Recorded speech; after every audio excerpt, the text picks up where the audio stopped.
Hey there, hi there, folks. Happy weekend. Happy Saturday. Hello, hello. I bring both good and bad news with me. The good news, I'm here right now to slay some spires. And later today, we're going to be checking out Vampire Survivors, which I'm actually rather looking forward to. A sort of a jammin' indie survival roguelite. I'm not quite sure how to adequately convey the genre that Vampire Survivors fits into, but it seems to have done it in a really cool fashion. Played maybe like 5 minutes just to make sure the audio and video were set up correctly, and I was quite surprised by how much fun I had just doing that. Good morning, Faley. What's the difference between what I'll play today and the people who escaped this Imperial onslaught? One's Vampire Survivors. Imperial. How's it going, Princess Haram? Hey there, Hyrule, thanks for 15 months. Excited to see me try Vampire Survivors. Sunk a long of time into it yourself, and it's on the 0.9 patch, so I have an almost complete experience. Oh, I'm always happy to hear that.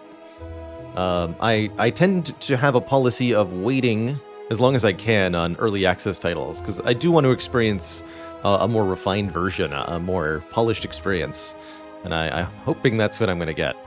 Like a bullet hell without the bullets. You're the one shooting the bullets. It's quite great. Bullet heaven. It's a reverse bullet hell. Yeah, it's to adequately convey what Vampire Survivors is like. You are one small person in the middle of the screen trying to dodge a giant horde of enemies that are around you, but you in the center of the screen are shooting out a constant stream of projectiles in all directions at all times.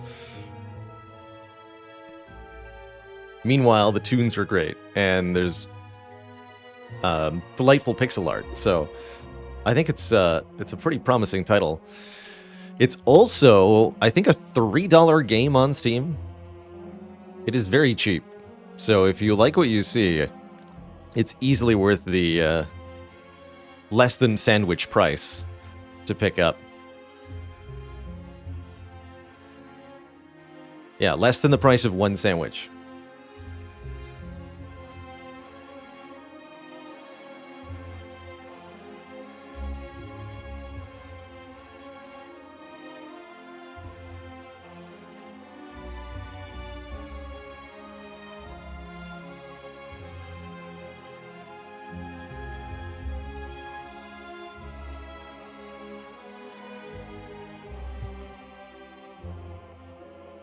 And a dad joke for Taco Cat.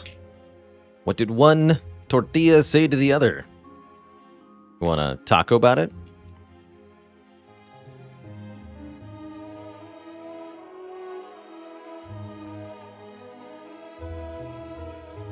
How's it going, Gruel Pack? We are going to be off next week. No live streams for the week of Tuesday the 2nd through Saturday the 6th. Gonna be off in Burrito. Oof.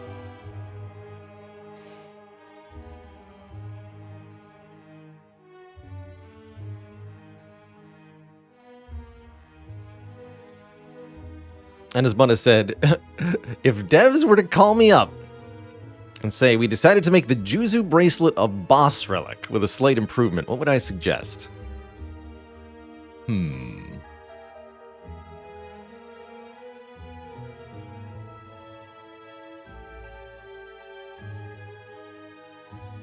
I would suggest something like you can encounter rest sites and elites in question mark rooms. You can no longer and you can still no longer encounter combats in question mark rooms.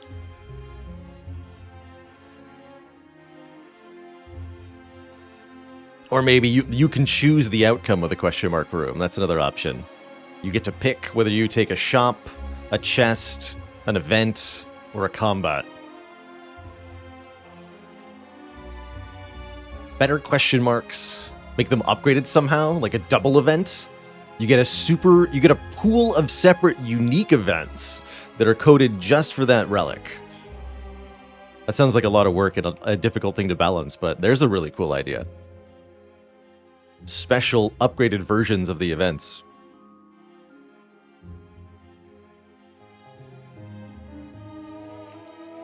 One energy per turn, no more events. All events on the map are replaced with combat rooms.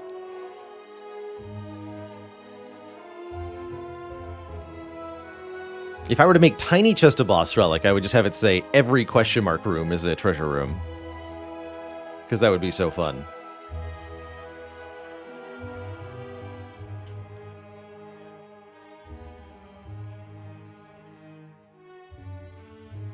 Infinite treasure. Is Shovel Plus, exactly. You don't even have to waste your rest sites. All rooms are event rooms, just every single one. Could be pretty fun. That could be pretty fun. So we had a clean sweep yesterday, 4 beautiful runs in a row. After our defect perished the previous time.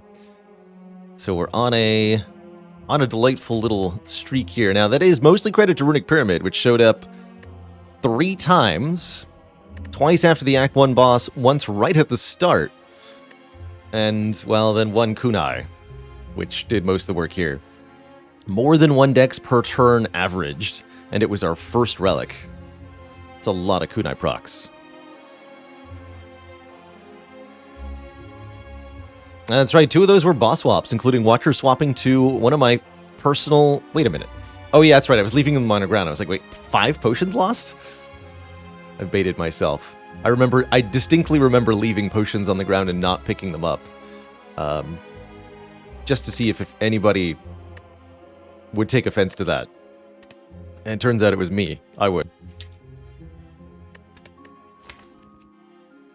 So, Defect, my personal favorite, up next in our rotation. What a joy to start the stream with an Ascension 20 Defect run. Let's go.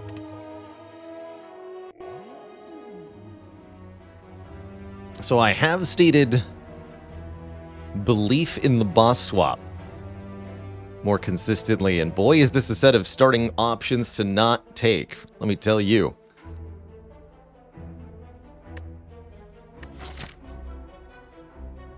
We do have an early Forced Elite. Here, here, or here. And that can make boss swapping a little intimidating. I really like this formation here. Almost no matter what, we'd like to path through these nodes. We get 2 rest sites, 2 elites, pick up our green key early. Always intimidating to fight that burning elite with a stat buff of some kind. You never know what it's going to be, exactly. But having a shop to prep is definitely helpful. If I was in a non-boss swap mood, I'd probably happily take the colorless card. Am I leaving town? I am, yes. I'll be out for a week. Well, actually, yes. 2 different weeks in August. We'll be out. Skipping town. It's too much heat on me, you know? Oh. Well then.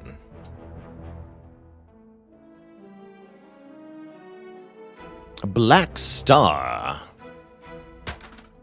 Gonna be the star of this run for sure. Originally discovered in the town of the Serpent, beside a solitary candle. I don't think I've actually ever read that text in my entire life, so that's kind of neat.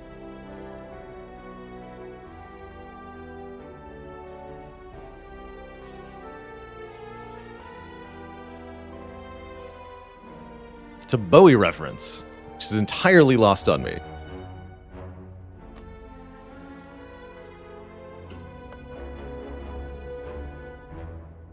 So, Black Star means more elites equals more better.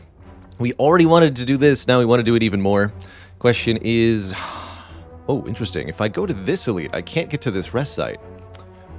So we'd want to go to this elite.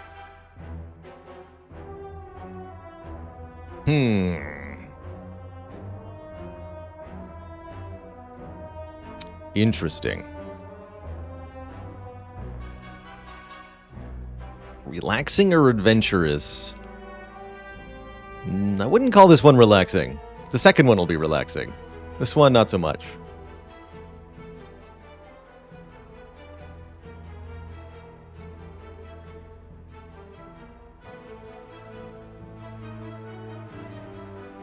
Danny Boy says, love Black Star as a boss swap. It's hard, but you don't need to fight all elites in Act 1 to get strong, and later it's just crazy good.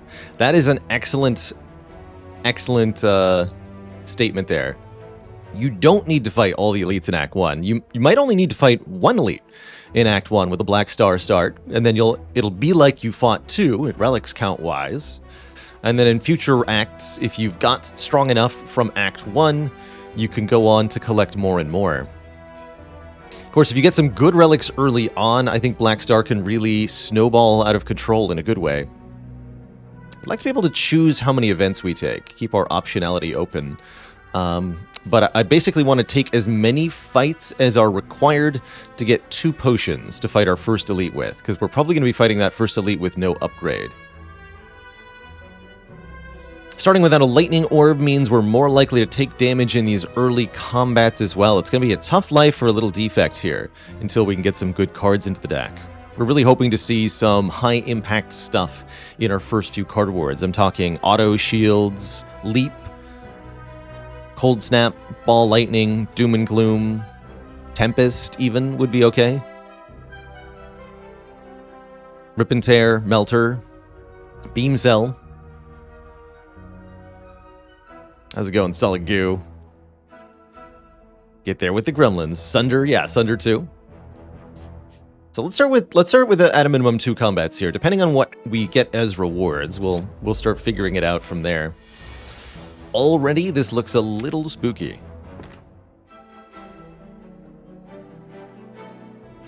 Got a high health green slime. And we're being attacked for more than we can block for on turn 1 by the gray slime. I think our priority in this fight is to get rid of the little green one. From there, it's a lot more manageable. But overall, we're going to have more damage if we can have a lightning orb stick around for a while. Could zap and dual cast, then defend. Depending on what gets hit, that may or may not actually be a good choice. We could zap, strike, defend, or we could strike, strike, defend. Strike, strike is going to be the least amount of total damage, but lets us target exactly where the damage goes.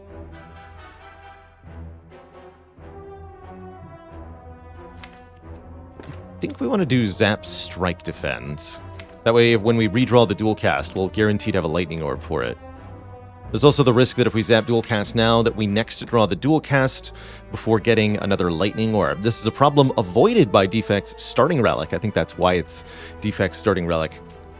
But if you get rid of the starting relic, this dual cast can become very awkward. So this is the line I'm going to choose here. We'll see if the orb punishes me for that. I don't think so. Thanks for making me frail. Alright, 2 defends. Ultimately a 9 damage fight. I'm okay with that. Like I said, we're going to take a little bit more in these early fights for the lack of the starting relic. And I'm already happy to find a potion, a block potion, and wow. I guess we're taking a skill as our first card.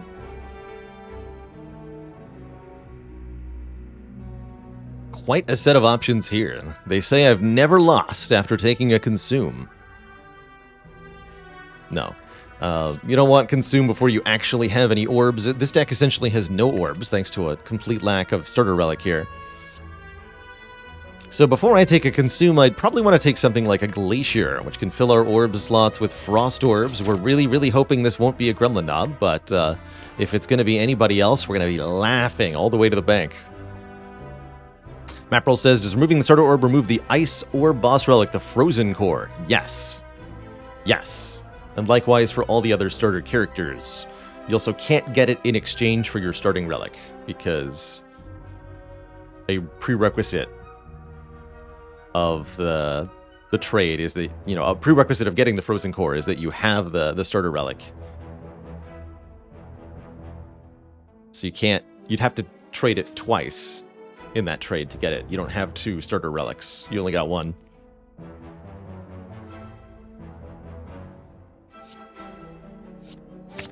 I'll take a Glacier, please. That'll actually be really good for the next couple of combats, I have to imagine. Jawworm especially, if we see it early. Not on the bottom of the deck, please. Then it can perform well for us. Thank you. Let's go Lightning Orb in front. So that I can dual cast it. Or so that I can cycle it out. I could actually just defend, strike here. I'm gonna do that.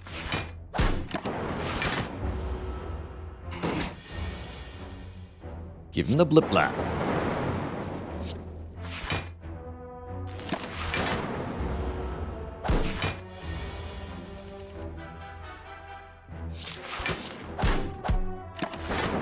Okay, that was a very good fight. We only took 2 damage, and we got another potion, a duplication potion. Our first card is played twice. All we need now is a decent damage card.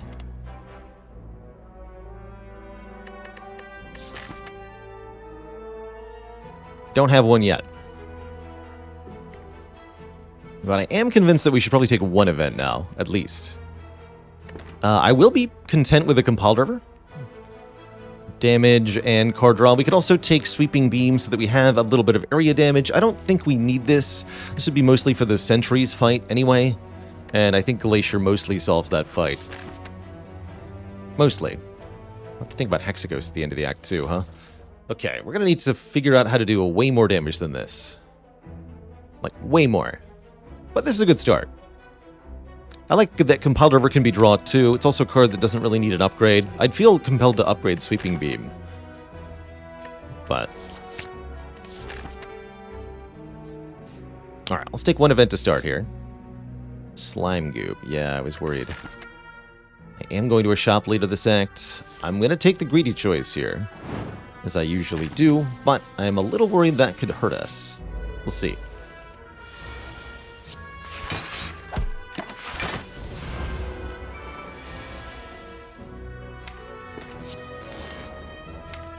I think I want to draw those next turn. I do. So let's strike defend rather than Compiled Rivering. Maybe wanted to not full block there, actually. This seems fine, though. Can force this fight to go quite a bit longer than normal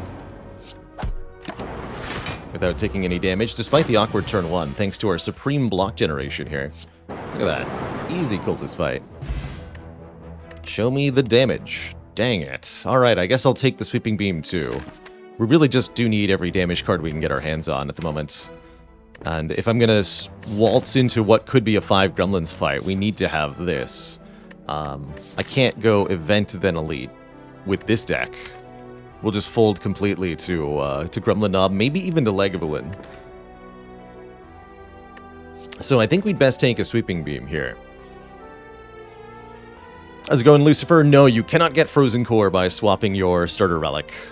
Nor the upgraded starter relics of any of the other characters. The Black Blood, the Ring of the Serpent, or the Holy Water.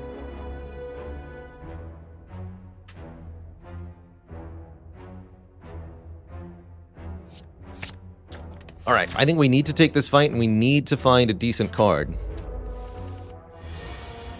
We also need to not get destroyed by this slime.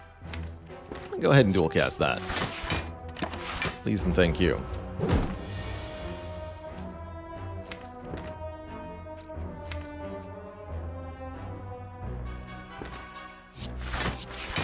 Let's see, I would like actually to draw...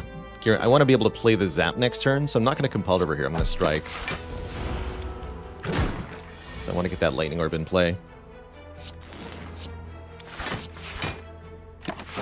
Just barely managing to block this thing. Going full aggro here. Get rid of this stinky slimes. I'll block you all day, nerd.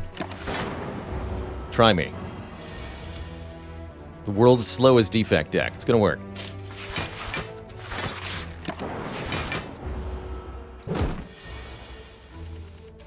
Just you watch. Alright, do I do it now? This will cause our weekend to wear off. This is pretty good timing. A snail chosen at random. Hello and welcome. Thank you for bringing along your 9 friends. Welcome, welcome. You're joining us right at the start of an Ascension 20 defect run here in Slay the Spire. Swapped our starting relic and got a black star, which means we're going to get double relics if we can beat elites, which is looking like it could happen if we hope a lot. Alright, we'll have to do with 28 health on these 2 medium slimes. Not exactly my favorite here, but what can you do?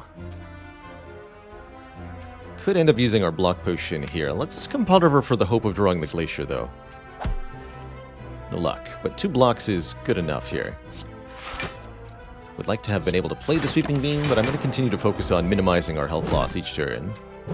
It seems to be working out for us with our very consistent block generation. Deliberately get that one a lot closer to death. As soon as we can kill one of them, this will get a lot easier. It's just turns like this that are the gnarly. Yes, perfect. Beautiful draws. Yeah, we needed exactly the 1 extra damage from Compile River there to get the kill. So, this is turn 11 of fighting a medium green slime. We are definitely hurting for damage. If you're wondering how much that starter relic matters on the defect in these first few early fights, it's quite a bit. Okay, not the damage card I was hoping for, but Beam Cell will have to be the damage card that we get. Deal 3, apply 1 vulnerable. It's not great. Gonna be honest, it's not great. But it's the best we're offered.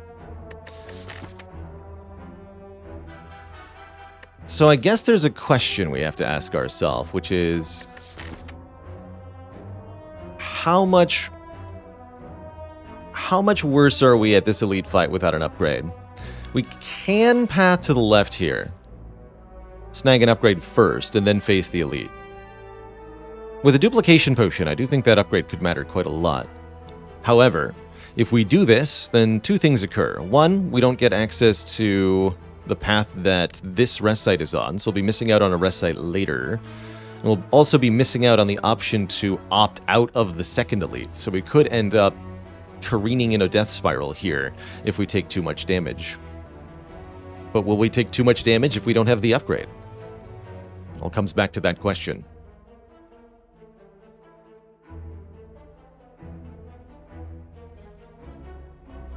Our upgrade would have to be, I suppose, Sweeping Beam or maybe Compile River, just to make it our best dupe target at deal 10, to make it our most strength down resilient card.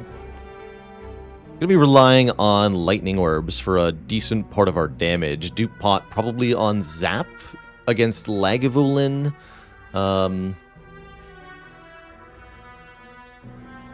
Potentially turn 1 against Knob, although I might use double Compile River to get draw 4. Oh yeah, or we could upgrade the Beam Cell, which is not currently in the deck. Yeah, that would also be a very, very valid upgrade. That would make Gremlinob a lot easier. Lagavulin, probably too. So yes, the Beam Cell upgrade would be good. That said, we can dupot the Beam Cell as well if we feel like we need to.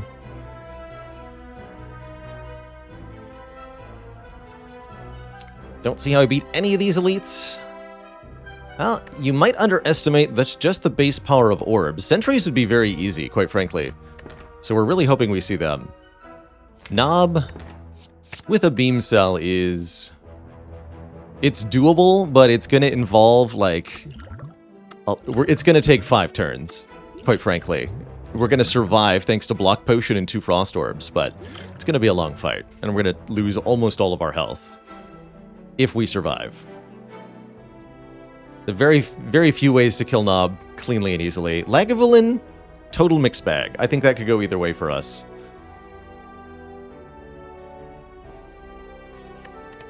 I think we should push our luck. Like, if we get through this, we should be fine, right? We can rest and upgrade. Going this way, we have to perform well, or we're not going to perform at all.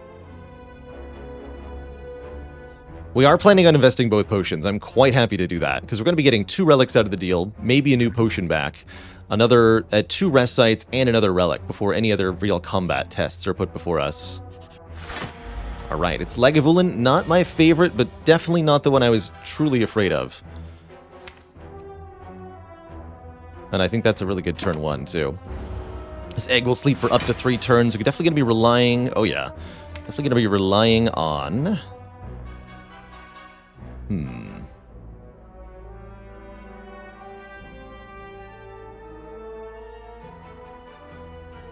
The orbs to do a lot of the damage for us. I can Sweeping Beam, draw 1. But if it's Zap, I can't play it. Actually, I'd be cool with that. If it was Zap. Okay, let's see what the top card is. It's Dual Cast. I'm cool with that too.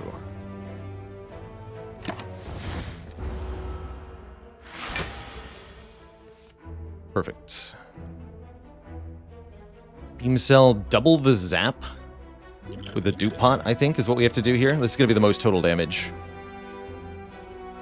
Those Lightning Orbs are a solid 3 per turn, plus 8 when they're later evoked. So we can think of them as, I think, at least 14 each copy of Zap, damage-wise. That's more than the Compulsive, even with the Beam Cell's bonus damage, which is only going to be 10. So I'm pretty sure this is our duplication potion target. And that should be pretty telling to you, actually. In terms of the value of like a Lightning Orb, just the value of Zap as a card in the Defect starter deck. But Glacier will only forestall the inevitable here. We need to do damage to this egg quickly before we run out of time. I want to get rid of the orbs. I'm not playing this Glacier, not this turn. Next time we draw it, I will, and then that'll be nice. But, man, we're going to take a lot of damage if I don't play Glacier, huh? Oh well.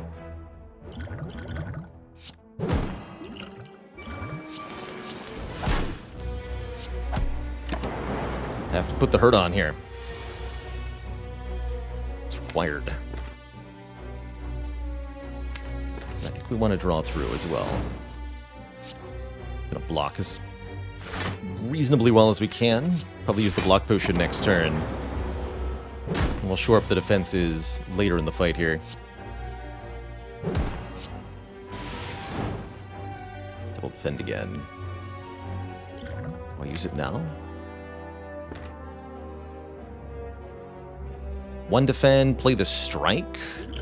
Block potion, that seems like a good idea.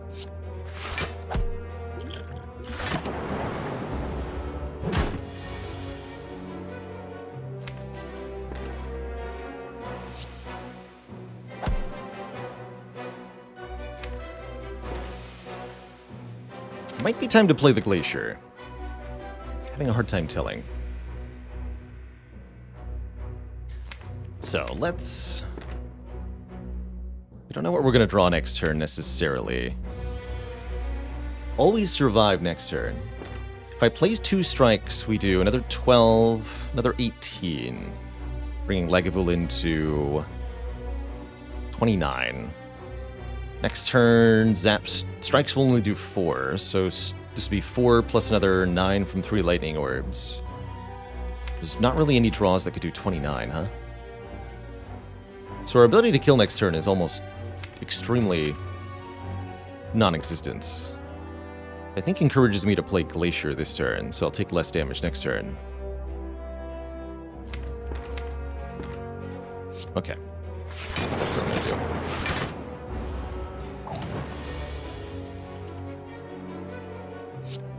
What's the top card? Dual Cast would be, I think, the best, or Glacier would be really helpful here. Just a strike. So I think I'll play Defend and Zap. Push the Frost Orb to the front here. Should draw either Dual Cast or Glacier next turn, but ultimately you can see we're quite reliant on the Lightning Orbs for our damage. Spooky stuff. Depending on the draw, could be in real trouble next turn.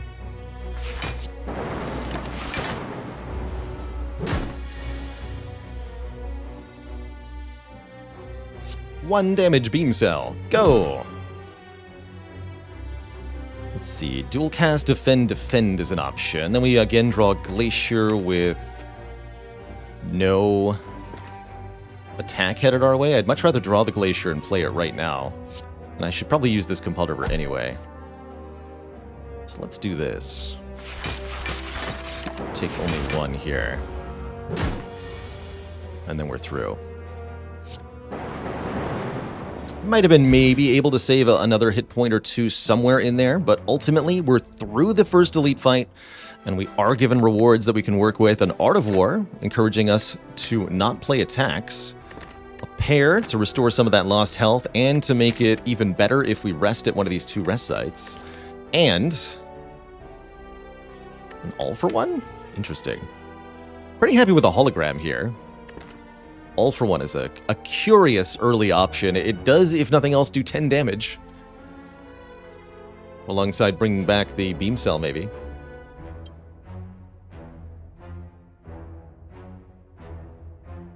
Take the All for One, upgrade Zap, and dual cast. I kind of like that. Although, I think you'd be crazy to tell me not to rest at least one of these rest sites. Although I think we'll upgrade to the first one.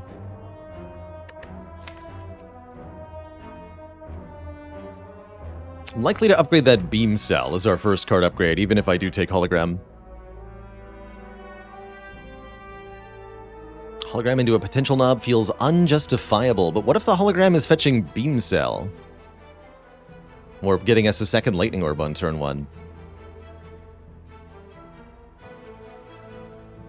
That's right, and with 2 relics here, we want to forestall the rest for a couple of reasons. One, we want to offer ourselves the chance to get healed from an event here. 2, we want there to be potentially a rest-related relic at the rest side, at the chest. There could be a Regal Pillow or a Dreamcatcher inside the chest, or another max health gain, all of which would improve our resting a little bit more.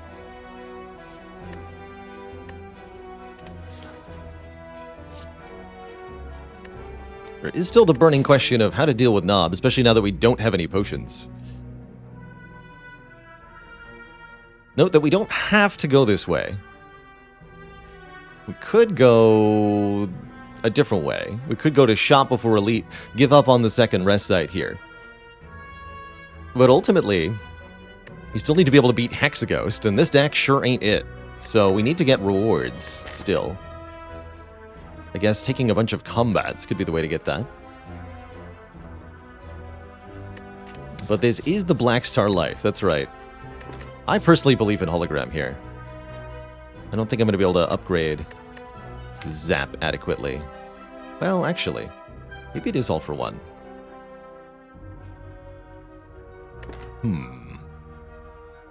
You know what? Okay, I'm actually convinced. I'm convinced that we upgrade Zap. Partially because we want that Compulder to function a little bit better. Aha, well that's not healing, huh? Trade health for a relic. How close to the edge do we want to live here?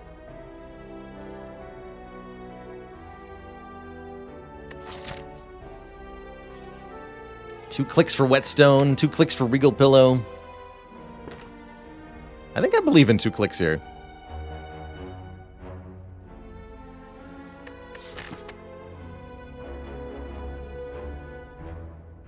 I just have to really believe we're gonna get sentries as the next elite. I know it could be things that make a huge difference, like Helix. Although Helix won't save us from Nob unless I draw Glacier on turn 2. Scrap Mango, delicious. Could be a Juzu bracelet, which then leads to a full heal. Instant Bonfire Spirits.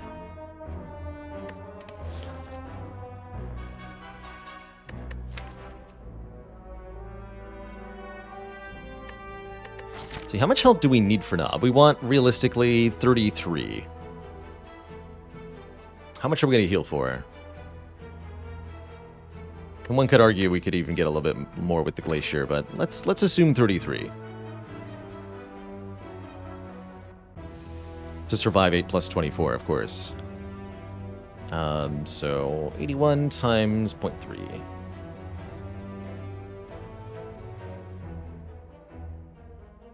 We'll heal for 24, I believe. So 23 plus 24. 47. Minus 5, 42. Minus 6, 36. Yes, so we can 2 clicks. We get nothing. Alas. Alas. I think we have to stop there. Letter opener, that'll help. If we play 3 skills in 1 turn, we'll do area damage to all enemies.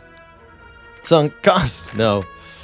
No, I think we're going to be chanting sunk cost as we start the next defect run very shortly here. But let's see what we can do. I believe in the power of the 3 sentries. Darbuck, thanks for 15 months of support. Sentries win. Sentries win.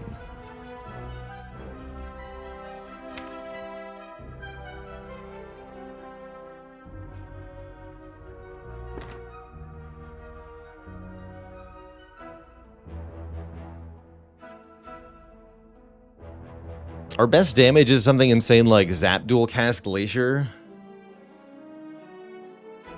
I'm pretty sure that just gets me killed next turn, though.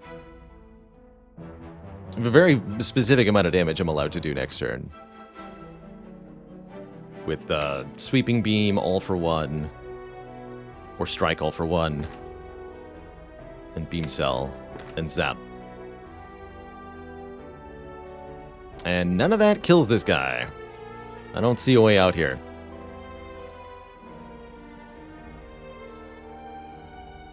Yeah, I do not see a way out at all from here.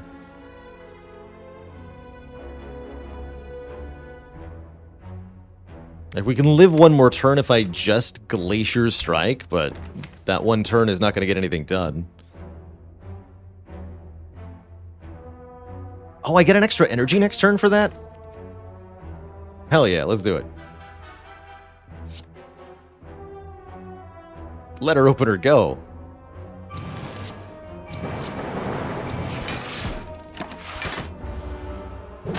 And this is like 50, yeah.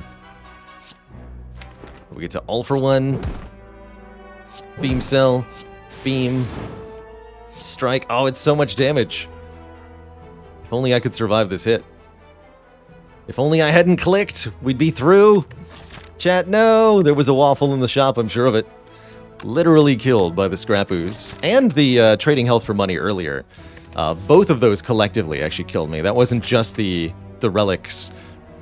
Relic for clicks, but it was also the money earlier that did us in there. Not necessarily the Black Star, but trying to take the long-term value of the Black Star and the long-term value of the events, not a good choice. We were hoping for heals, not health loss. GG.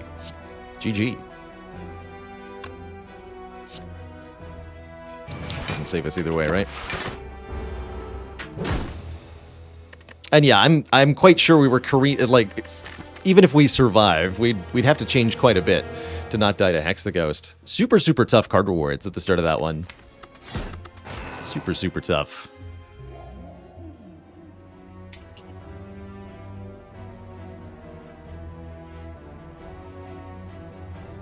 At least confront the first boss.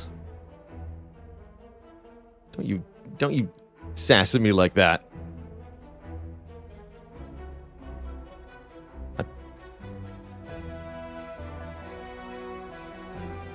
You know, I'm the one that cashes your paycheck, whale. So this is an interesting act layout. Again, we've got an early forced elite here. Hopefully there'll be better card rewards. We cannot use Niao's Lament to get past that first elite, so I'm just going to go ahead and take the 7 max health. As I think we'll take less than 7 damage in the first 3 fights anyway.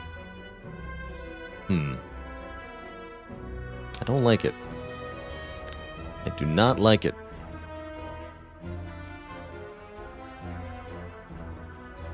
Guess we want to do this or this. End up dodging the Burning Elite. I guess we'll go for... We'll make it a 3 Elite Act. That's reasonable, probably. That is reasonable.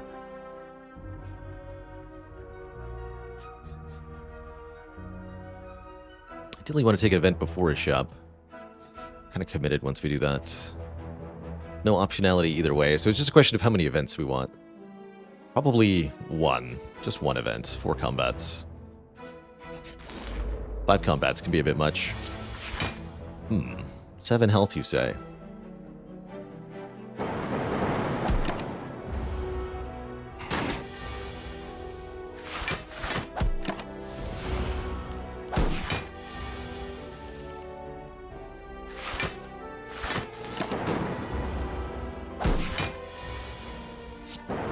Any big plans for the vacation? I'm heading down for a wedding. So I will be attending such an event. Hopefully having a good time with it.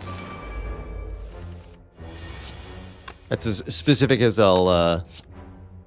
as I'm willing to get. You'll have to understand. I know you might be curious, but my intention is not to dox directly or indirectly anybody who's not myself, especially on the stream. So I don't want to get too any specific about whose wedding I'm going to.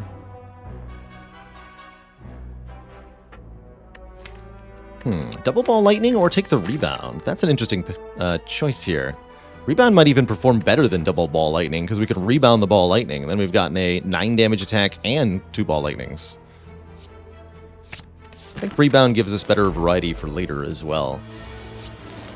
But I can easily see double ball lightning as a good opener. And already we're better against elites than we were in the last heckin'...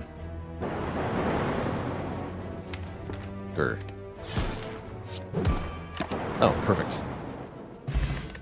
Already we're better against elites than we were in the last run. I'll further compound that with a bullseye.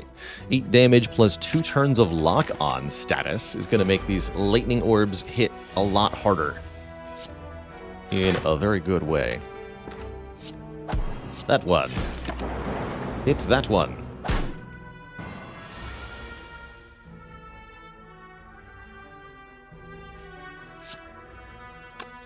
Defend, strike, rebound.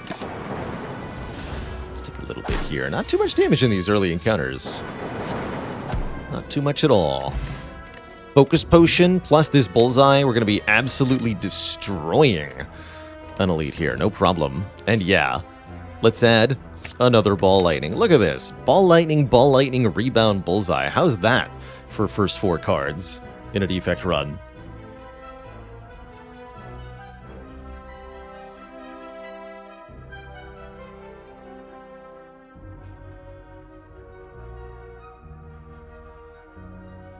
Silent and Reptomancer's wedding. Now there's a good theory. I'm officiating, of course. And here's the event we wanted last time. 5 max health or a heal 20 right before I go into an elite gauntlet. Let's not be greedy. Just take the current heal health and actually succeed at the act. How about? I know, imagine if we'd taken that consume. The stats. Just think of the stats. So, probably want Focus Potion for this fight. Do I use the Thorns Potion here? I don't think so. I think I just do this without potions.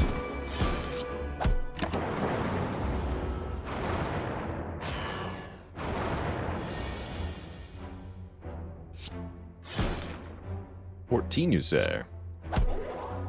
Perfect. Sure glad I healed for 20 for this fight. Turns out I'm going to take an absolute buttload of damage in the effort to win it.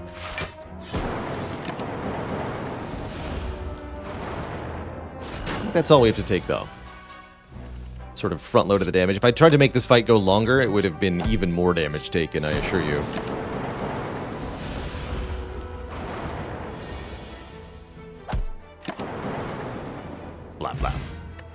We get another Art of War.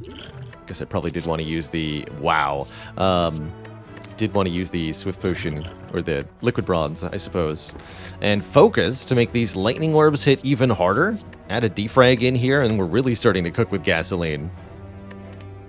Yeah. Loop's not too shabby either, but I would definitely take the defragment first. All other things being equal. Give me that.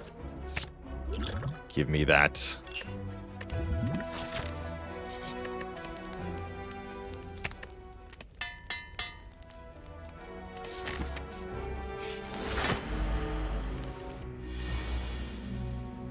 Art of War actually really good in this fight specifically too, no matter what kind of deck you have, because you can always just choose not to play cards, wait a turn for a better draw, and the Art of War is like, hey, you didn't play any of the attacks, so guess what? You get energy. Alright, well, this is as good a start as any. Have Bullseye, have Blappin'. Do I employ the Focus Potion here for extra deliciousness? I think so. Let's make it super spicy for this nerd. It's gonna be 10 damage apiece. Enjoy.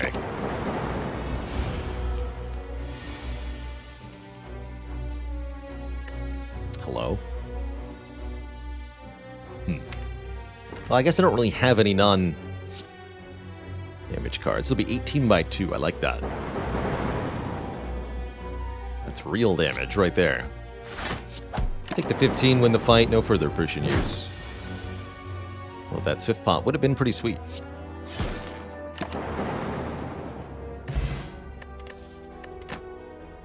But we get a Tornithopter, rewarding us for saving potions. Whenever we use a potion, heal 5. We're offered our first source of Frost Orbs Chill here. It's a one-time use, but is 0 cost, and I do like 0 cost orbs. Could also take a Rip and Tear.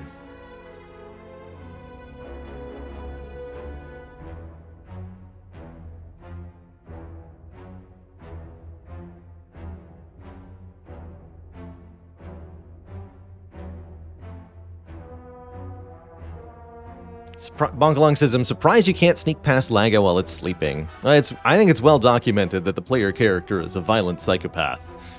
You see no peaceful resolution with tiny lice, innocent slavers. Heck, you can't even end a conversation with Ranwid or the designer in Spire if you don't purchase their services that doesn't involve violently attacking them. Player characters got some issues. And they literally can't say no to drugs. Ooh, Gremlin Horn.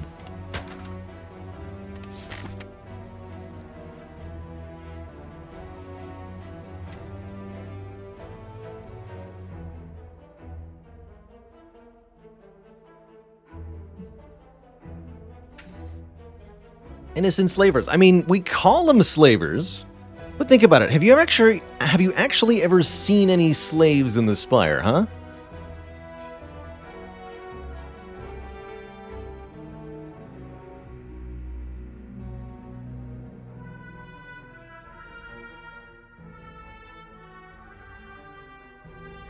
There's only potentially us if you believe our claims of self-defense, but if you look at everybody else in the Spire, I think you see a different story.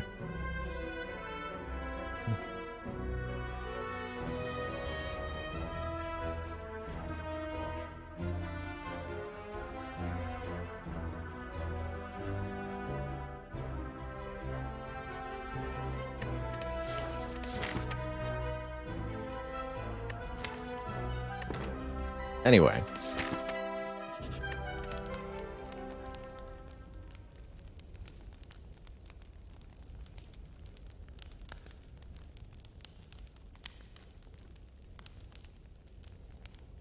It's not called Negotiate with the Spire or Save the Spire. That's true. Although it could be called Save the Spire.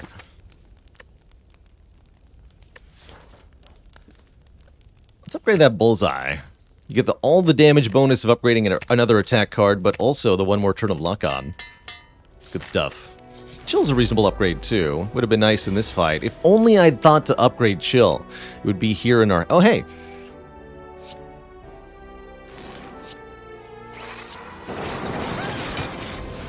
Get him, Chill.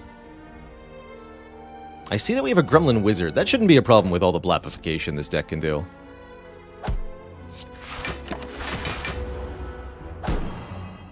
Iron Finks, thanks for 2 months of support. You betcha I plan on enjoying the heck out of it. Best I can, anyhow. I think we'd better just lower that wizard's hit points.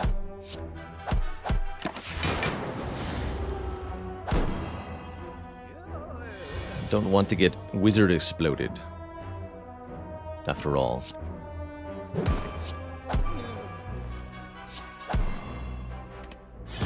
Thank you, Gremlin Horn, for making that fight a lot easier on me. And thank you, Chill, for making that fight a lot easier on me. What do you say to the man who has a defragment?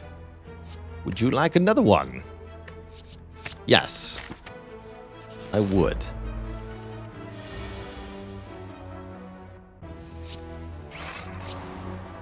Alright, well, he doesn't actually look that innocent. Now that I got a good look at him. That's a pretty spiky stick, sir. I think you might be doing some wrong here. Ow. My face.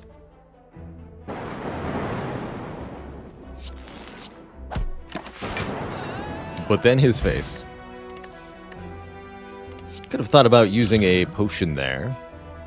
Ooh.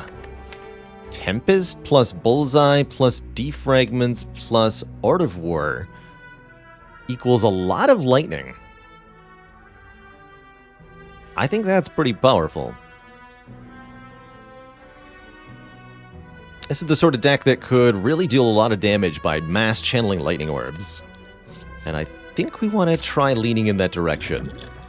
I'm also going to swap this potion for the Blessing of the Forge here, as I think it'll lead to tremendous damage output. Oh, look at that. Chill defrag turn 1. Easy solved fight. Just have to not play any other cards, orb-wise. Don't want to play any of the lightning orb stuff, because I want to keep the frost. You're first, nerd.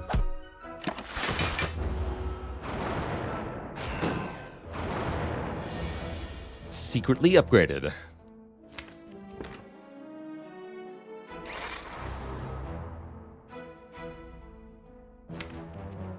Actually, I could have one lightning orb. Because this is still 10 block per turn, and this guy won't be here next turn. Next time he attacks. Like so. But now I don't want to channel any more lightning here. I want to stay at exactly 10 block per turn. That way the fight is just completely solved. There's no possible way to take damage if I do this. Whereas if I give up my frost orbs and I draw 5 days, we'll take damage. Could use a potion to gain 5 HP. I really like these potions, though. And I don't think we're going to need the health for the Guardian fight. So I think I will just... not.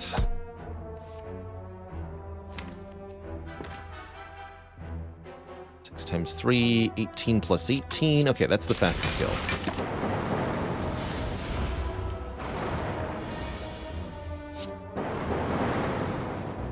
Not much of a wait. Oh, man. Alright, well. I'll drop a potion for that, I suppose. We also get Courier, meaning everything in shops is cheaper and restocks, rewarding us for hoarding in Act 1. And would you look at that? Hyper Beam, Hologram, or Rebound. I'm happy to have a hologram, particularly for this Guardian fight. We could use another block card. Really good card with Art of War in general, too. Love me holograms. What do you think? Swift Potion or Blessing of the Forge? Go Blessing.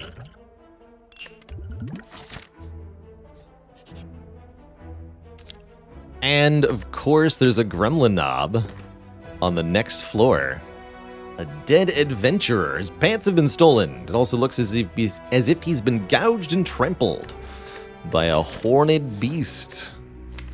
I want revenge on the Knob. I think with our lightning damage, we're going to absolutely destroy this fool. So I'll get caught off guard, sure. My swift potion. Come on, man. All right. Let's just get rid of these. At least the Art of War is here for us. But not exactly our strongest opener. This looks a little better.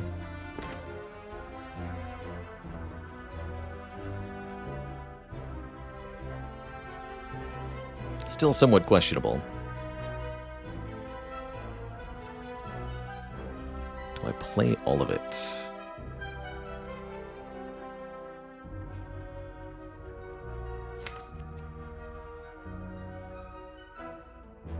So upgrade potion will do more work this turn than next, assuredly speaking. So this is the turn to use this. We play Ball Lightning, Strike, maybe both the Zap and the Dual Cast. I could Dual Cast the Frost Orb. That'd be 2 skills, though. Guess that's entirely dependent on whether we're killing next turn. Could also Dual Cast the Lightning to make it more likely that I kill next turn.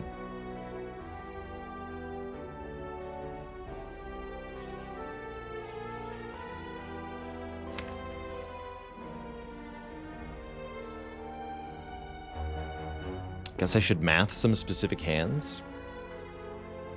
So let's pretend that I dual cast and zap. We take a lot of damage this turn. We deal 16 plus 6.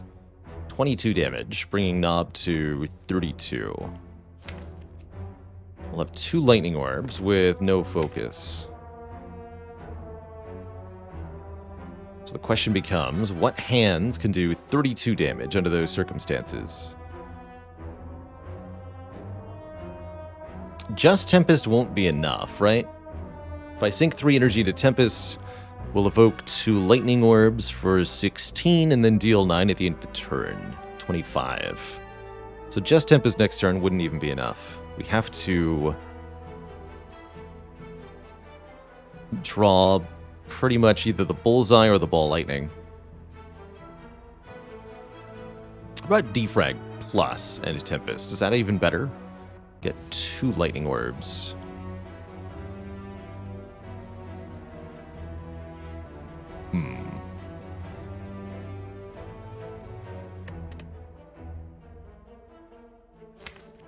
If I don't play any skills now, we just survive next turn. If I play both of these skills, I could end up dead next turn, just like last run. I think what I want to do is not play either of these. I think we only get a kill with Bullseye or Ball Lightning and some other good stuff. We're pretty unlikely to get a kill then. I think that means we should just not. How's it going, Merle, by the way? Good morning. Early afternoon, whatever it might be. Oh, we did get Bullseye and Tempest, so we are punished for not going on the damage line. But we don't die. I do like that. Don't think this ever turns into a kill now, right? If I Bullseye Tempest, what happens? We only get 1 evocation. So we do 12 plus 8. It's not even going to be close to enough. Instead, we should defragment, rebound Bullseye, something like that. We'll only take 20, only. And we'll get out of this fight successfully. Seems good to me. Revenge for a Juzu bracelet. Hope it was worth it. Well, ooh, I got a choice to make. I can go cool-headed or I can go Storm. I think with Guardian coming up, I probably want to go cool-headed, but Storm is very, very tempting. But yeah, I think with the upcoming boss, it's basically got to be cool-headed. Could rest for safety. Probably going to upgrade Hologram instead. And if I die on turn 2, I'll be embarrassed. But I have effectively 22 health. That's pretty decent. Actually, our ability to do damage in a couple turns is relatively low. We saw that with the Gremlin Dub. I absolutely could get slapped. But I might not.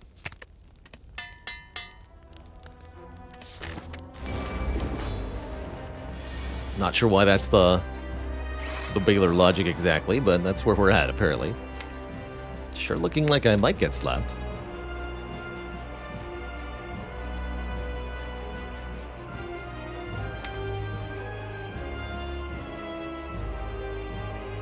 Question is, do I play the strike or do I get the Art of War value? All depends on what I'm drawing or not drawing.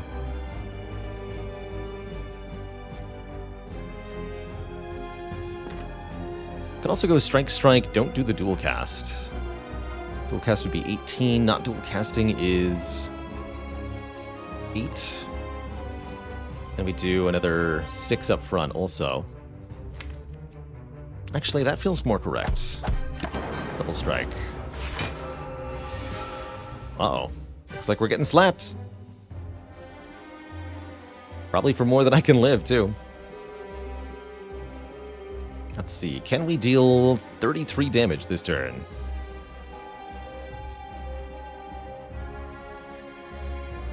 This would be, with the current hand, with with Zap, Strike, Ball, Lightning, we deal 12 plus. Not quite enough. So we have to draw. Don't think that changes things. 25. No, that doesn't change things either. Well, that's why you gotta respect the Guardian. I did blatantly acknowledge that this could occur. Chose to do this anyway. And here we are. And the reason for that is, now we can boss swap on the defect again. I'll take it.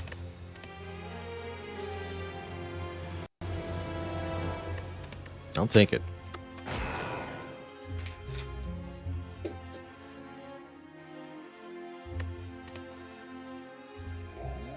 Very last day before vacation kind of feel for me, personally, on the stream. What do we got? Ecto? Nah. Let's do something different.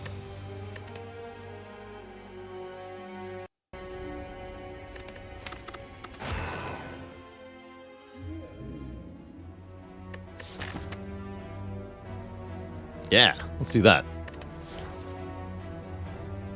Yeah, you can mark that one as a loss if you want to, by the way. You probably should, actually. September is going to look a lot more like that.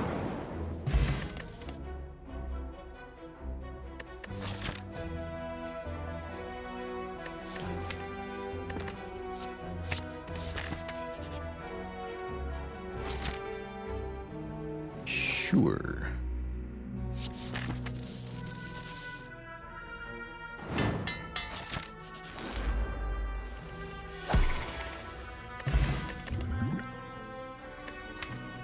Gotta be compile, I think. Good. Give me a relic. Worth it. Totally worth it. Alright, we got our Burning Elite with 1 health. Is that even the path I want to go on? Yes. Yes, it is. I'll take my heal. And I guess I'll upgrade my compile driver? Yeah, we got Slime Boss to deal with. Upgrading White Noise is also reasonable. That's right, there's a cooldown just to make sure for like double. Ha! To avoid a duplicate occurrence. Datum Disc. Tempest or multicast. Spicy choices. Spicy choices indeed. Think it's gotta be Tempest here again.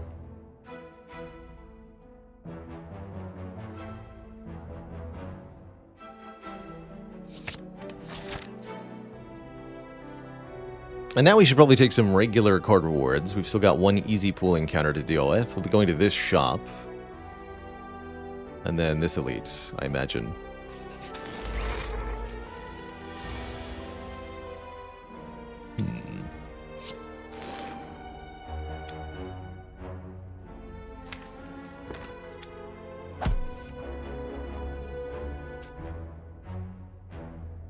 Can't get a kill there. Oh, or can I? Easy. Thank you, White Noise, for bailing me out like a champion. Amazingly done. Regen potion and a cold snap. To go with our compile driver? Don't mind if I do. Cold snap also very, very good with data disk here. Matthew, Yeah, totally. Yeah, thanks for the Prime sub. Welcome to the Cozy Sub Club. Look at that, even more healing. Easy.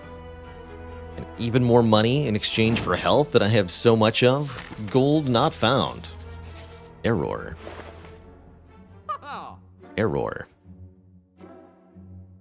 Orange pellets. Another famous relic here. They say I almost never lose with the pellets. Who are they anyway? And how do they know so much? Molten Egg could be pretty spicy. Upgrading all attacks from here, that would let me upgrade this Doom and Gloom immediately, which is pretty potent. But I would not be able to get the orange pellets alongside.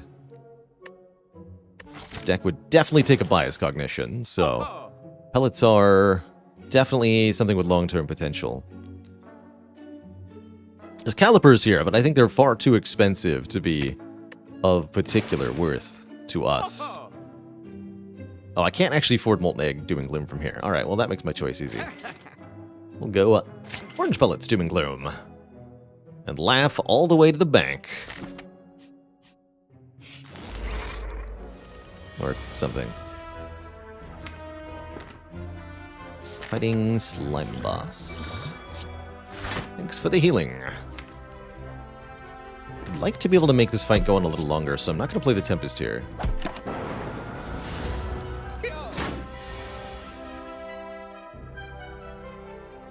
But maybe I just want it to be over as fast as possible, actually.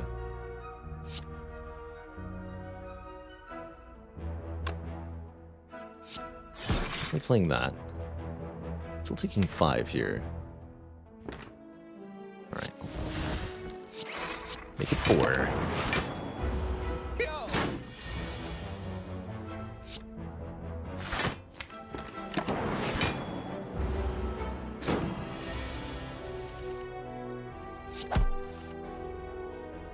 Okay, time for this fight to end.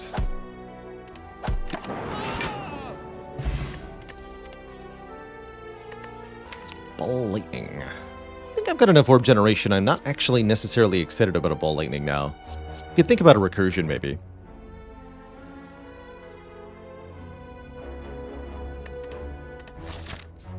I've lost to the Blue Slaver one time. That's funny.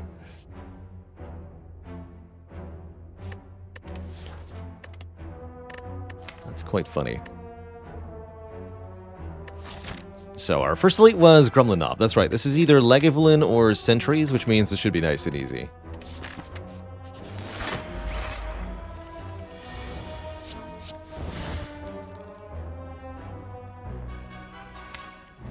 Oh, yeah.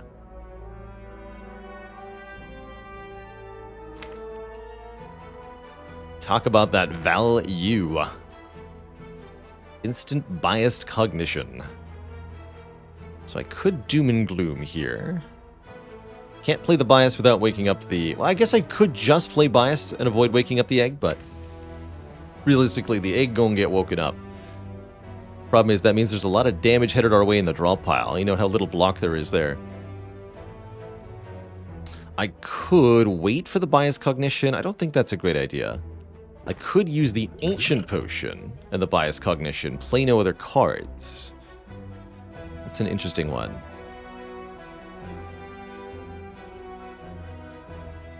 I think that's what I want to do, actually.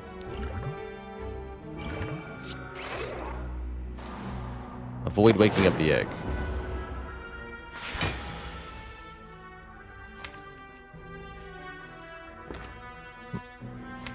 Guess I did want to wake up after all. Oh well. 7 block from 1 Frost Orb seems pretty good to me.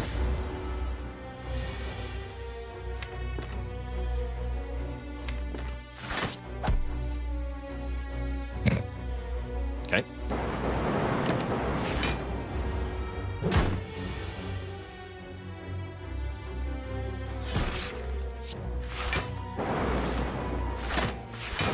So much focus.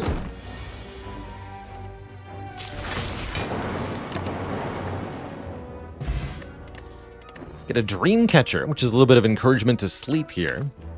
And I think we're really hurting for block, so I'm actually quite liking a free block card. It's also a 0-cost skill, which can help with activating orange pellets at times.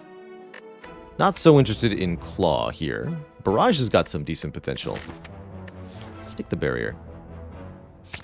And we've got one more fight before we decide whether we're resting or not. We also do have Eternal Feather, don't forget. Looks like we're going to be resting, though, because all of my health seems to be gone. Not sure where it went. Hello, gentlemans.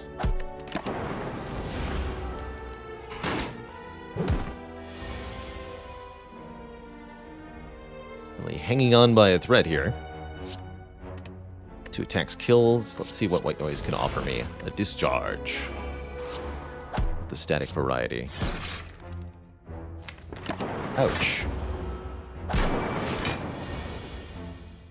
My face. Well, that was certainly an unfortunate outcome from an enemy room this far into the act with this deck. But here we are. I don't think this recycle is really going to help that much before getting an upgrade. With an upgrade and with more card draw, it could be good, but right now it's not great. I think I'm just going to rest. Skip this card reward. Get another card reward. Alright, second chance. Do I want that recycle? I think I want another Cold Stab, quite frankly. More Frost, please. Yes, and thanks. Alright, our main hope for defeating Slime Boss is a Dark Orb. Oh, this helps too, I guess. Thank you, White Noise, for being amazing. Awesome card.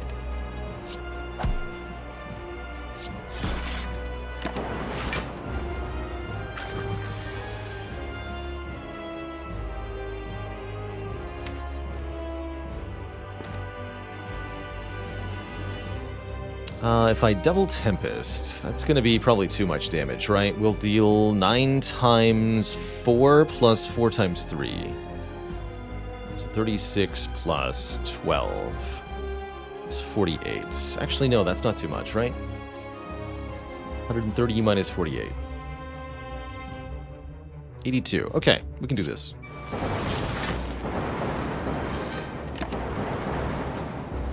Nice. Then we can... I was going to say double Doom and Gloom this turn. Actually, even better. We can double Doom and Gloom next turn. Which means I can double Zap this turn. Get him. Just obliterated by the Echo Form. GG. Such a clean fight.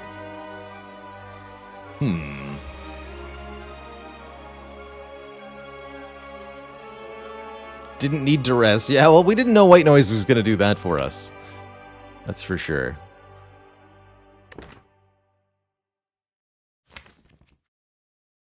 Even with Orange Pellets, I could see a use for Core Surge here. It's pretty good upfront damage. Blocking debuffs entirely is pretty useful. Hyper Beam does offer a lot of area damage, which we have partially solved with Doom and Gloom, admittedly. It's possible for us to get our focus back, but we can't get the focus from the data disk back after Orange Pellets, right? So if we start combat with 1 focus, we play Hyper Beam, go down to -2, activate the Orange Pellets, we only go back to 0 focus, not back to 1. So this really isn't as good as you want it to be, really. Vision could be interesting, letting us turn our orbs into draw. Actually, Vision's got quite a bit of potential here. Something I think we should seriously consider. I particularly like Vision and Tempest together, as you can either fill all your orb slots and then get a whole new hand, or you can use the Tempest and the energy the Vision gave you to regenerate your orbs. But we really do need the upgrade on that Vision. Let's do it. And we get some energy offerings. Slaver's Collar, giving us energy during boss and elite fights only, or the Runic Dome, preventing us from seeing enemy intents. That's right, the pellets will remove Hexed. They will indeed.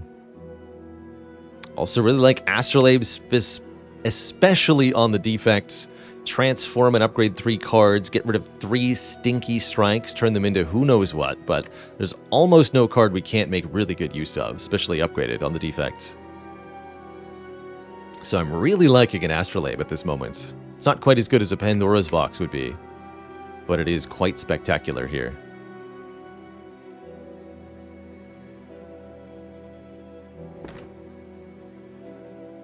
Let's take it. I like this. I like the uncertainty here a bit more than just trying to make do with energy right now. I'm in a bit of a wacky mood, especially. Yeah, look at that. How about that? Bullseye plus, Compile Driver plus, Echo Form plus. Now, the Echo Form and the additional card draw we just got are going to be hard to fund, energy-wise. Fission can help get the Echo Form in play, at least. But overall, we're going to be a little bit sore for energy until we can get an energy-generating card. And we'd better figure it out quick, because there's an elite fight headed our way, and I have nothing that I can do about that. Yikes. Big yikes for this act layout. Elites all over the place. Fidu says, what I'd say looking at the 200% stats made me change my decision-making process. Yes, particularly yesterday. Today, I am Mushbrain, and we're just kind of clicking the cards. I would not describe myself as playing well or even necessarily trying to play well today, to be clear. We're just having fun.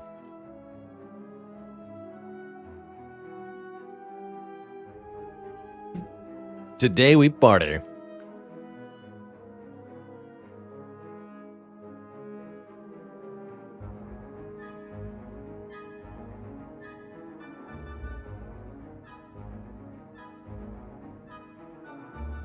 Trying to figure out if going to the shop here and then doing something crazy like this is more reasonable, or if we just take the easy don't die immediately path, maybe even go for more combats than this. I don't think the combats will be too bad. Avocado could hurt me, but Avocado hurts everybody. And then we get a lot of healing from the Eternal Feather in particular. Less chance to die. Are potions even bad? Yeah, we want to replace the potion too. So I think we do 3 combats, 2 events.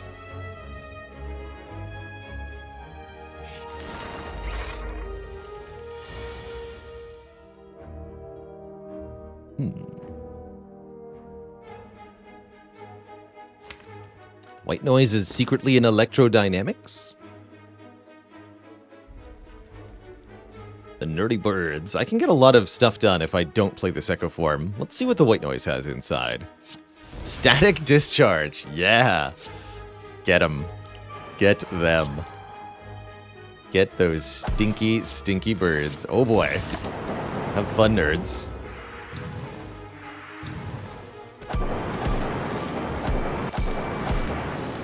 Perfect aim, too. Good job, bird. Good job.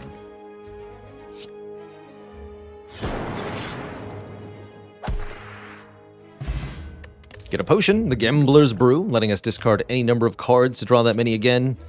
We're offered a Reinforced Body. Barrage, Cool-Headed Plus. Sorry, Reinforced Body plus our second X cost card. Does have green on it. I do like that card a lot. And we are hurting for block a bit. It's also a really good target for Echo Form. I think I'm convinced. Now we really want energy. Agreed. You're too early, White Noise.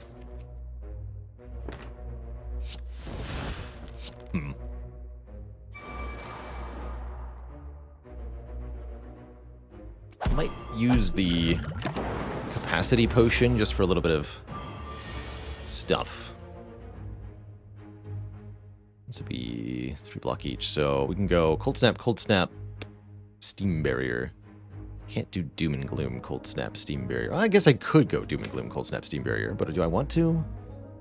No.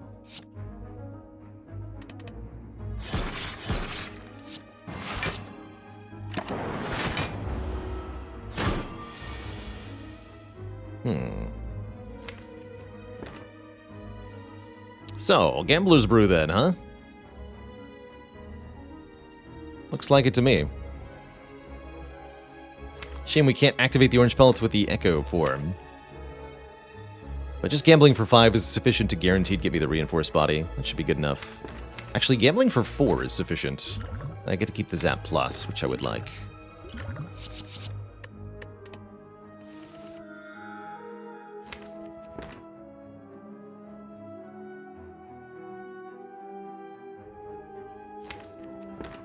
Could use that fission. Contemplating it. Onashi810, thanks for 5 months of support and that Prime sub. Much love to you. I want to reshuffle the deck here before I start playing the skills. So now we go Fission. I could do now I could do Echo Form and remove the debuffs, but we're not going to do that. We're just going to block. Reinforced body for 4 and Zap.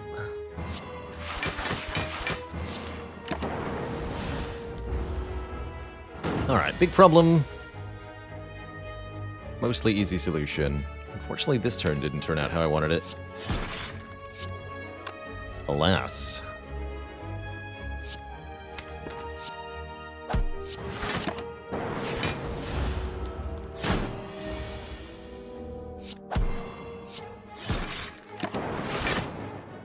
Okay, could have been a little cleaner.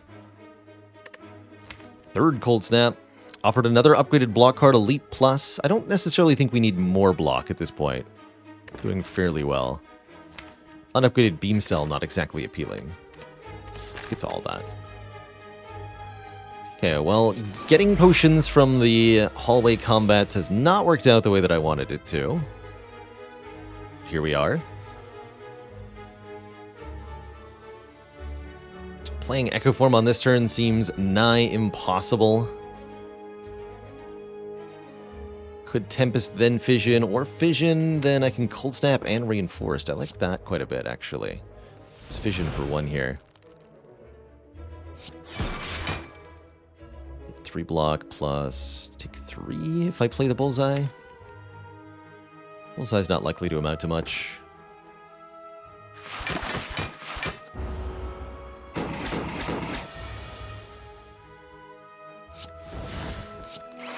Okay. Now I think we want a Dark Orb.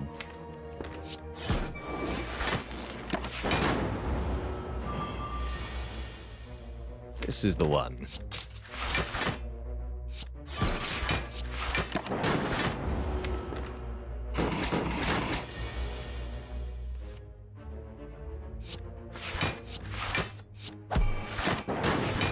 That for a better evocation, either with the Bullseye or with a dual cast. There we go.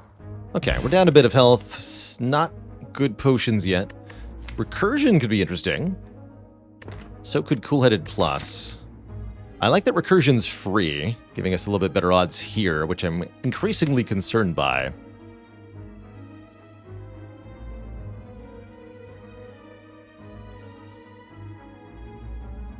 Famas, thanks for 25 months of support.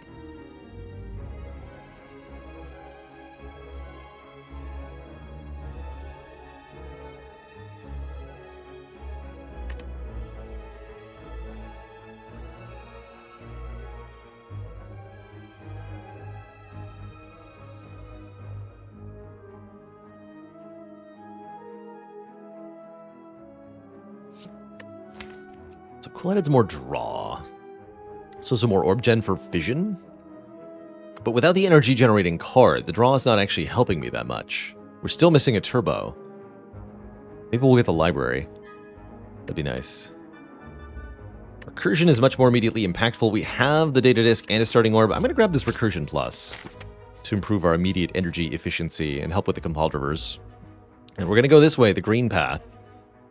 Giant book riddled with writings? Yikes. We do get a lot of health at the rest site. We do have a 2-cost attack for Necronomicon, therefore I am going to read this book and get, yes, the Necronomicon. First attack played costing 2 or more each turn.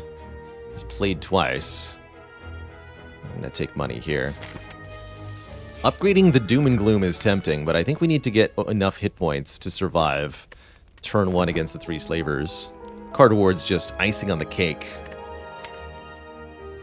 Take a go for the eyes. Yeah, we also want to get Fission upgraded, but upgrade Debt is where it's at. Upgrade Debt is where it's at.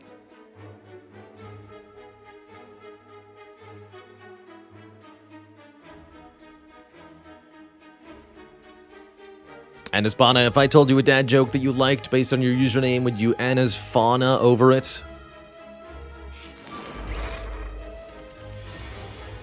Ooh, we can double the Doom Gloom or play the Echo Form on turn 1. No, we need 2 Dark Orbs. That's going to be the best and easiest way to beat this foe, is with lots of damage up front. Real shame to get attacked for 24 on turn 1, but what can you do? Note that we haven't really managed to get this Echo Form into play much. Can't say I'm too surprised by that. My health. If only the fission said plus. That said, if we hadn't rested, we'd already be dead, but if only the fission said plus. Gonna need recursion here. Dual cast Zap Fission. That seems pretty likely to work out. Or no, that was Zap Dual Cast Fission. Heck. Shoot. Oh well, we get 1 more energy this way, which might actually work out for us. Let's see. If I Tempest for 4 with 1 focus, get 1 evocation, 9 damage, 9 goes to 13. So 13 times 2 plus 6 times 3.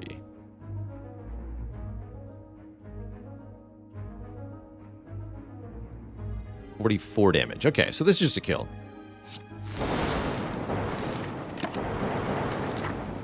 Cool.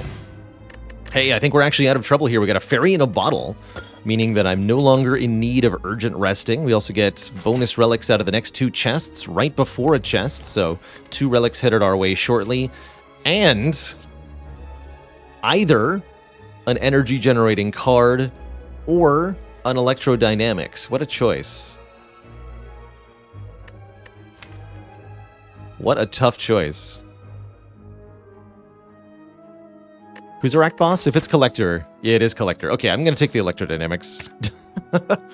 Easy pick for me there, quite frankly. Yikes.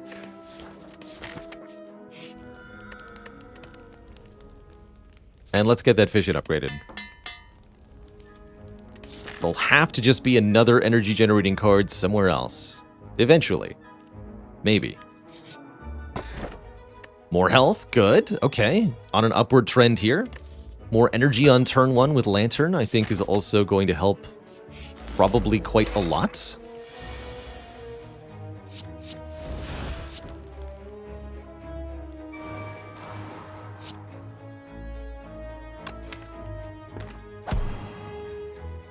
I bother? I'll bother. Oof. Bad bother. Do I often find a good use for multicast? If I don't have plasma or dark orbs, I have very, very little use for that.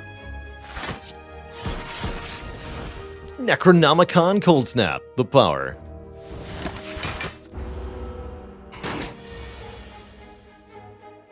Bet you didn't see that coming. Power. Skill. Attack. We're no longer confused, which means these cards will now cost the same price forever. And ever and ever. Also, I think I'm going to use this potion for 5 hit points. I could maybe use it in the Collector fight. I really don't see it getting a lot of use.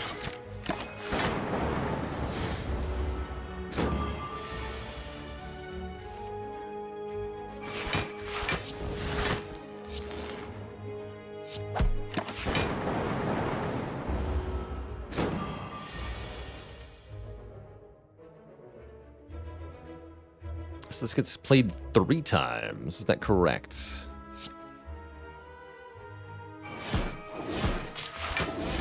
Yeah. And the potion comes back. 5 hit points gained. Common card skipped.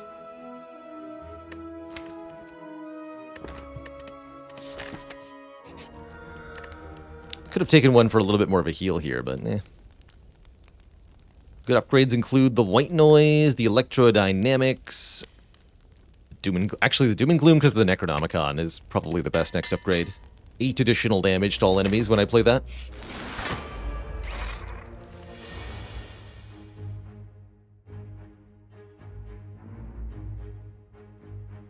Double Doom and Gloom makes us vulnerable. That doesn't seem like a good idea.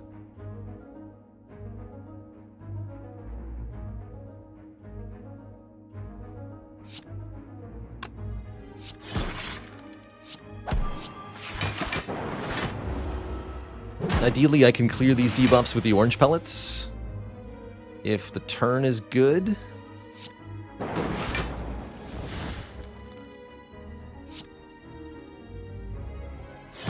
Heck it.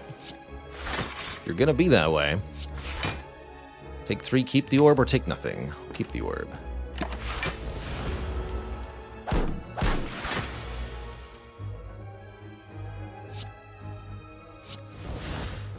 Skill, power, attack.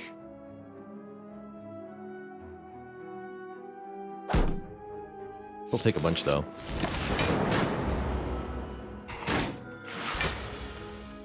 Since there wasn't any block for some mysterious reason.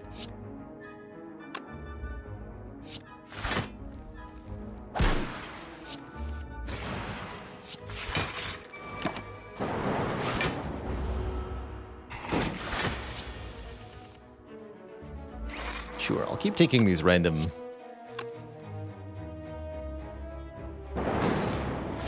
powers. Seem pretty good.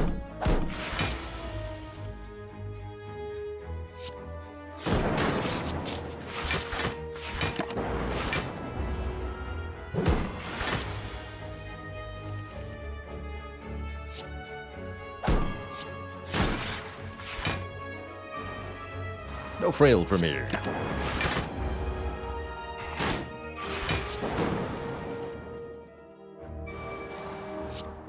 Give him the zip zap.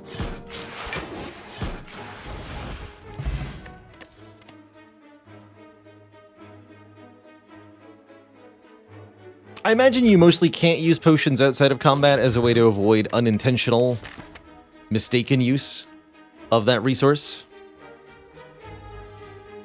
I'm wondering at this moment if I even go to another elite fight here, and we're kind of positioned to do so, but with 422 gold, the shop is looking mighty fine too.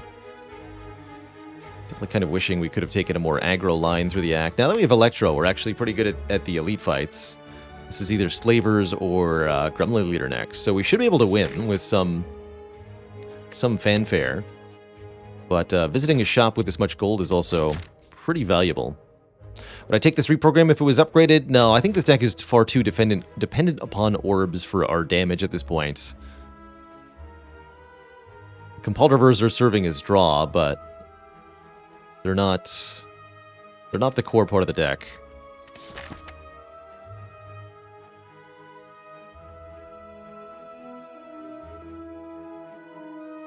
Would like to remove that that last strike. Okay, let's go to the shop.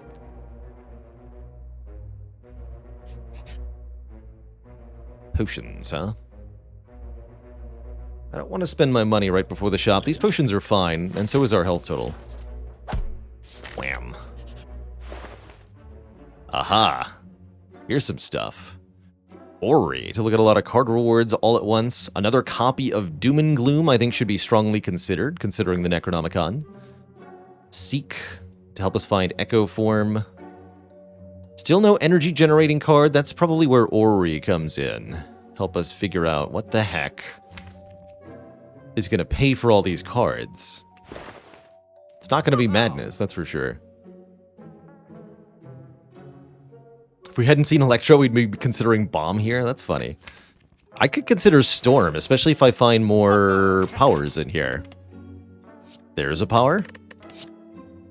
There's a Compulsiver. There's a power. Charge battery plus is good too.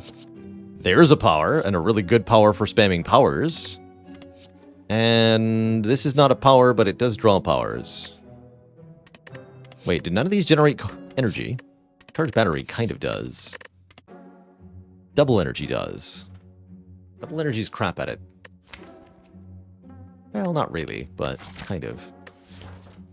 Good with Tempest, actually. So, we could consider power spam. Adding to the deck in some substantial fashion. Although I think I'd rather add this battery plus. I am going to add heat sinks. For surezies here. Take the battery plus. Third Compulsiver? That necessary? Let's go with yes. I think I'd better take double energy over another white noise here. Although it does want an upgrade quite badly.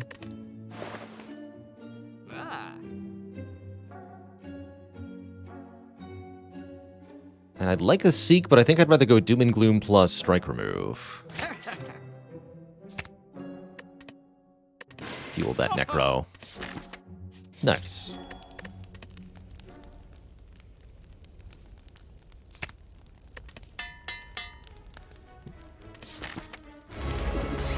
Alright, Collector. That is your real name.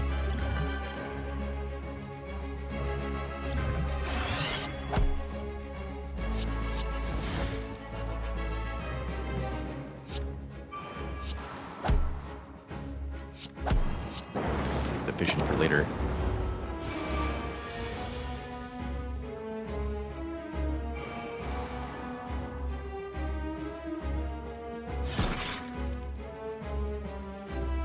Goes to 5, so we take 12. Block for 11. Perfect. Get a free lightning orb.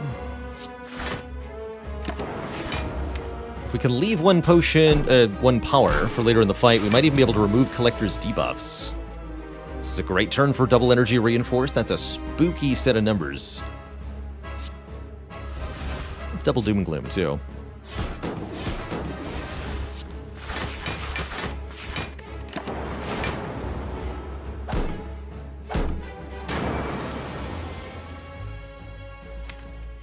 Echo form's not the power I was looking to preserve. Obviously, I can't use orange pellets with this. That's gonna hurt.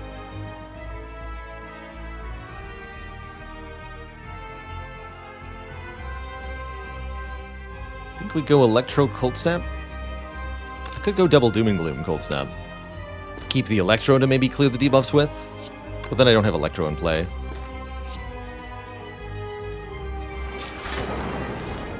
Oh, that's right. Because we have heat sinks. I will actually draw a mystery card. Hold on. Charge the battery. There's a chance we draw an attack.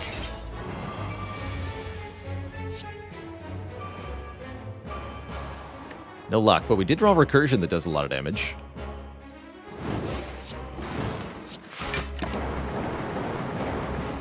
Thank goodness I have this fairy in the bottle. Ow. Yeah. Ow, indeed. Please don't kill me next turn.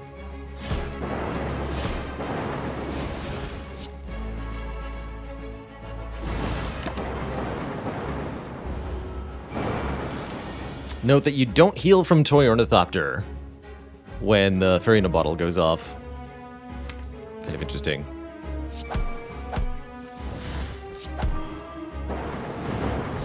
GG. Cost us both our potions, but we do gloriously succeed and find yet more powers at our disposal. Buffer to prevent an instance of damage, or Machine Learning for more draw every turn. Both have got some pretty substantial utility to them. Buffer in particular is nice with the Echo form. So I do want to grab that. We've got lots of card draw already. Thanks to the heat sinks, too. Do we have a way to gain focus currently? Just the data disk. Could get more orb slots every few turns with the inserter, or now could be the time to embrace additional energy. Fusion Hammer prevents us from upgrading cards. That would mean disastrously no upgrade on heat sinks or buffer here, which is a pretty hard sell for me personally. I still want to go to lots of rest sites because we have Eternal Feather too. So I think I'd rather take the battery. With 3 compiled rivers, I can actually see this being really good. We also have Recursion. We also have Vision Plus. Actually, yeah, starting with another orb seems really good. So I think Nuclear Battery could be an Energy Relic Plus, at least getting us started really well. But might get evoked a little early at times. I'm going to try it.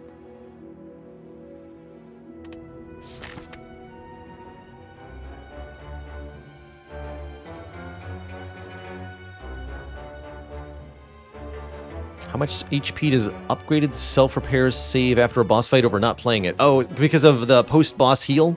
You heal for 75% of your missing health. So 75% of 10 is... or 25% of 10 is 2.5. You'll get, on average, 2.5 hit points for your next act with an upgraded self-repair. Whether you get 2 or 3 is going to depend on the specific rounding of your situation.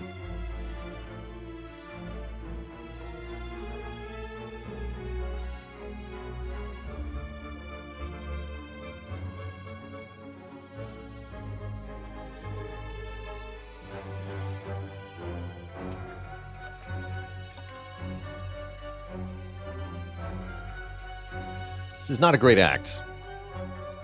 There's just not really rest sites, period. I guess I'll take the extra upgrade way back here.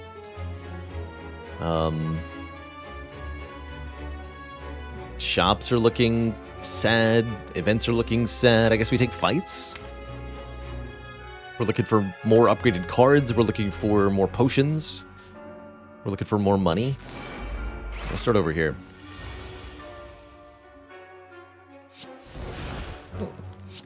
Starting with 5 energy is rather nice, actually.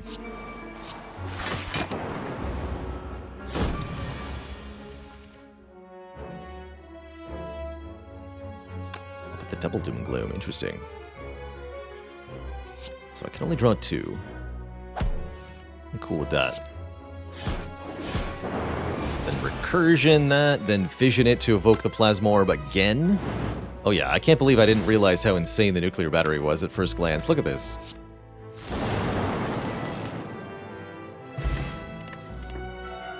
What a find. Beam cells not needed here. Most of our damage is going to be orbs. I think that's true. Ah, a good turn 1. You. Usually you'll see me go for the front or back in this fight. Little pro tip, the front and the back ones are capable of doing this nasty ×2 attack. The one in the middle can never do this.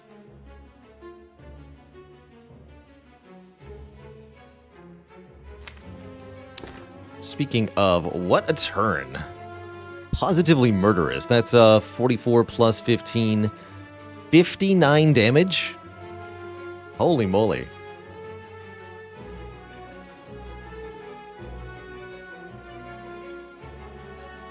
I think we start out by playing the Compulder and drawing 3, targeting the one with the lowest health, the front one here. But, yeah, this is, yikes. Okay, that looks a lot better. I can actually just block for basically everything we need to now. Cold Snap puts the Plasma Orb in front. Brings us to 2. Dual Cast gives us plus 3 energy, brings us to 5. I can block for a 56. No, this is not 10 per. Less than 56. Could play Electro instead of Cold Snap Dual Cast. It's going to work out way worse for us, though. So being able to generate a whole lot of energy up front is a nice aspect of the battery here.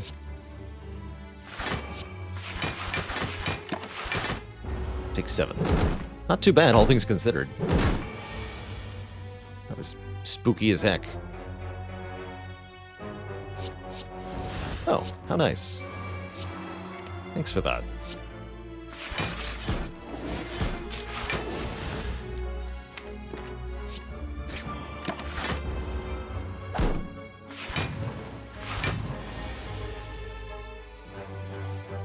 Triple Doom and Gloom. The Redoomining. The Reglooming.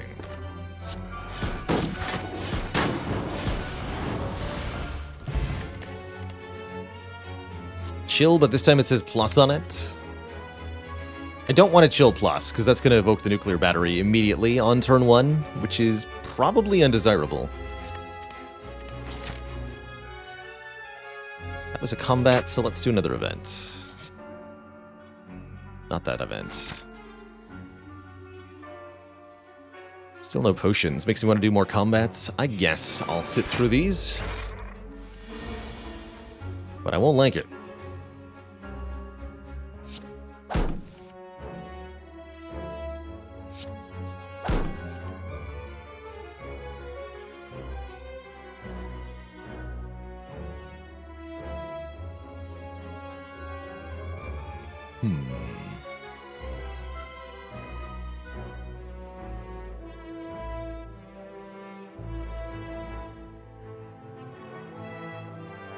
+3, so I'd go to 6.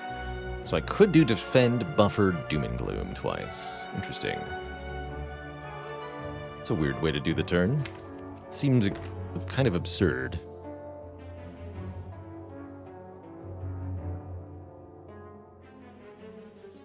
Let's just do this.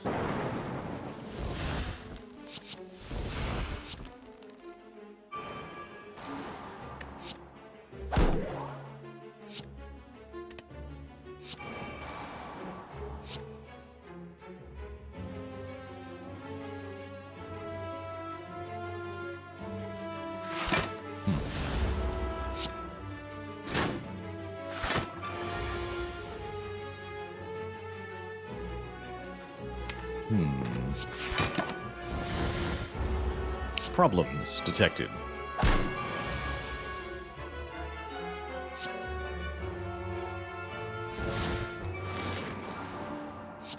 Great many problems have been detected. Don't think this is going as intended.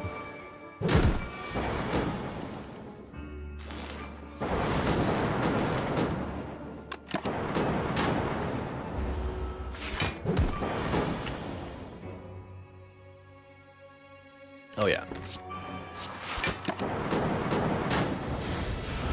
That was a very sloppy fight, though. I think I'm going to make another coffee after this run. So we're just kind of falling apart here. I don't have the brain to do this.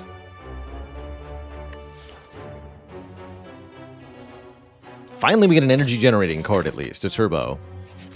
But it might be too late for us after that fight.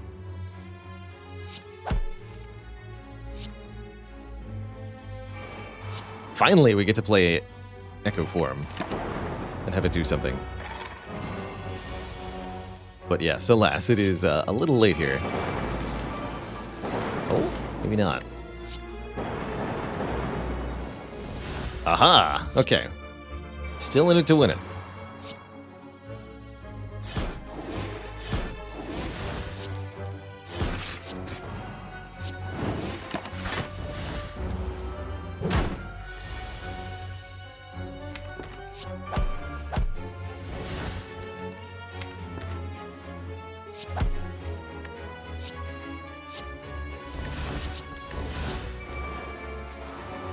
Here we go. Starting to come together now.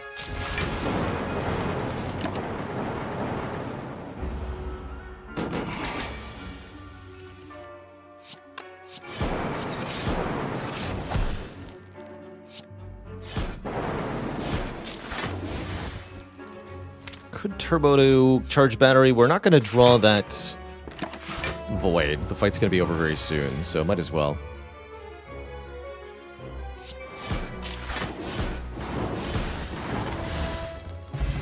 Triple Doom.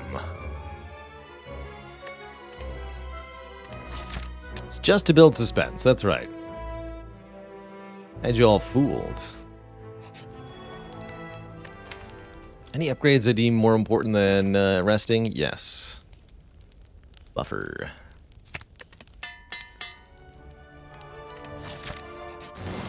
For this guy.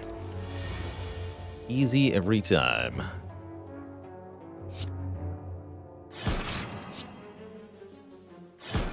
For real echo form, right? That's right, we do.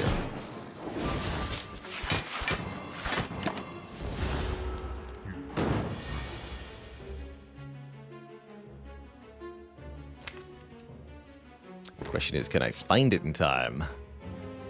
That is a different question. Strongly considering the Distilled Chaos at this time. Maybe not right now, but soon?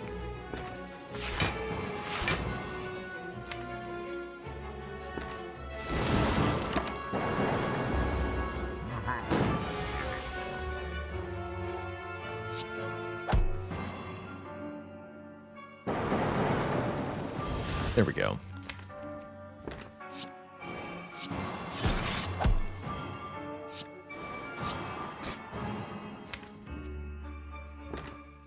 Okay, actually blocking next turn could be a problem, though.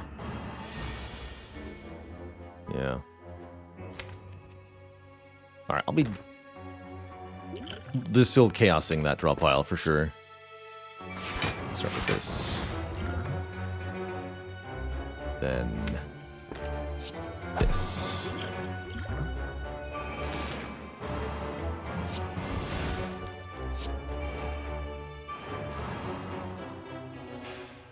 Dang it. Really wanted to double that.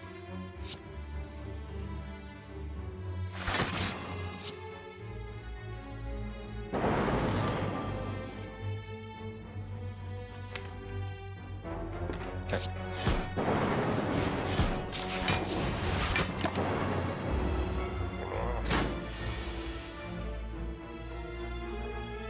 Foolish.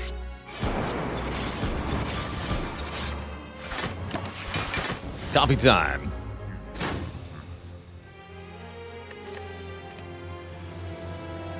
I'm going to take a quick break. We'll be back in a few minutes. 5 to 10 minutes or so. I'm going to have a mug of coffee. And we're going to go again with, I suppose, the defect one more time.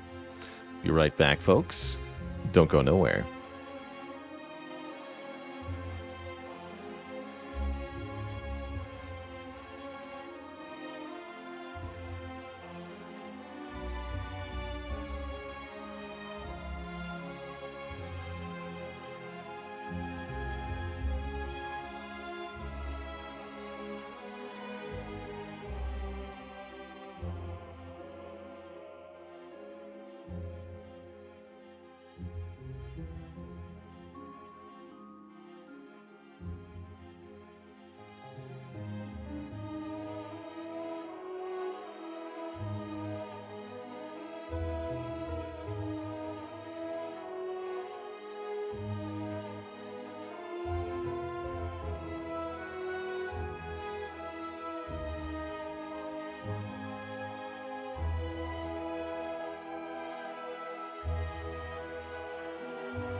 All right, folks, we're back. Thank you for the support.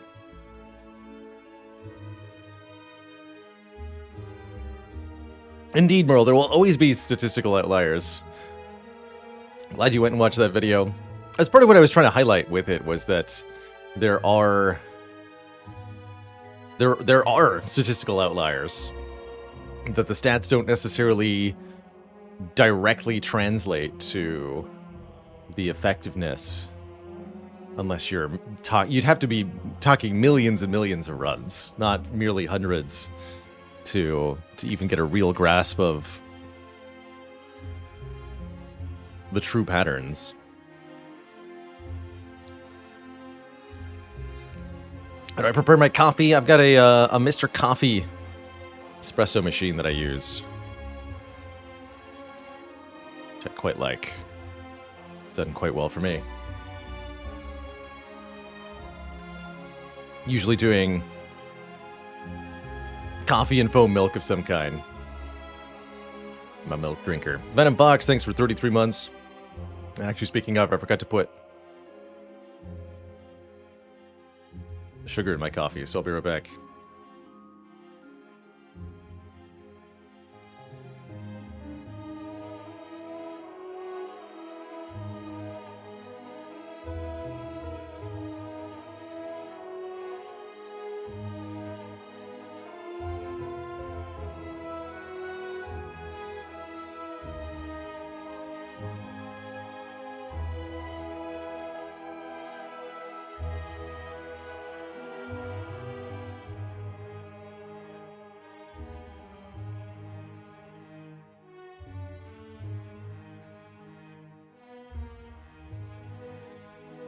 Okay, we are back. I do feel like I've got my brain cells back together here. Let's see if we can't get a defect run that is both moderately successful in terms of the resources it's offered, and one that I do not fumble quite so badly. Still feeling the boss swap runs, though. Let's do one. Get a Slaver's Collar. Energy during boss and elite fights only. You know, I rather like this path. We don't face an early elite, but we get more upgrades here to prepare us for Hexaghost. Defect plus a few upgraded cards can do some really good work. Doesn't hit a store, which could be a problem.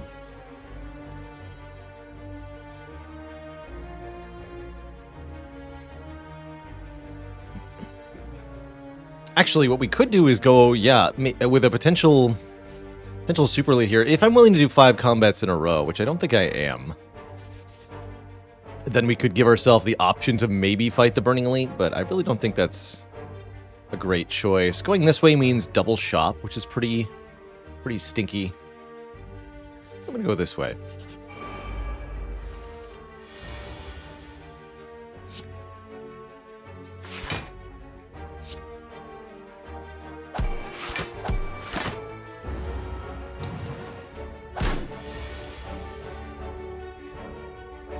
Strike here, zap, dual cast. Blip blap. Alright, well, if you're gonna force my hand like that, game, we might as well. Do we take the reprogram first or the claw, though? That's the question. Which one do I go for? I have to say, the Slaver's Collar doesn't necessarily make Claw much better.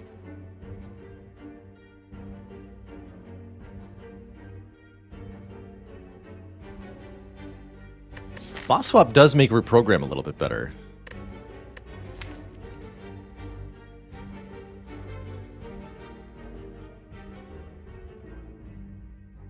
And G80 says, when in doubt, I'm a sucker for rarity. Claw could beat Hexaghost for us.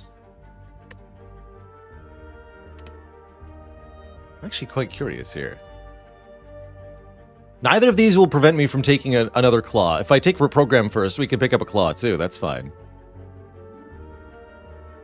Upgrade Heavy Path speaks for reprogram. That I do somewhat agree with. And yeah, I'm also on the... Well, I'd remove Dual Cast first, but remove Zap Trade. Let's go reprogram. We hit the random upgrades, let's do it. One upgraded defend and one strike. The reprogram scaling is online already.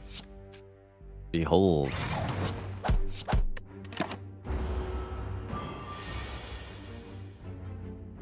Perfect block, courtesy of reprogram. Kerblamo. Let's play Ironclad Defects. All strength and dexterity. No focus. Good early potion to make up for the health we invested in our deck. Compile Driver's probably not it. Leap could be, though. Leap is an efficient 1 energy block card. It's a little defense heavy. Much rather have... I guess Charge Battery is not necessarily better with 4 base energy. Will I be removing Zap with the reprogram pickup? Potentially. I mean, it depends on what happens from here, right? We could see a Doom and Gloom that I end up wanting, and then we get a Darkness, and then we get a Loop. And suddenly I'm like, oh, actually, I kind of want Focus. You never know what cards are going to be offered in Slay the Spire, so you have to be able to keep your options open. You can't really hard commit to a reprogram this early in the run and expect it to pan out for you. You need to be able to adapt to whatever you are presented with. That is a bit trickier. That said, get the heck out of here, Dual Cast. Goodbye and farewell. See you later, nerd. Who needs it? Certainly not me. Definitely feeling like too many skills into a potential Gremlin Knob. I agree. I would really like to get more attack damage into this deck. But, you know, we weren't exactly offered the attack damage. Perhaps we did have to go the 4 combat route. Good news is, for the Gremlin Knob, we will have 4 energy per turn, or for whatever elite we do end up fighting. I think this is our best odds. I'm really hoping we get a random combat for another card reward. But we shall see. Boop. Bonus points if we can get a potion from the Jawworm, or just generally speaking, beat the Jawworm without taking too much damage. I'm trying to do it without taking any. Perhaps that's greedy.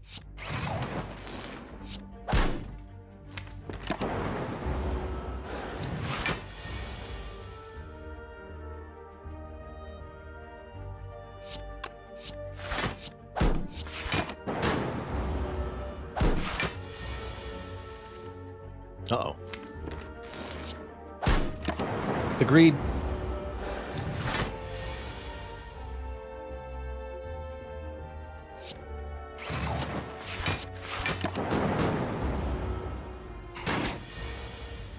My greed has cost me all of 2 hit points.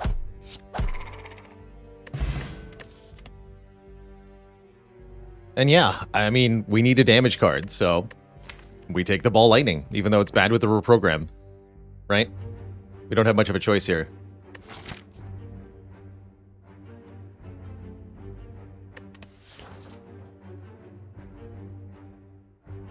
Can always not play the reprogram in certain combats. Or skip?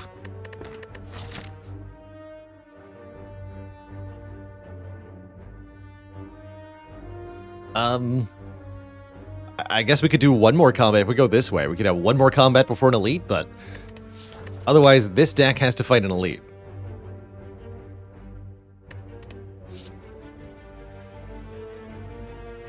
I don't think that's going to work out too well either. I think that means we take it.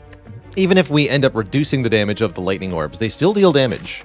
And even when the base damage of the lightning orb, that says 0 at -3 focus, they'll still do more damage when evoked. Base of 8 minus 3 is still 5. Question is, I think with the Ball Lightning, do I upgrade Reprogram for the 2-for-1 of it? Or do we need to upgrade our damage cards directly at this point? Upgrade the Ball Lightning, upgrade our health by resting?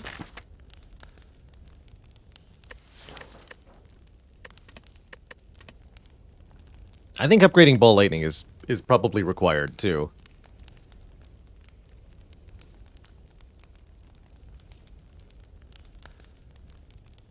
Will the lightnings not go lower than 5 when evoked? They will if you continue to lose focus. So -4 focus, they'll do 4. -8 focus, they'll do 0. So on and so forth. You make do with what you get. Even if it, well, even if you got no not so polite things to say about it. Here's a clear instance of a trap. I'm not even going to a shop this act, so trading away my health is a big oof, but man, 150 gold just down the drain in exchange for 11 hit points. Not a great feeling. Not a great feeling.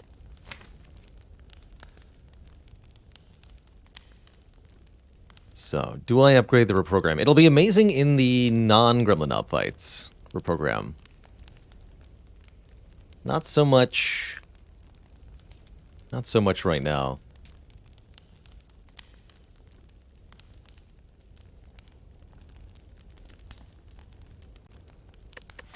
There's another rest site right afterwards.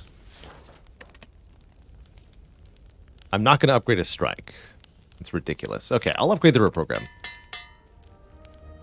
We'll have that upgraded for now and for later. And here's one of those things. This is going to help us a lot in the upcoming fight. Shame we remove dual cast, but it's still going to be damage, which is nice. Start of each combat, channel a Dark Orb. I think we go for it. It's not Gremlin Knob, which actually sets us up extremely well here. Good. Dark Orb upgrades by 6 per turn, which is affected by your focus. But it can't lose strength on a turn. Also, we have 4 energy per turn, by the way. Let's wake up now? No, let's wait one more turn.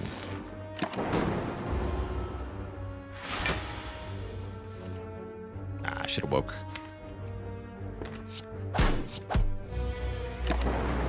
Anyway, our blocks are going to be amazing if we draw them, which we don't. Typical.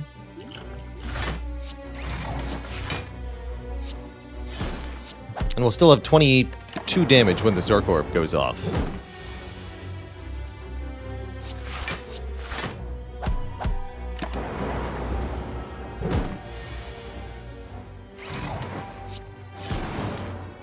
Bonk.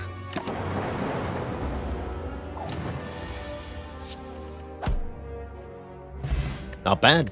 Gold-plated cables symbiotic virus means we start combat with a rapidly charging Dark Orb. Fascinating. A biased cognition or a reinforced body with reprogram. Man, what a choice. Can't believe we removed dual cast.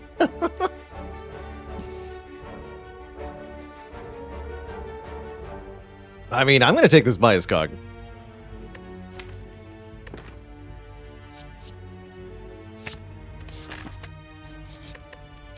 So we go with a reprogram plus and a bias cog plus. Yeah, it's going to be one of those decks.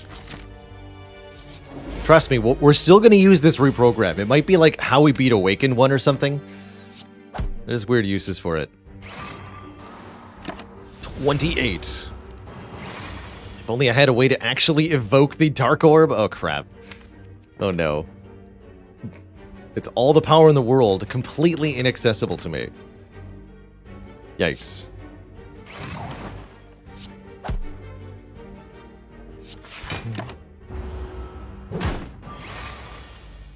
Dual cast, I miss you. Come back. Do you remember when we used to be friends?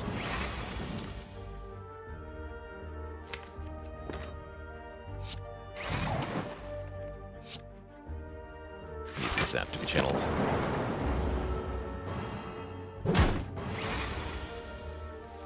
Dual cast, please. 1 damage from the lightning orb mattered there, by the way.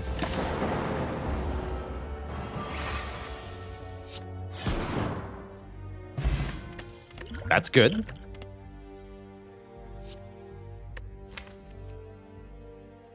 I mean, it helps me evoke the Dark Orb. Helps me beat Hexaghost. I'll do it. Who's next? Gremlin Nerd? Get destroyed, sir. Do I reprogram and biased on turn 1? Is that a thing?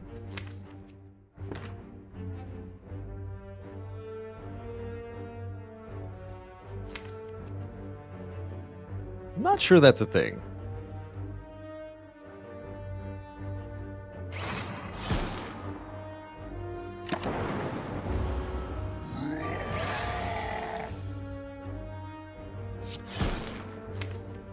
Cool.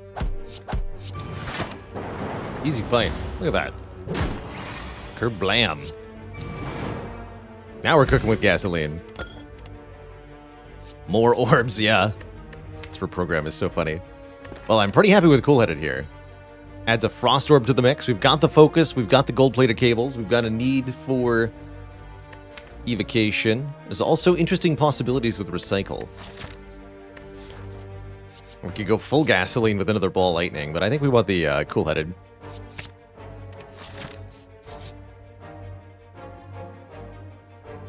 A bonus elite awaits us. 3 sentries. And we still have a fairy in a bottle. I'll push my luck. I think we're very good at fights in general.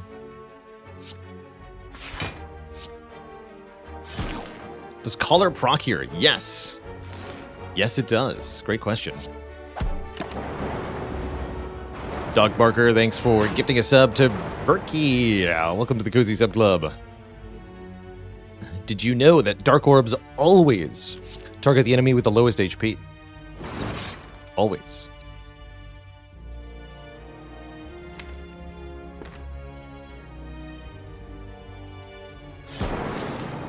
Guessed wrong.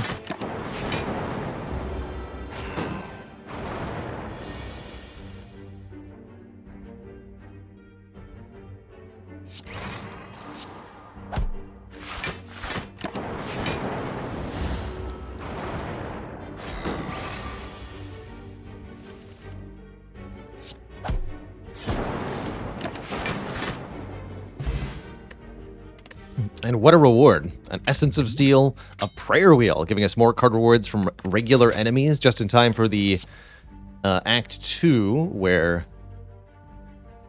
we can start seeing upgraded cards.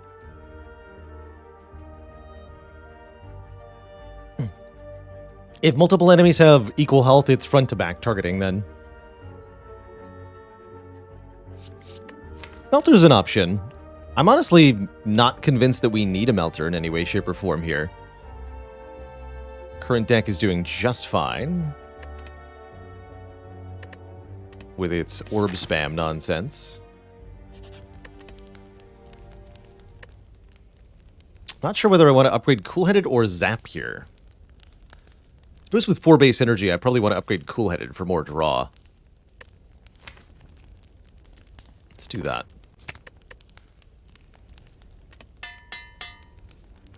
So yeah, reprogram is unfortunately kind of falling by the wayside for now. For now.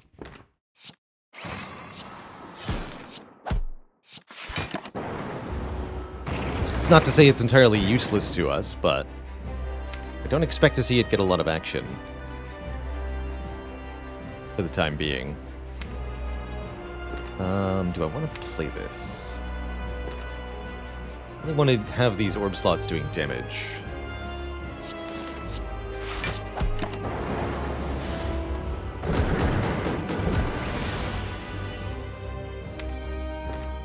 I think it's time.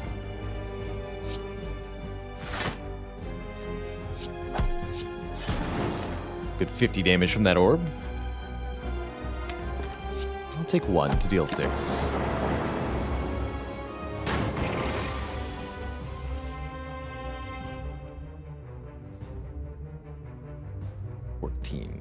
Live on 1. Spooky. Still have the fairy, though. And I could block for more if I reprogram here. So I'm losing quite a lot of orb damage to do that. Don't think it's worth it.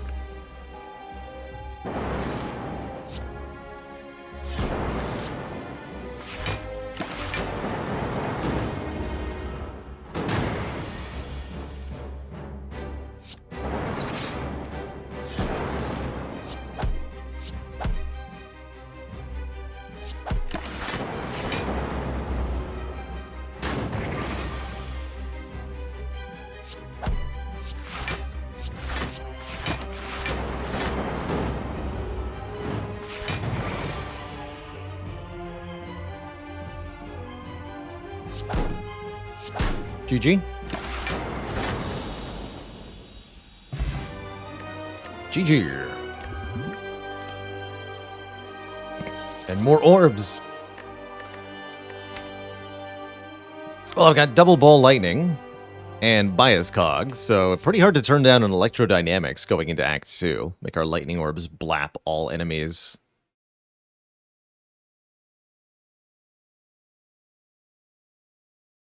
You know, I think I figured out the best way to make an effective orb deck in Slay the Spire. It's to try to force, reprogram, or claw, and then have the Spire mock you by giving you all the good orb stuff instead.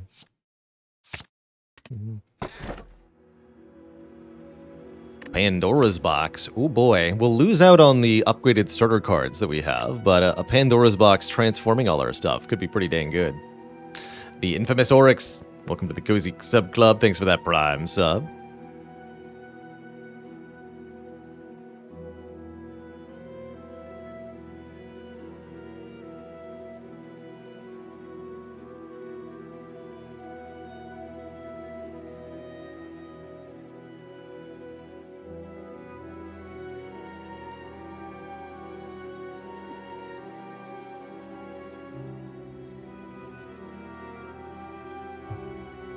Can I tell you what an Oryx is? I don't think I know specifically. I want to guess that it is a bird. I will now Google it. It's an ox. No, not ox. Antelope type creature. It is not a bird.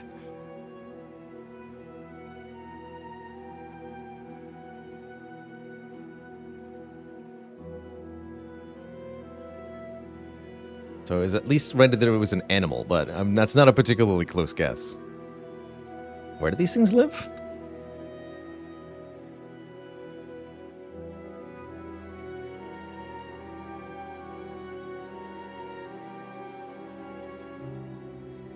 Oh, a nearly extinct antelope. Ah.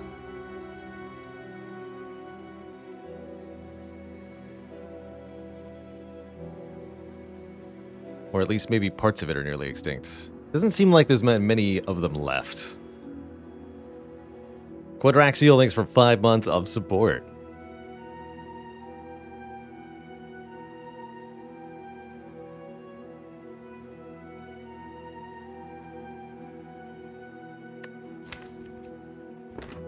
Sacred Bark here is kind of fun. It's gotta be Pandora's Box for me, especially with Prayer Wheel. We can build a very crazy deck from here.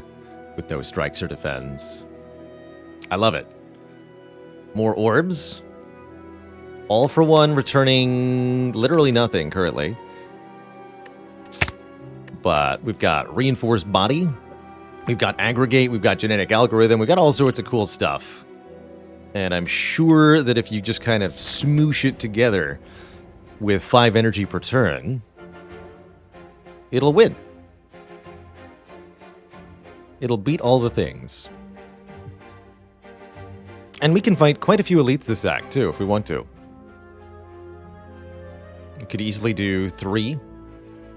4 if we're feeling extra spicy.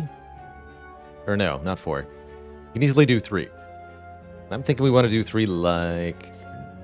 Actually, more combats is good, right? A, we're going to blap them. B, Prayer Wheel.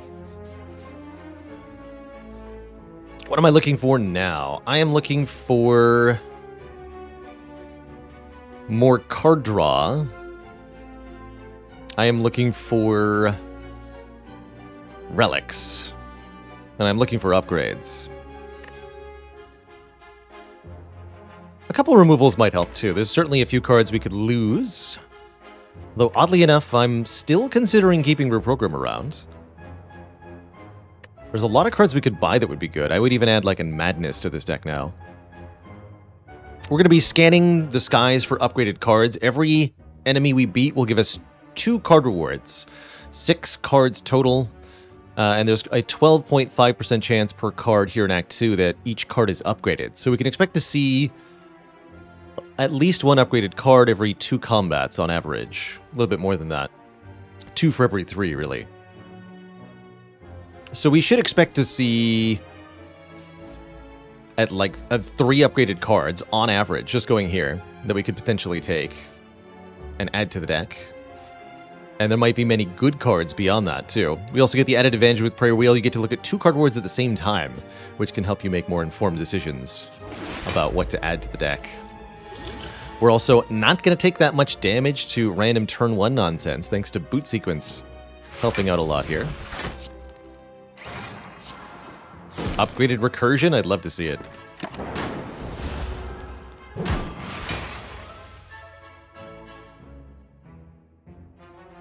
It's not going to do much, unfortunately. Fusion at least creates an orb. There's use for that.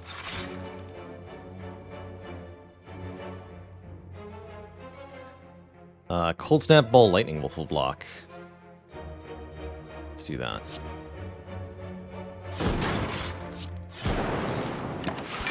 The Frost Orb goes off 3 times. This doesn't do anything. We need to put the finishing touches on this fight quickly.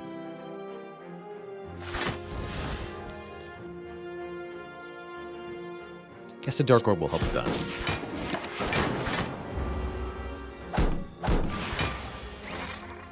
But as we run out of focus, we're going to get in trouble here. Big trouble.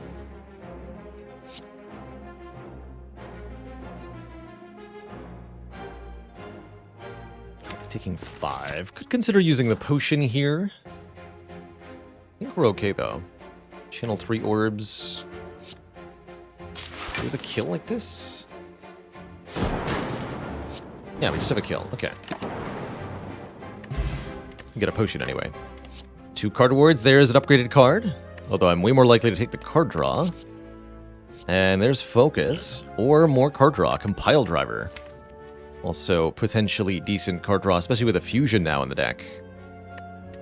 So, some good options there. Take the Streamline to go with the All-for-One. The hype.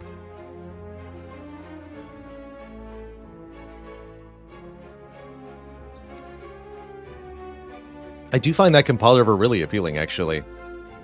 Especially with Aggregate, just adding card draw cards is going to start generating energy for us. I'm going to go Compile Driver Skim here. Really improve our card draw. And we'll take that first event. Relic for Writhe Curse. I don't think that I want to do that. Not here, not today. Have ever played any Ring of Pain? I've seen a little bit of Ring of Pain, but have not had the pleasure of trying it out.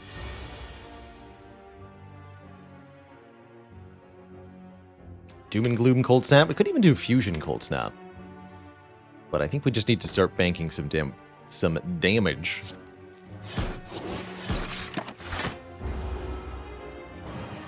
Oh, I'm sorry. That's right. I do owe you a Dadok Shmemorin.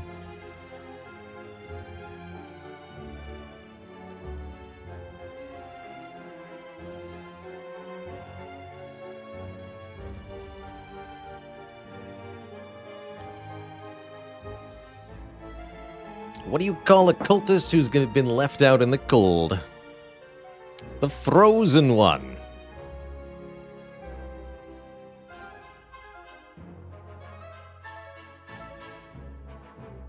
At what percentage of getting a curse would I accept that event?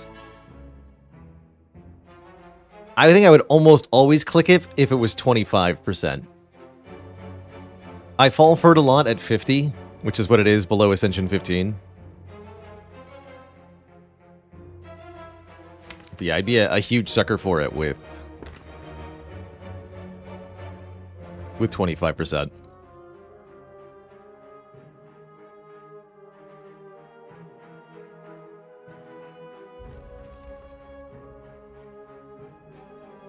Could do electro reinforced. I'm thinking genetic reinforced, but that might not actually be a good idea.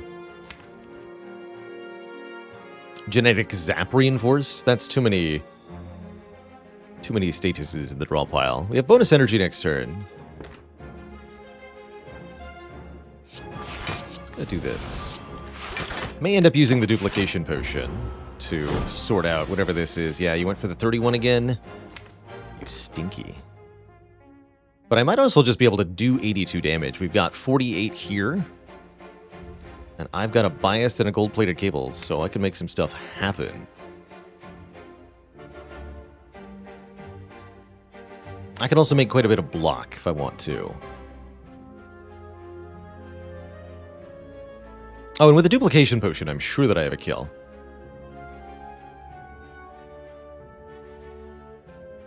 Let's go... Just want to make sure there's a lightning orb in front at the end, right?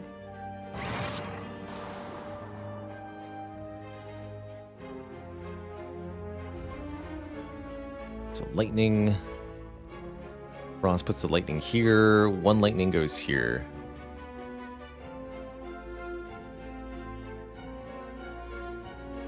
So I should do the math now. That's what that tells me. So, got 48 from 2 Dark Orbs. We're going to do 17 attack damage. And with 5 focus, Lightning Orbs hit for 8 at the end of the turn. We can get up to 8 times 3. That's 24. That's the best case scenario of 89 damage. Which means I don't need to use a potion. We just need to make sure we end with a Lightning Orb in front. Those gold-plated cables. Battery Plus. That's a pretty decent upgraded card. It both improves our block and helps with energy a little bit. Another cool head is also worthy of consideration. And another compile driver if we want. There's also an unupgraded recursion that we could turn into an upgraded recursion if we want to. I'm So Cody, thanks for 13 months of support. Problem is I have lots of other good upgrades. I'd like to upgrade Fusion if we're going to keep it around. I'd like to upgrade Aggregate. I'd like to upgrade Skim.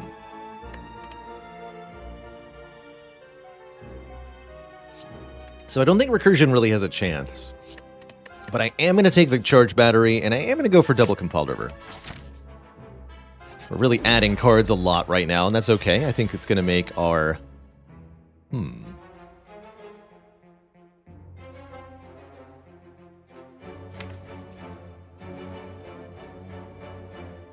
Alright, I'll do it. I'll play them both.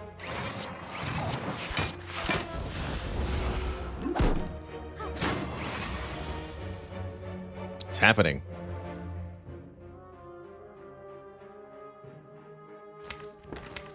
I need to get back with All for One. Lots of energy next turn. Can't be attacked 3 times in a row by the Centurion. So I'm A-okay with that.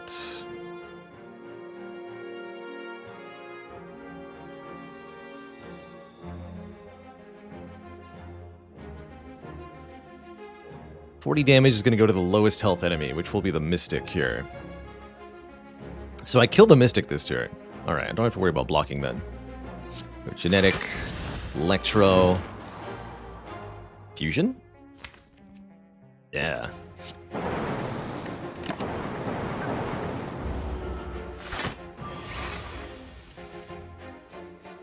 And then after Cool-Headed, we aggregate, and now Compulsivers draw 3, which is pretty hype. Allowing me to get to the juicy block at the core of the deck. Delicious.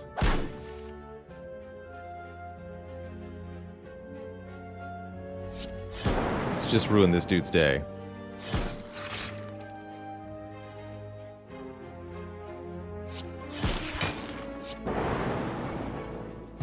Wow. Okay, well, we seem to be performing really well. There's another skim here. More unupgraded stuff.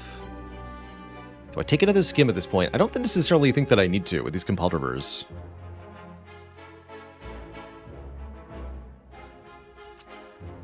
Yeah, currently in longer fights, we can kind of transition to a program. Or if we're fighting Champ, we are fighting Champ. Okay.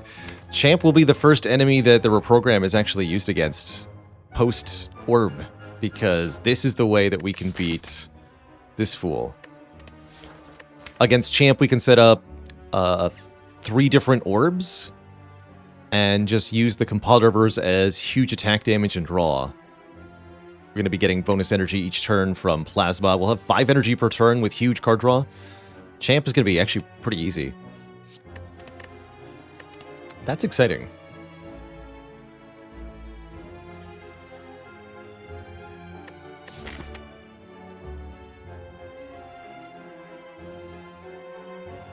Don't know that I want the second skim. I mean, we're going to have more energy per turn. You know what?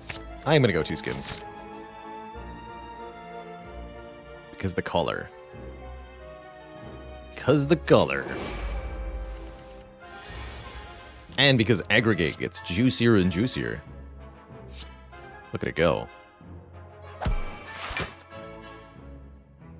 Could duplication potion our boot sequence? I probably want to do that, actually. Unless duping something else saves me more than 10 health, which I doubt.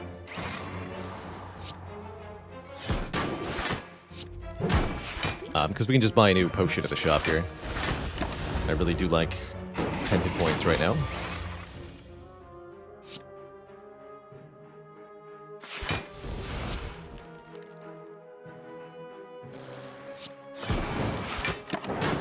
Just gotta evoke this.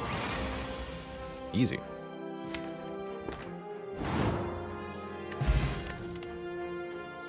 Consume. Rebound's interesting too. Finally Claw. Or another compile. One last compile. Let's go double skim, triple compile. And now we're really, really hankering for a recycle. Do I upgrade aggregate first or fusion first? I'm thinking aggregate first. We're tending to see like 15 to 12 to 15 cards in the draw pile now. This is starting to be a +1 or 2 energy upgrade now. Aggregate plus, such an amazing source of energy on defect. Hologram when? Now.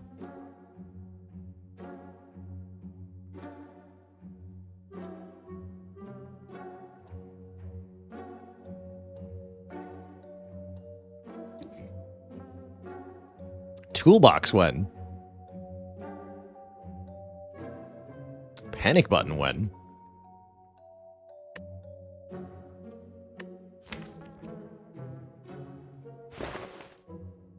I think an attack potion's going to be pretty good for the elite we're about to fight, right? Yeah.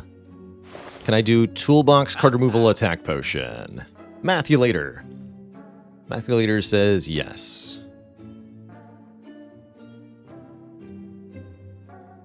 Yeah, 125 plus 160? Yeah. I want that.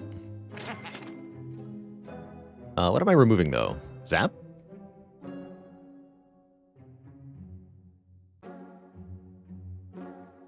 I have ball lightning for the renewable lightning. I only need... Oh, I have 2 ball lightning? Yeah, remove Zap. Never gonna upgrade that card.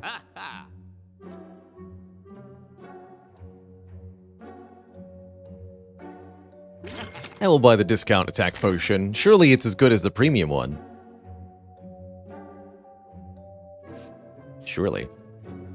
Alright, we didn't start with the Slaver's Collar to not fight elites when given the opportunity. Bring it on, Book of Stabbing. Bring it on. Oh, how dare you attack for 24 on turn 1? You know my stance on this.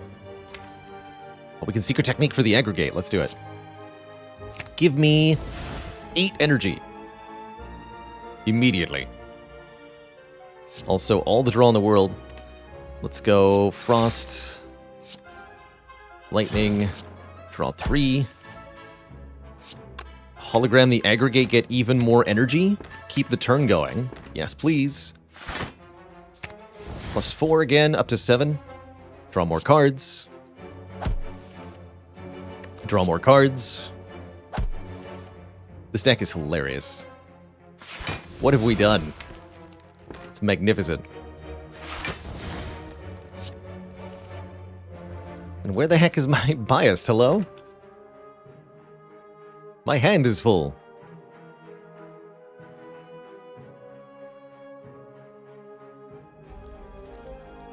And we get even more energy next turn, apparently.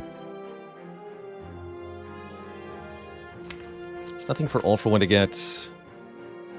Yeah, we almost drew the entire deck on turn 1. That's a pretty good sign. I'm thinking now Fusion, Cold Snap. So we have 3 different orbs. We have a Plasma Orb.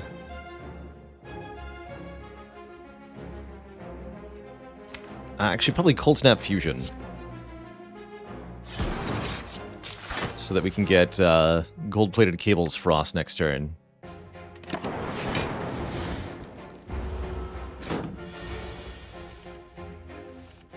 Yeah.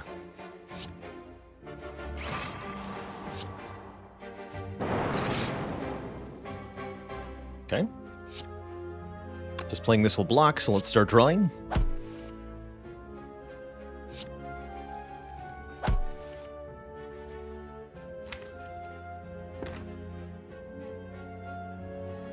Ball Lightning Battery. Have a bajillion energy next turn. Just infinite energy, really.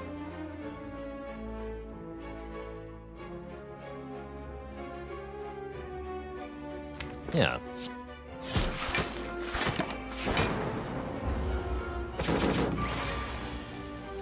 Seven energy at the start of the turn. Draw. We draw more. We get even more energy. We draw more. Now my hand is full. Now I play more cards to get more energy. So that I can draw more cards. And then play more cards. Yeah. Have some lightning. Good fight. I think the deck is now working with all the compile drivers and skims that we added. We've kind of achieved some hot nonsense. Infamous Oryx, thanks for those 500 bits. Sure, just for you, we'll turn on the compile driver beta art for this run. Let's give him some dropping. Bonk him right on the head. Question card here is amazing with the prayer wheel, by the way. We get to see even more cards. Do I want a Storm? No. Do I want a Thunderstrike? No. Do I want a Block Potion? No. Okay. Ancient Tea Set, my most winningest common relic, apparently. Surely it must be a sign. I mean, I'll take it. More energy on turn 1 means potential silly nonsense. Reprogram Thunderstrike deck. Now there's a fun way to get victory going. I could see it. I could see it.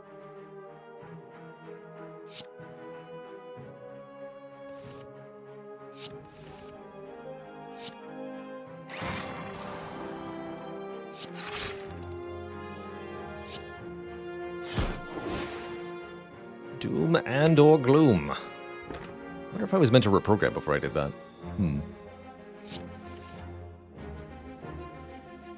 I guess evoking this will kill you. Anyhow. No, it would kill this one. We have to go, like, Cold Snap. Do I want to be attacked next turn? Kind of. Let's do something like this.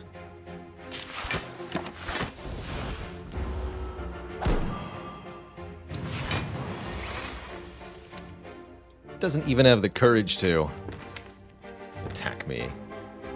So sad.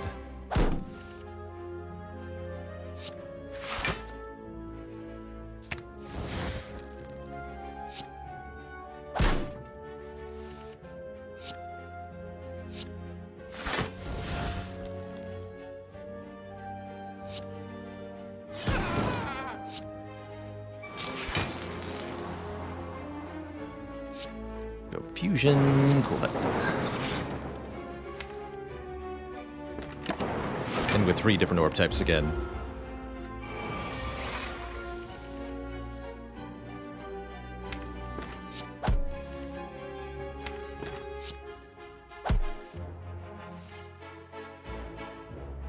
It's just so much card draw.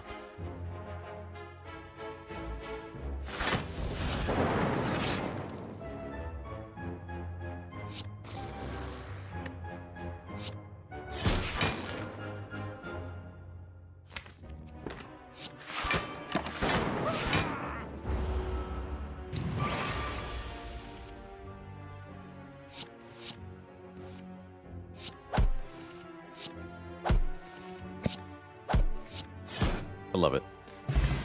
Singing Bowl, amazing. The combo is complete. Prayer Wheel, question card, Singing Bowl. Card rewards are the best thing ever because we get to look at 4 cards, and even if we don't want any of the cards, we can gain 2 max health. What a great combo. For example, here. I think we're on track to be able to take on the Burning Elite here. We've just been absolutely stomping on everything that we've run across so far. I don't really want to go to another shop anyhow. Let's go for it. Sure, give me a relic. The Regal Pillow. Bonus health if we should rest. Yes, please. I would like to Apotheose. If you would be so kind.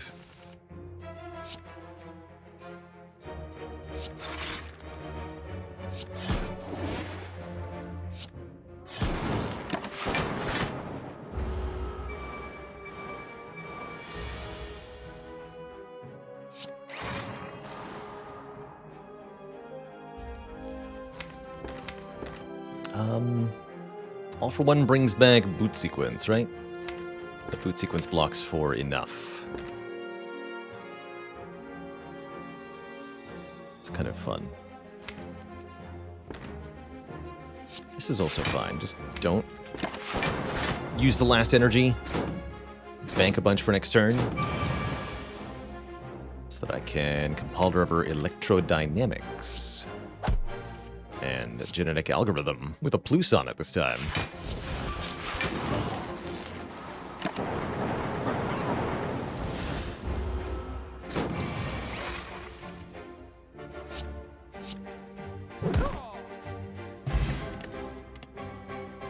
Oh yeah. That's going to be a winner just if nothing else so that we can get 4 different orbs into the Compile Driver. It's also upgraded for free, which is huge. Turbo's not too bad either. This looks like 2 max health. We could maybe take Recursion.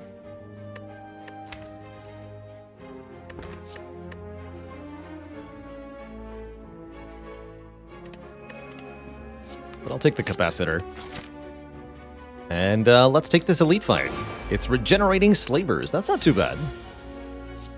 Go with the thinking ahead here.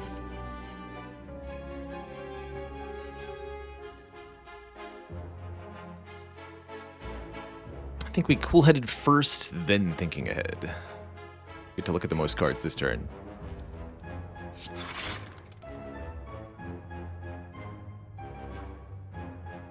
Compile Driver, then thinking ahead.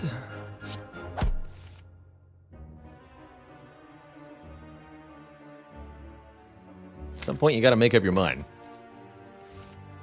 Aha. So, we know Electrodynamics is the top card, huh? That makes my life a fair bit easier. Or we could play Electro now, alongside with Boot Sequence. Results in taking a fair bit of damage. I think we hold on to the Electro next turn. Put that on top there. This turn we play Boot Sequence, Algorithm Leap, or something like that. We're not being made weak, so I don't have a huge use for the attack potion quite yet. And we try to capitalize on that next turn. I'll just go ahead and block all your nonsense this turn. Next turn, that's where it's at.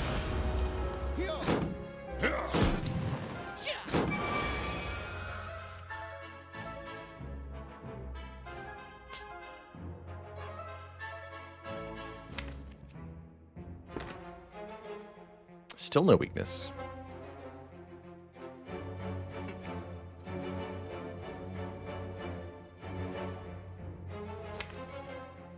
Debating whether we try to draw... I mean, aggregate will still give 2 energy, right? I need that bias cog in hand. There we go. So we go bias cognition, electrodynamics. Yes. We take more damage than I'd like to. But we get the important stuff in play. Next turn we should decisively win. The attack potion going to make 1 difference at all here? I don't think so.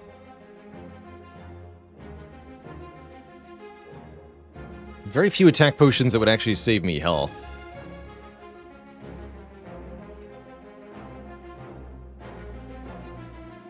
Meteor Strike would be the big one. It's not going to be useful in the champ fight. And there it is. Okay, well. Glad I thought about that for a second. So, that makes my life nice and easy. Go Meteor Strike, Electrodynamics. We get lots of energy back.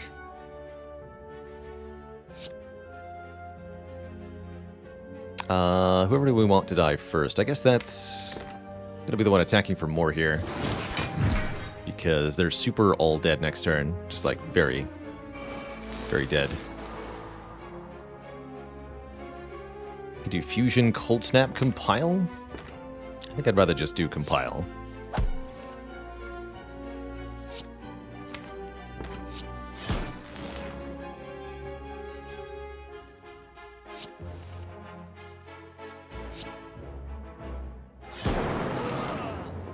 Yeah, you're super dead too. Hologram, the ball lightning? Might as well. Well, congratulations on dying. I even got the Happy Flower set up. Get Tungsten Rod, reducing damage we take. And we're offered a Glacier. We want Renewable Double Frost. I don't necessarily think that we do currently. Could take a Genetic. A bit late for that, though. I've already got one, anyhow. It's doing just fine. I think I'm just gonna not.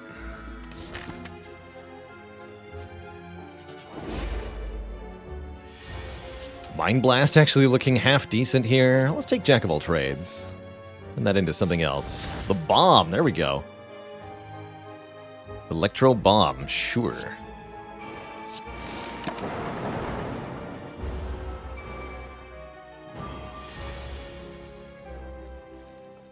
You got it.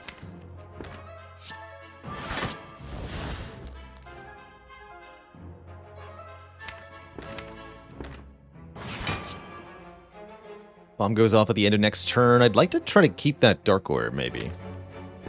Not sure that's gonna... For the Chosen. Not sure that's gonna work out. Oh, it is. Cool. Good. Very good.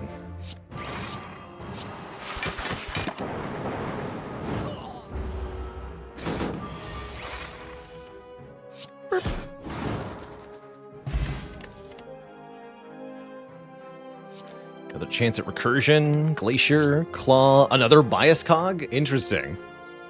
I'll take 2. We can find a way to keep the focus from these. We're going to be in the business. But hilariously, they're not going to be part of our champ solution. Not really. This is so funny.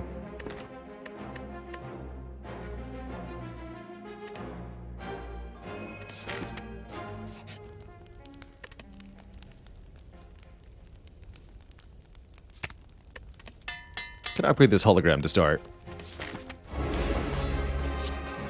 Oh, well, I'm going to upgrade everything, actually.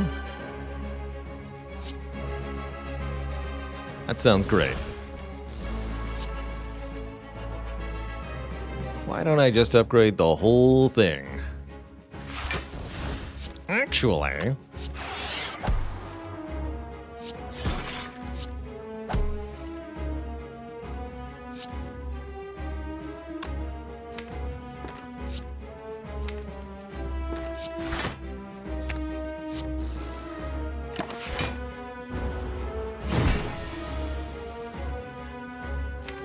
Just gonna play all the powers straight away here.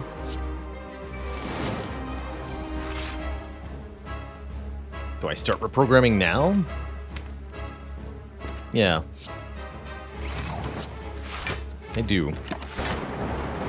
So our focus is really going to rapidly drop down to nothing. I'm playing the powers just so that we don't draw them again, since powers do not go to the discard pile. Order. Currently missing a Dark Orb.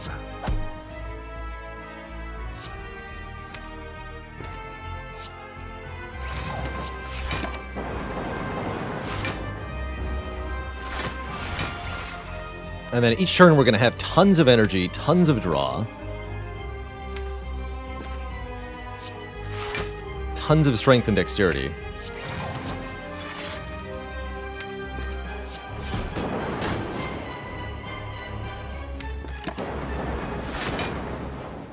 Even though our orbs are mostly useless to us. The compiled rivers will say otherwise.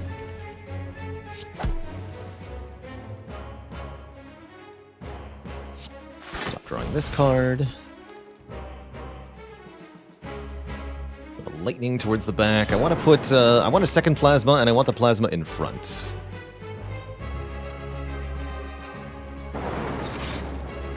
Like this. Okay, this is the perfect orb configuration. We don't need to change it again.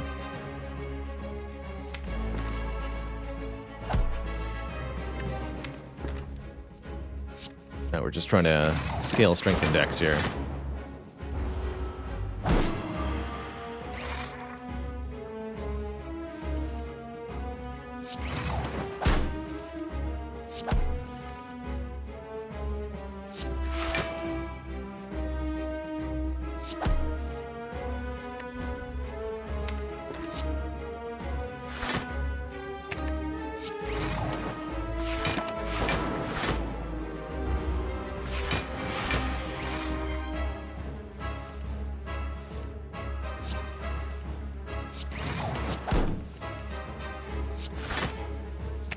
More.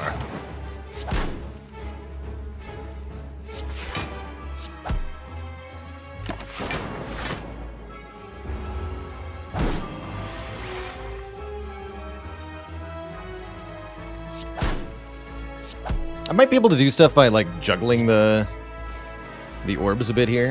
I don't feel too motivated to do that. But it's an option.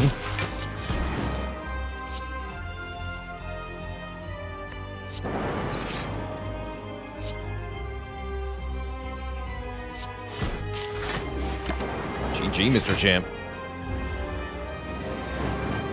We've done it now.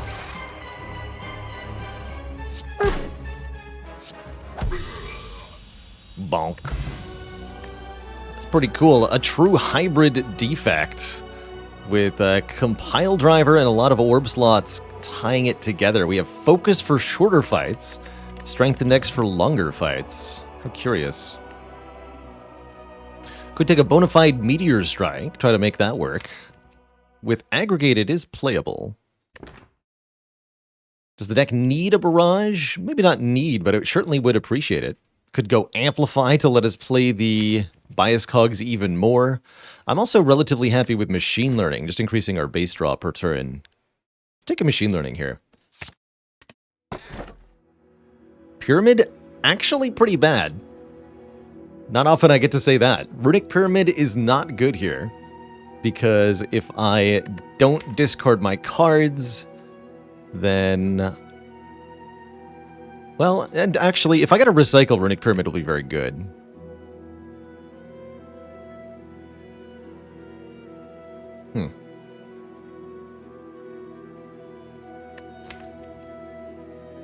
But it's definitely going to be hand clog, for sure, if we take the Pyramid.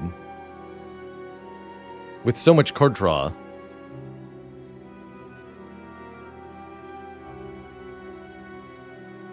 Hammer's not too bad. There's definitely some upgrades I'd like. But more energy per turn I would also like. And we'll be finding plenty of upgraded cards, since we see 8 cards per combat.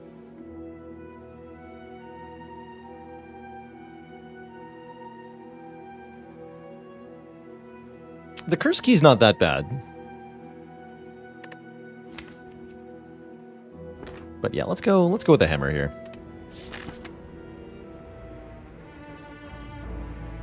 Okay, we already got our Burning Elite. Pathing looking kind of sad. Not upset by Fusion Hammer here. We can barely get any rest sites as it is. Can also barely get any elites. 2 elites maximum here. Or no, there's a 3 elite path. Excuse me. There is a 3 elite path. Does go through a forest rest site. That's not the worst thing in the world, though. Do I want an early store? To do what? Look for orange pellets? Good answer.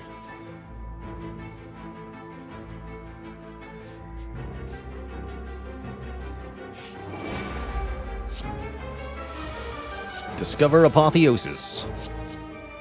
Or that works too.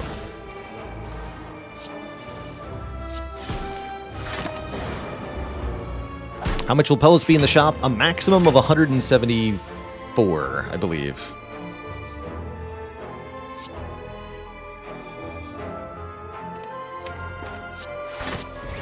So it's within our price range already.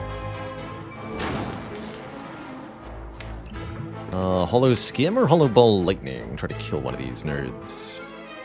28 block. Oh, it is 173. Dang it. I lied. 173.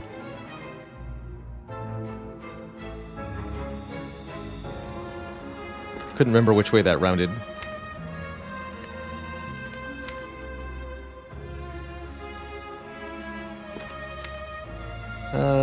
Yeah, I'll Hollow Skim. Right? Currently dealing 32. We're actually not killing the middle one.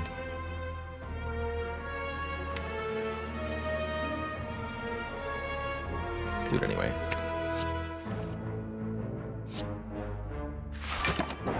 The acceptable parameters.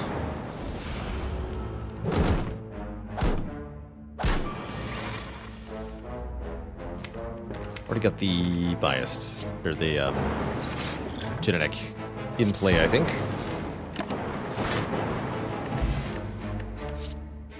There's a barrage. You might want to consider that. And I will take another hologram, even unupgraded with Fusion Hammer. Yeah. Blessing the Forge seems good, actually, letting me upgrade key things. Go for the Ice Plus, not bad, especially with the Ultra one, right? How do I feel about this barrage? It's definitely our end game. In a few situations. I'm not convinced yet that we need it. And I don't like that it doesn't say Plus on it. So there.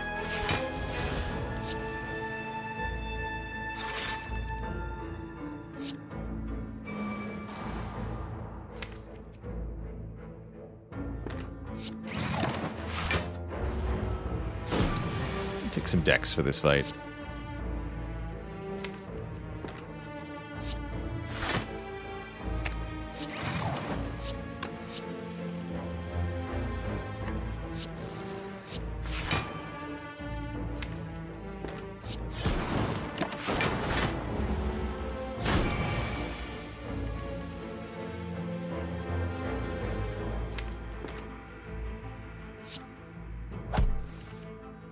Draw 3 currently.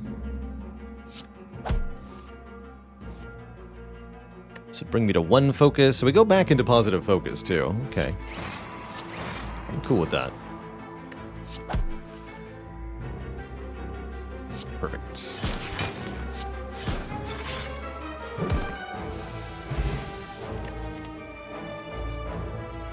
Take another reinforced. Force field's also an interesting option. How many powers do I have? 4, right? Electro, double biased, and capacitor. This will become a free returning skill. With a chance at go for the eyes, too. Interesting. Actually, rather like a force field here.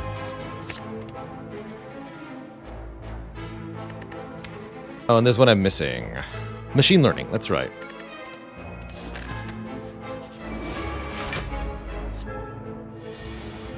I choose violence.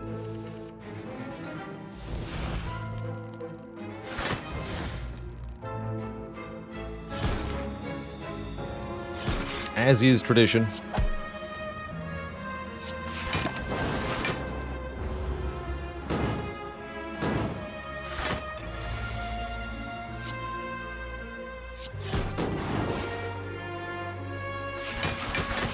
Please don't explode me next turn.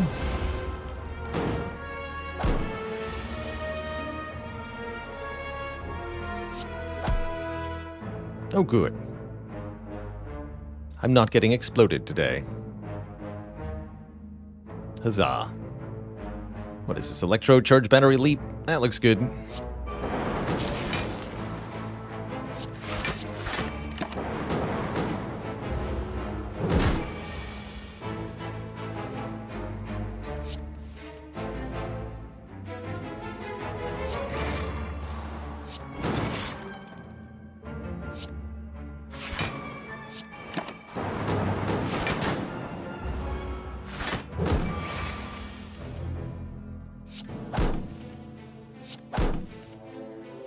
This would be the ideal turn to win. I can make that happen.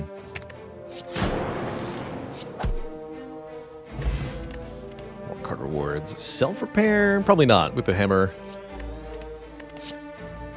Chaos plus, Turbo plus, Beam Cell plus. Wow, okay, we'll take one of those for sure. Liking Chaos for channeling 2 random orbs. But I'm also liking Turbo, kind of. Although we'll clog our hand if we keep redrawing.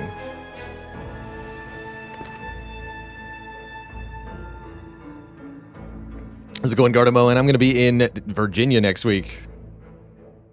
So I shan't be here. I mean, Turbo does let me get a ton of stuff done. And I've got holograms and such. Okay, I'm convinced. Even says Plus on it. And Madnesses. To make a card permanently free, I've got an all-for-one in this deck, and I've got holograms. So, this deck is taking Madnesses. Which means, yes, a possible infinite.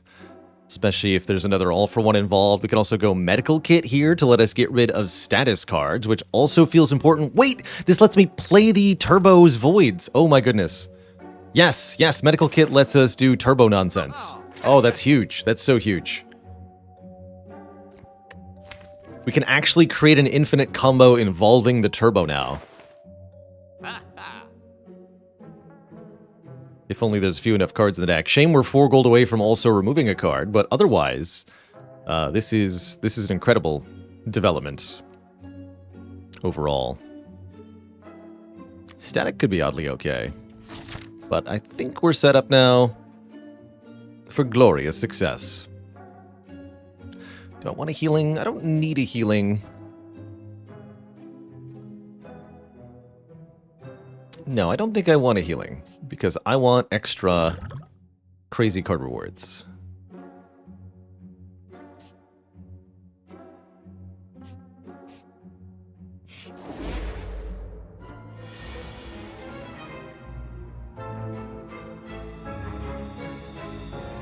I should tweak my auto-host while I'm gone. Maybe have the channel cycle through some friends of the channel while I'm gone.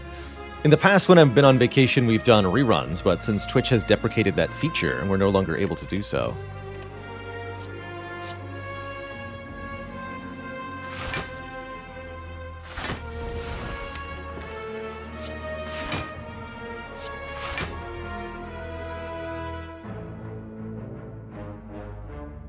Mad Goji says, feel stupid, I don't get how Medical Kit interacts with the Voids from Turbo here. Voids are a status card, meaning we can play them for 0 cost to exhaust them. Now, Voids automatically exhaust at the end of your turn, of course. But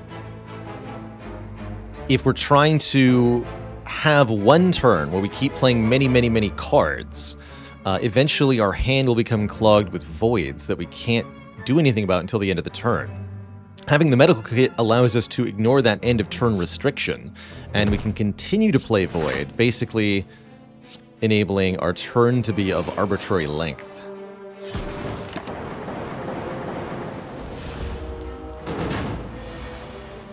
Actually, not a problem. Cool. I'll even reprogram here. You heard it first, folks. So this is 9 times 5, so a confusion reinforced.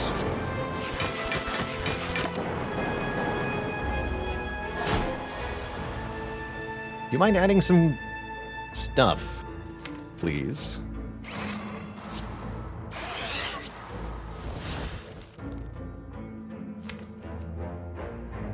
So now All for One can fetch Turbo and Skim. We're starting to get into crazy, silly territory.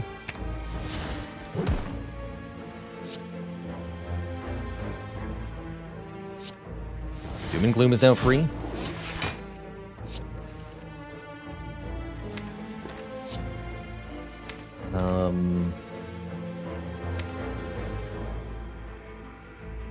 So close to being able to make that work. For shame.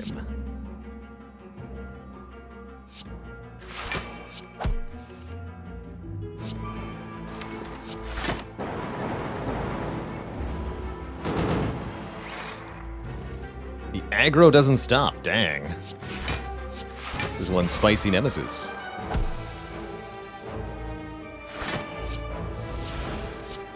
Just having the option to play those out of my hand, even though they exhaust at the end of the turn, I'm sure we're going to find situations where it becomes useful.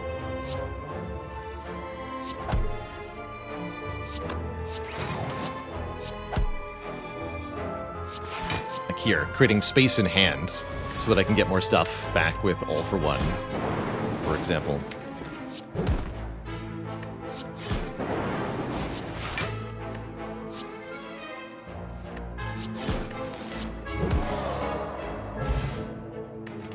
Get a fruit juice for 5 more max HP.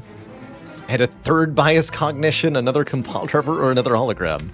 That's funny. That's really funny.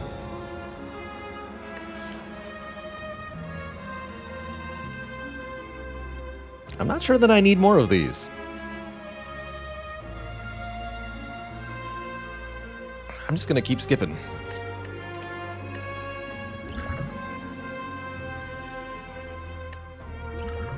Alright, Blessing of the Forge, you are dismissed.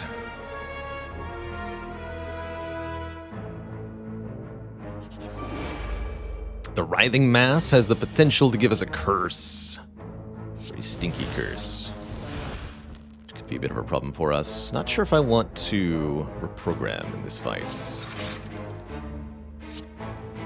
Guess we'll figure that out later. Signs point to yes, I do. Deck is so weird.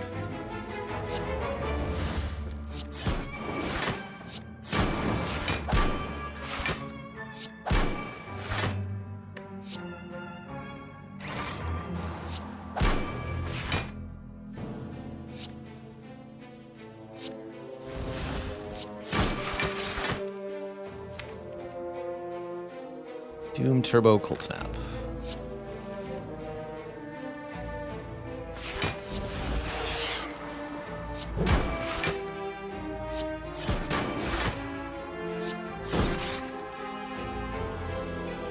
And we can just keep going.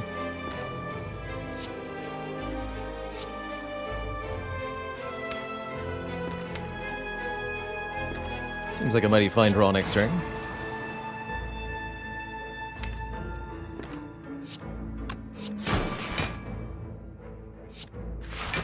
Go for it.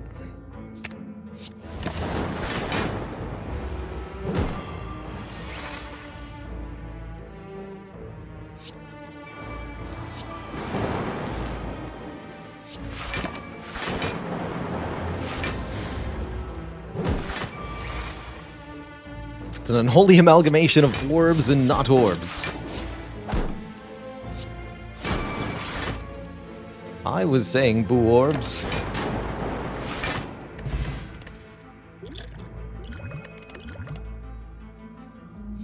Orbs? Unupgradable focus? Pretty sad, actually.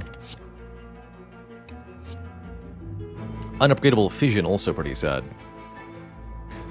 More max health then. Up to 96. The chonky defects. When you build a battle mage. Yeah, you gotta love the hybrid builds. There's some cool stuff. Though they don't often work. They are cool.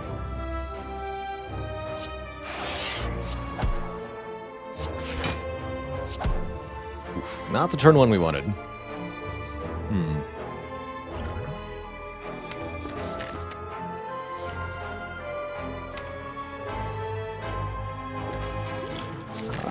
Yeah, I'm gonna use this here, actually.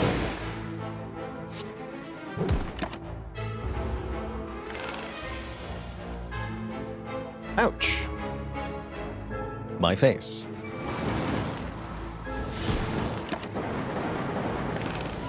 Not a single block was drawn. Good thing we have Wriggle Pillow, huh? Yikes. Please draw some block. Please draw some block. Thank you.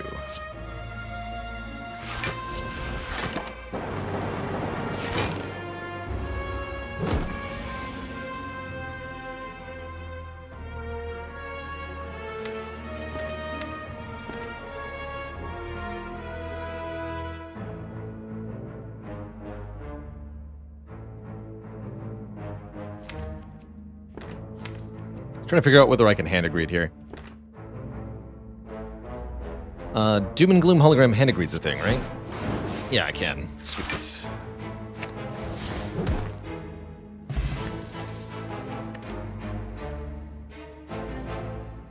Consume? Another turbo. Interesting. Will artifact block constrict? Yes. Yes, it will. It's quite good at that. This is almost decent. Got the...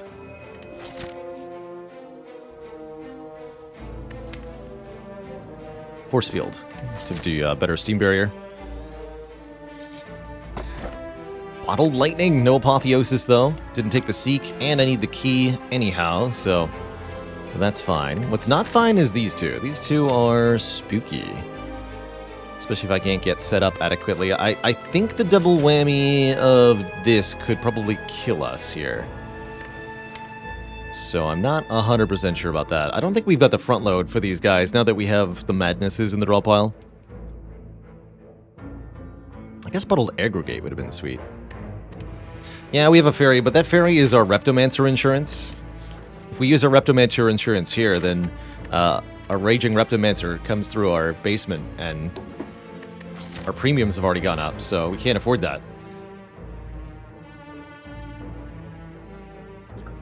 No way.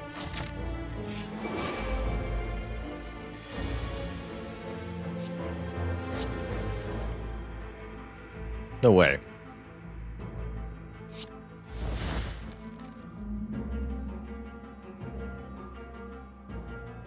This looks like a pretty good turn one, though. 3 battery, huh?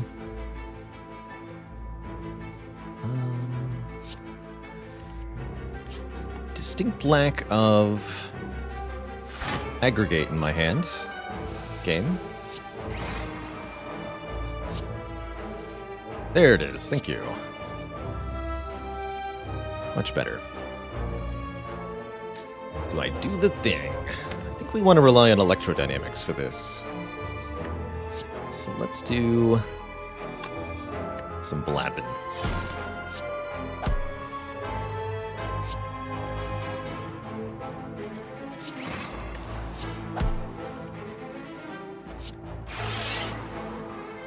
All right. Lapping over.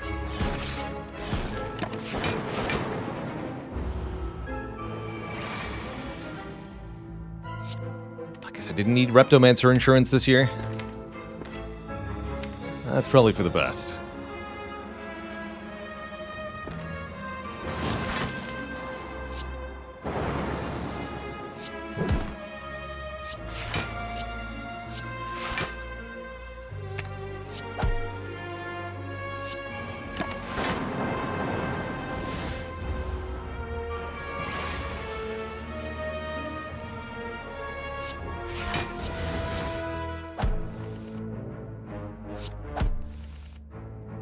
Beautiful.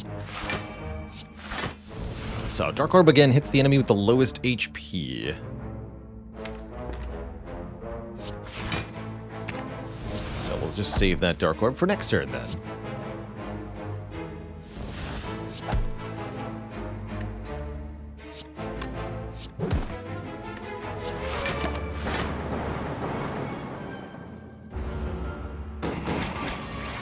Good fight, lady.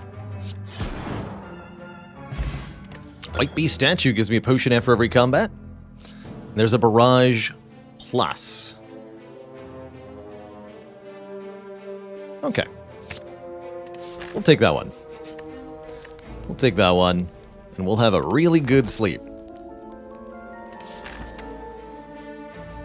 Feeling rejuvenated after that. Merchant, hello. You're a little bit late with your egg here, I have to say. I could see some use to Equilibrium, maybe. Art of War is a hilarious notion. Panache is here. I think we should just be happy that this guy appeared. I almost think we should maybe just look at another store. Orange Pellets would change this deck so much.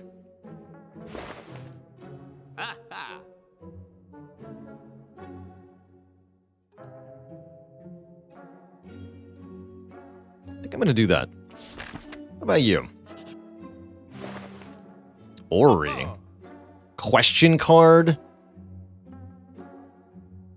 And Singing Bowl plus Ori. I think that's good enough. We get to look at 20 cards. Any card I skip is 2 max health. Hologram plus. Another Compile Driver or a Reinforced. Another Aggregate. Oh, I like that. Second All for One. Maybe a Rebound. Genetic Algorithm plus. Incredible. Finesse, huh? Didn't see the Finesse. Finesse could be good. Definitely like Hologram plus. Definitely like Hologram plus. Double All for One because we have Madnesses? Yeah, let's take another All for One. This I'll skip. This I'll take here. How many Compile Drivers is too many? I think we're good. I've already got one body. Yeah. I like what we got. I like what we got quite a lot. Okay, that means I don't get a potion, though. That was a bit of a mistake. Did really want that potion.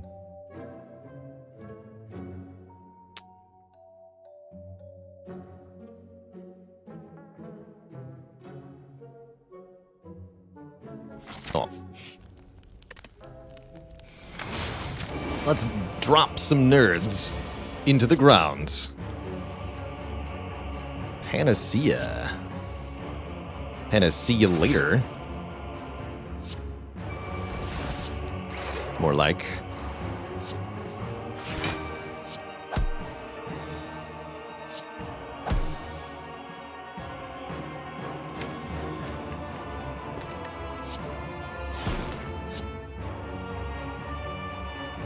Can we do it?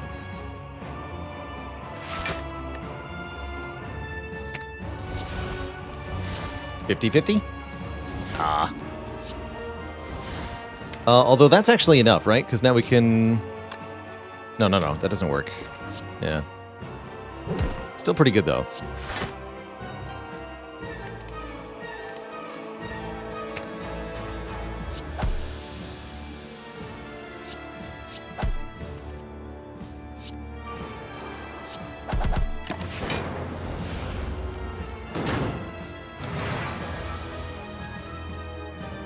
why I prefer upgraded madnesses, but obviously you can't always get that when you got a fusion hammer.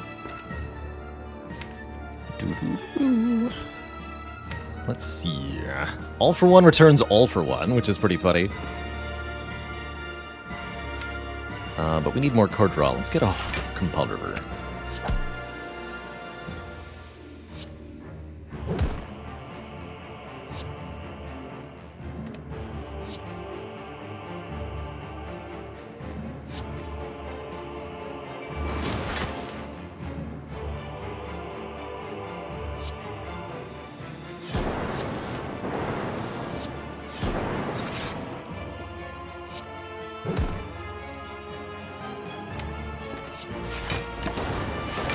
Turbo.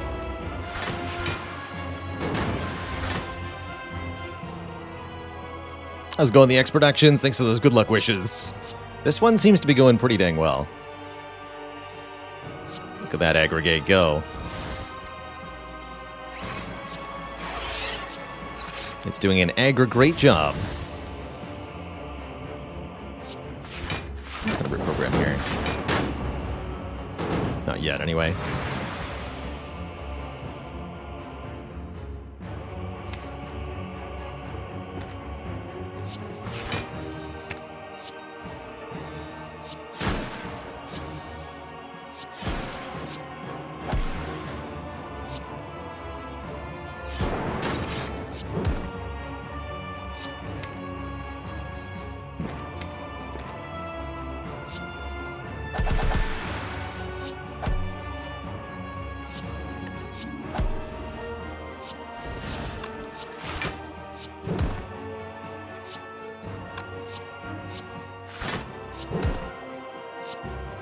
Energy.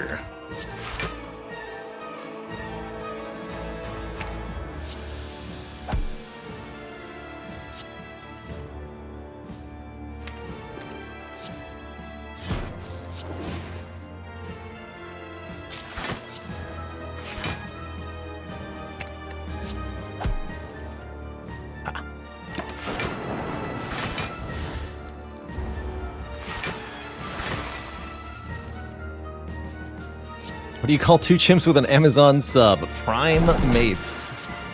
Love it.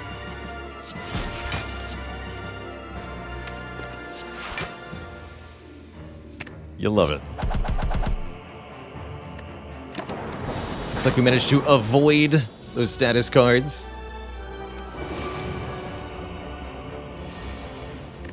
Here's an interesting fight. Awaken 1 gains strength for every power we play. To that end, it's in our interest not to play too many powers here in the early game. Let's see. For an attack, we probably want Cold Snap here.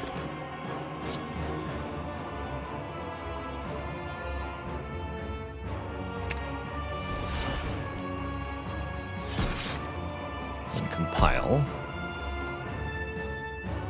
Make the All for One free? That seems like a good idea. Could maybe win this fight with an infinite combo.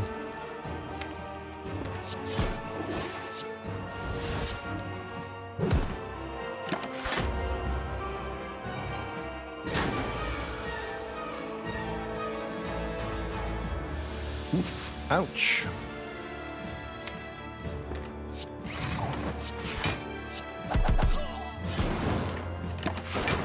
I think I've got 91 hit points.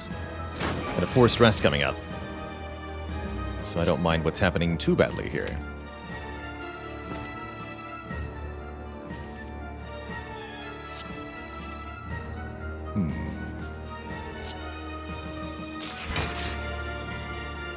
This gets played.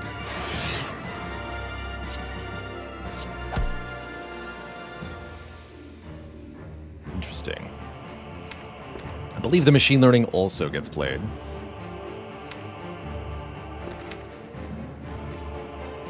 We can almost assuredly do the thing next turn.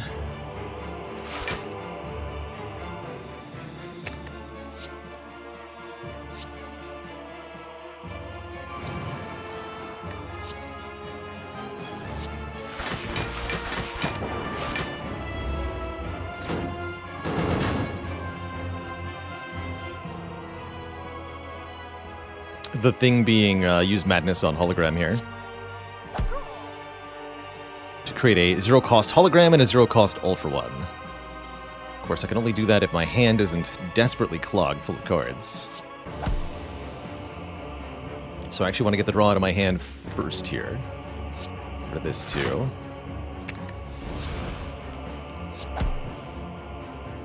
Okay, here we go. So you have to play all this.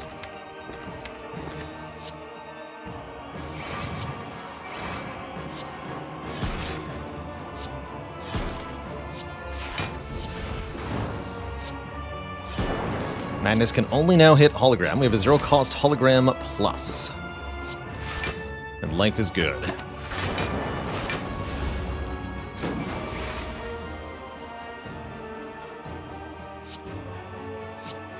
Just enough energy to make that work, indeed.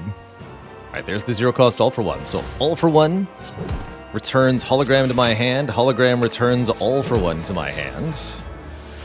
And now we have what they might call an infinite combo. These two cards.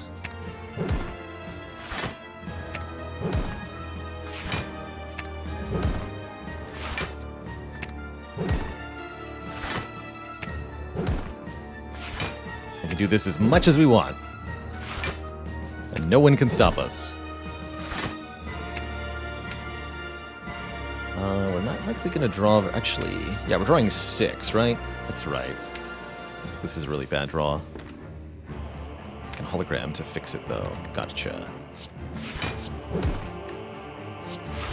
If only I had calipers.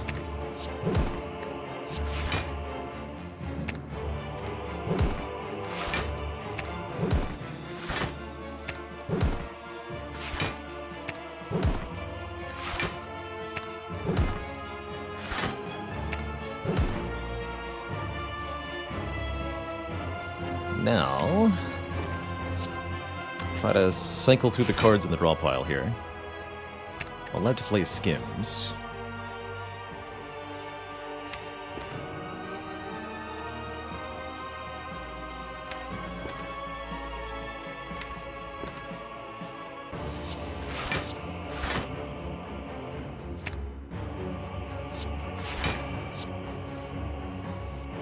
Okay, so now the draw pile includes both of the cards as well as a lot of compulsivers. That should be pretty hard to whiff on. So that we can do it again next turn.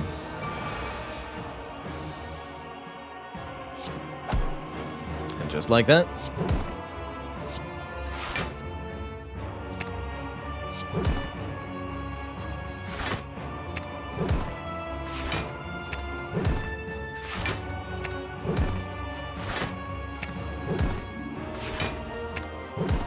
It's also a valid way for us to beat the endgame fights, the Heart, Shield, and Spear. If we can get these specific cards to be free, we can do the same thing.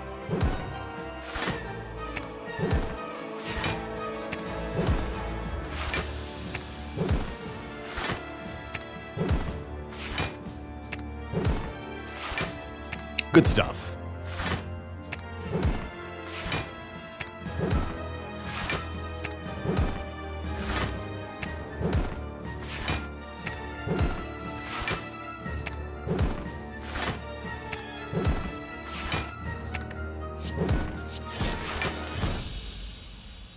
GG. We're on to Act 4. Dealing 2460. Of course, here's where we will find, of course, the bias cognition, right? Or the orange pellets, rather, to go with our bias cogs. It's gonna happen now. No, Cauldron. It's also a mummified hand, which is kind of cute. I think probably the most valuable thing here we can do is purchase a potion. Gambler's Brew is really, really good card draw, which is very good for this deck. Power Potion could be pretty useful, too.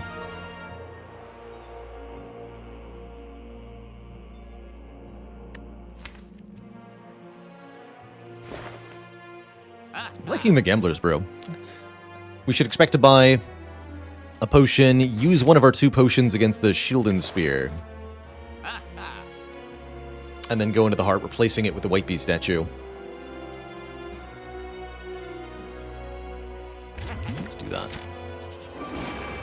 100% potion chance, thanks to that relic there. Take thinking ahead. Not the greatest turn 1. With all of this energy, no less. For shame. Oh well, what can you do?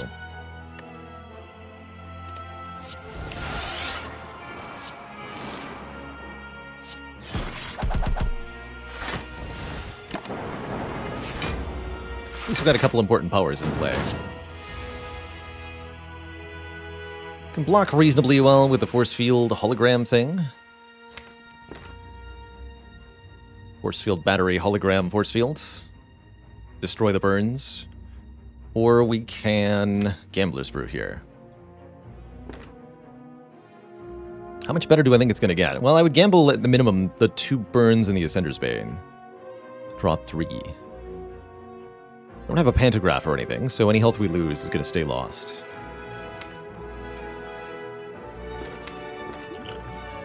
And I'm getting a new potion, so let's do it. Yep, that definitely got better. Quite a lot better. In fact, I'm going to go crazy with the reprogram this turn. Based on what I'm seeing here.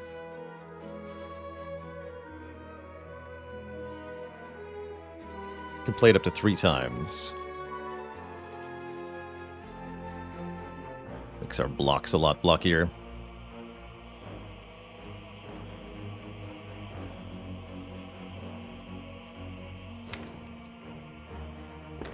Or we could get back the Compulderers, keep drawing into the draw pile, look for the biased cogs.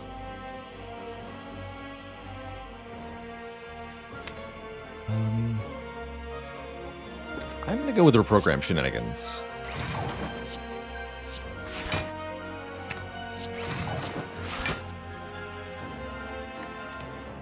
I can even cycle the holograms for extra block if I feel like we need any.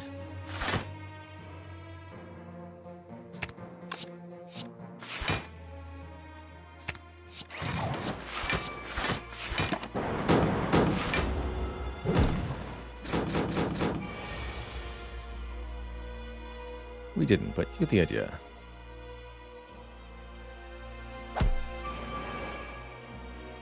Okay, Reinforced is plenty of block.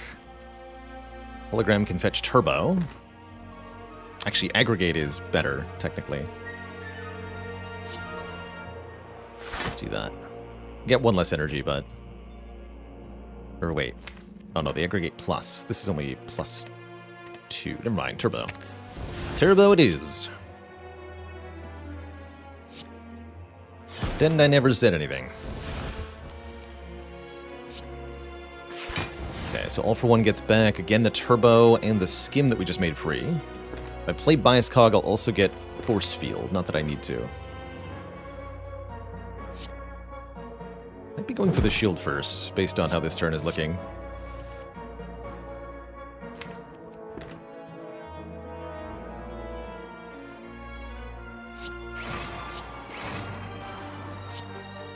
Nice. Free fusion. Dark Orb also hits you. This feels reasonable, actually.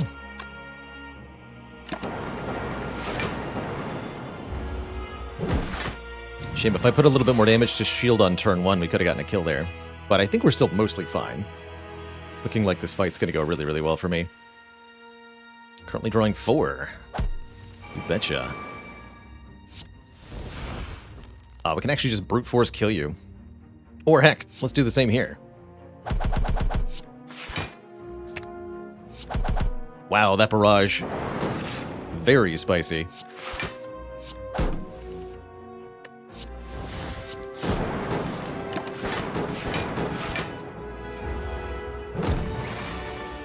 Can't wait to do that to Heart.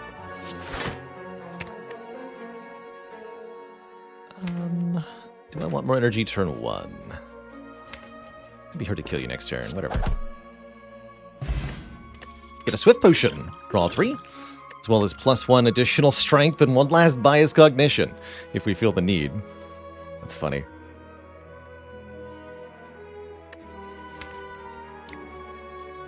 Planning on relying on the reprogram to win the heart fight, shockingly. So I don't much like the powers here. Maybe white noise. But it's really iffy. Loop could maybe give me one more energy per turn, but I also don't think that's that important. Pellets are in the shop. About that. Let's have 106. Finesse is excellent. Block, draw, comes back with all for one. Scales with our reprogram nonsense. Although seeing both all for ones right now, maybe a little bit suboptimal here.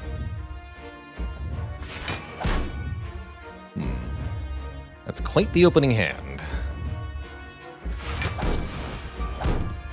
Okay, that's an improvement.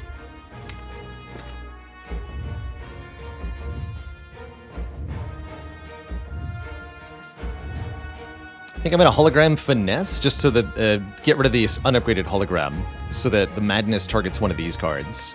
Ideally hitting the one of the all for ones of the hologram, but anything we have will do here. Yes, good.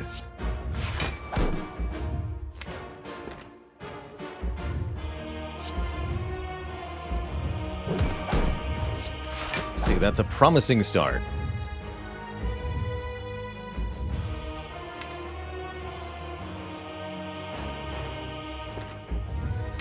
Hologram skip here. Okay.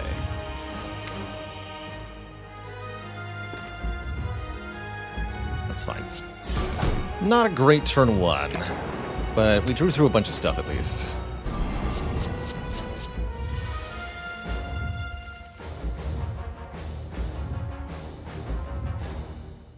Aggregate, then Swift Potion. Feels like the right play here.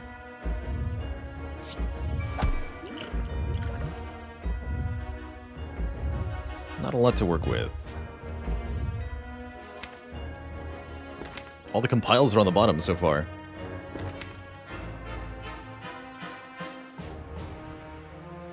Gonna hologram skim.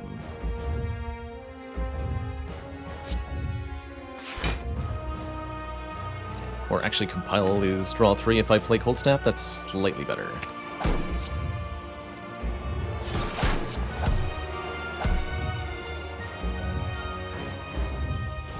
This will help. Might as well play this. Might as well get rid of this. Thankfully, we've got a ton of health, so we can actually just tank next turn's attack to the face as necessary, which is probably what seems to be about to happen. Let's take damage at the end of the turn. I want to put this in front, so we play Ball, Lightning, Doom, and Gloom.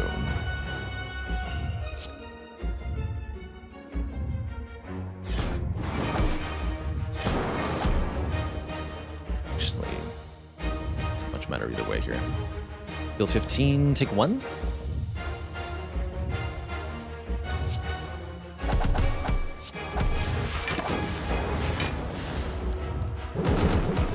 Deliberately not blocking the Beat of Death so that the Tungsten Rod could try to contribute.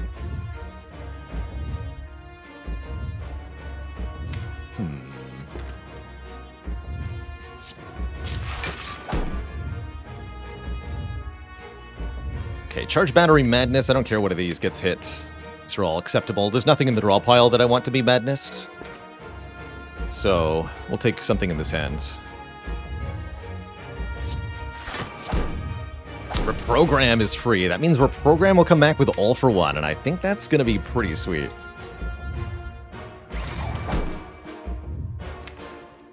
We got to compile here. Perfection.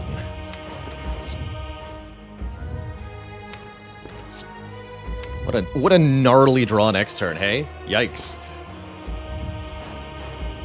Also my face this turn.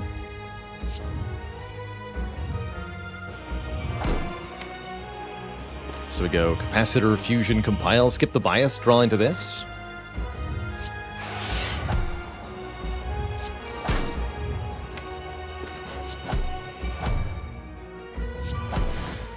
Nice, missed the machine learning too. Good.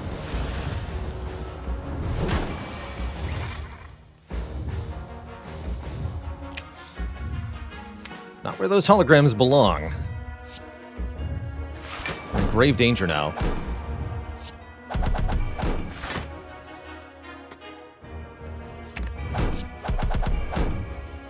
Take one more energy next turn. Okay, we always survive this with the fairy, thankfully.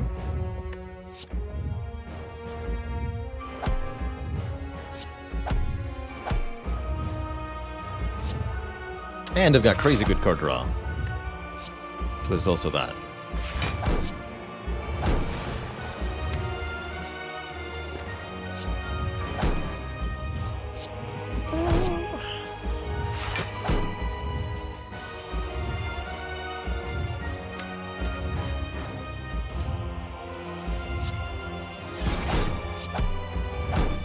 Okay, Bias makes the force field free.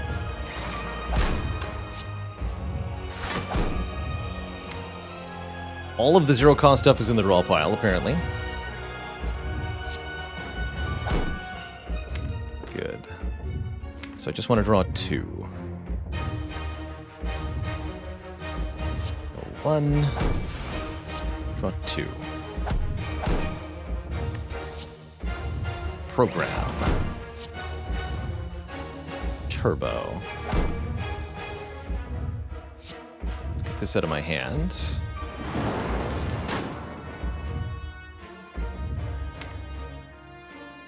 How many zero-cost cards will return to my hand? 1, 2, 3, 4. Okay.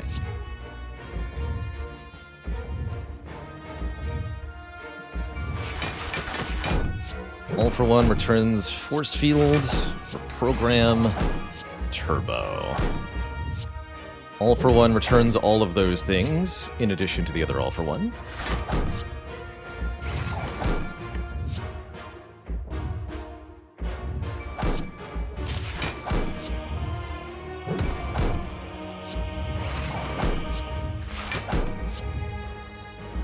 Shuffle. Shuffle with Turbo not in my hand. Yeah, that's fine. Keep drawing.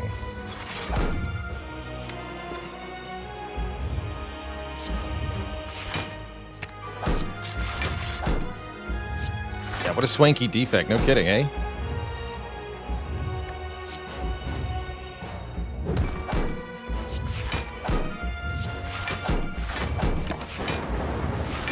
With no focus at this moment.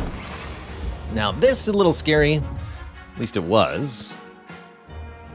Till I looked at my hand. Now I'm laughing.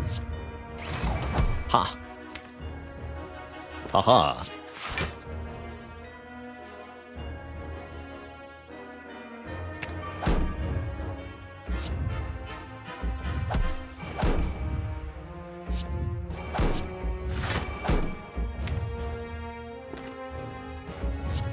Fine. Program again. Draw the other All for One. Play the Turbo. This and this. Play this. Program. Force Field. Turbo. Play this All for One again. Yeah, the hybrid build is real. And alive and well. Look at this barrage. 25 times 6. Kerblam.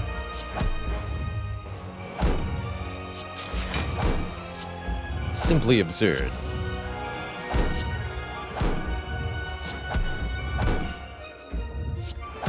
Again, able to play the voids to create room in hand to keep drawing. Very important that we can do that.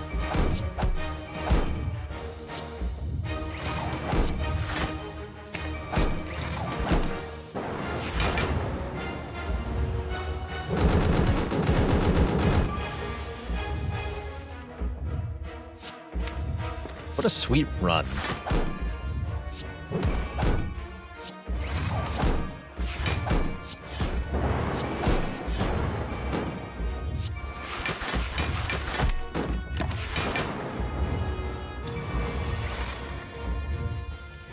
Finesse blocks for 26.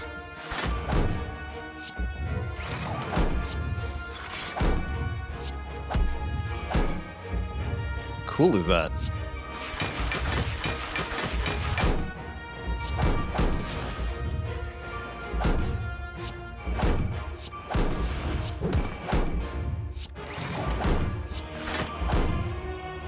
All for One finishes the deal. Be free, my fairy friend. Get out of here. GG. GG. The true hybrid deck. That was so cool.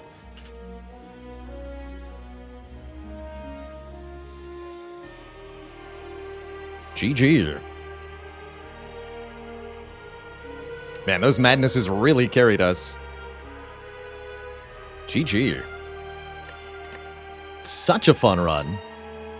You love to see it. The orbs have been reprogrammed.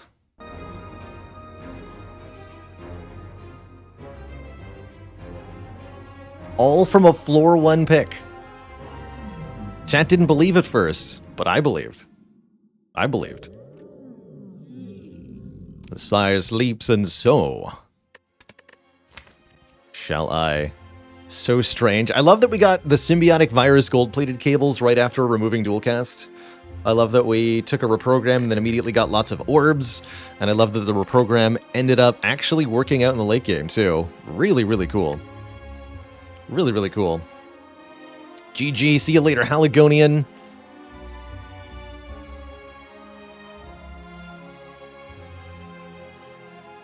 Gingerberry says, best defect run you've seen. Yeah. No kidding. There's a gifted sub in the finale there. The infamous Oryx, thanks for gifting a sub to Gardamoan. Or saying, why should you fear an adventurer that forgot their keys? They're heartless. I like it. Exactly. A perfect highlight of how many different ways there are for Defect to win. And this pile of 35 cards. Oh man, we got 11 extra card rewards from Prayer Wheel, 25 extra card options from the question card. So many additional cards seen this run. Totally wild. Totally wild. Well, I think I'm going to end the Spire on a high note there. We're going to be switching things over to our community game this month. Vampire Survivors. Which I'm really looking forward to here. Kind of dodging mass hordes of enemies in idle style while collecting loot and level ups. That's what we'll be playing after the break. But before that, I'm going to take a quick break, refill the water, switch the legs when I return. We switch over to Vampire Survivors. Actually, I'll put the... oh, wait, does it have a main menu music? No, I'll leave you with the Spire music for a few minutes. Back in a few. And when I return, Vampire Survivors. Don't go nowhere, folks.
Alrighty, folks, we are back. Update our title here.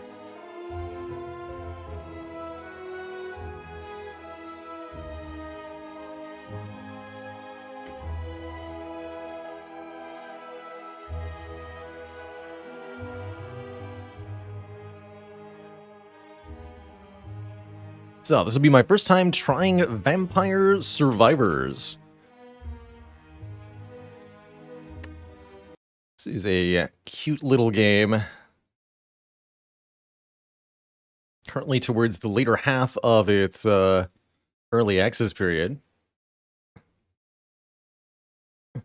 So, photosensitivity warning. This game does warn about flashing visual effects. As a heads up, I am playing with the flashing VFX option disabled. So, whatever the devs have given the option to remove the effect of visually, I have. I'm sure there's somebody in the audience that would be at the minimum annoyed by it, so we'll have it off for accessibility here. Merle says, but the best terrible game I've ever played. I bet. I played just a little bit of this before stream, and I think it's almost easier to just start showing folks. There's a few characters in this game. I did get enough money from the first run to unlock any of them. But we'll start with Antonio Belbais, which is almost assuredly not how that's pronounced, who gains more damage every 10 levels. And let's just show you what Vampire Survivors is. So, the only inputs that I have is up, down, left, or right. I choose where to move. The character attacks on his own. And the goal is cut through a never-ending horde of monsters, while jam and tunes play, collect the orbs to level up, and whenever I level up, we get to choose a new item, almost Risk of Rain style. Santa Water makes AoE damage zones, or we can level up the whip to fire more projectiles.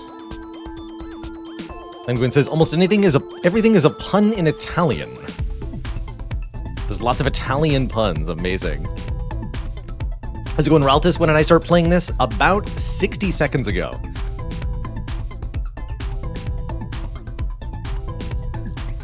If that.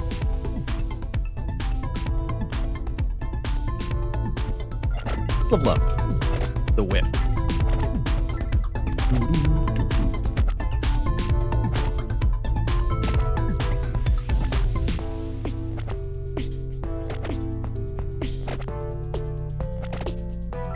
So I mentioned there's stuff kind of around to explore.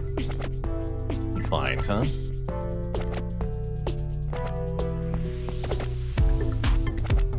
From playing a little bit, I already know that the gems don't have a decay timer on them. They'll stay on the ground until I pick them up, so you can leave them and come back much later to get the experience.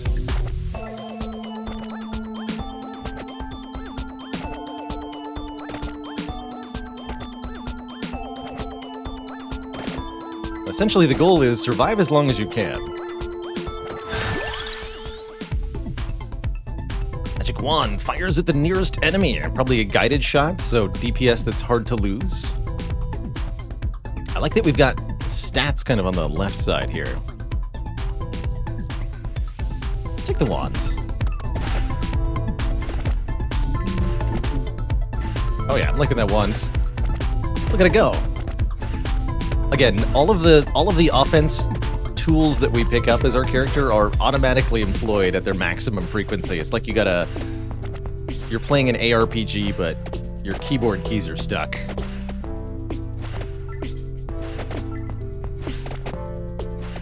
Kind of relaxing, actually.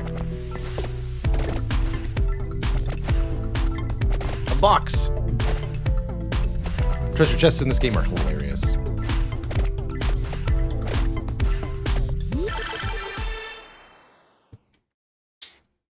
I'm just going to explore on my own what to, item-wise, what to pick for a little bit. I'll take suggestions if I feel like I need a bit of guidance.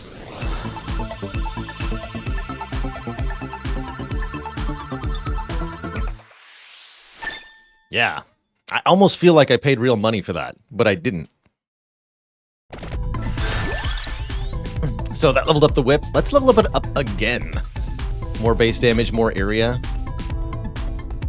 Stacking lots of levels on one item. I don't know if that's the right play, but that's what I'm going to try out.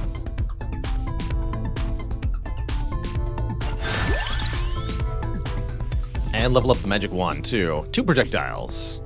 Ooh, faster movement actually seems like it might be a huge deal, too. I imagine there's a limit to the number of different items I can have. So your build is ultimately about what 7 or whatever magic number it is that you can have items in the right level combination. 6 weapons and 6 items, or maybe 5 and 5.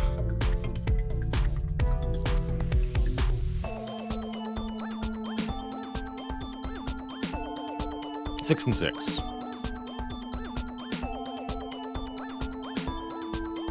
So is Wings of Power in the wand and axe or weapons?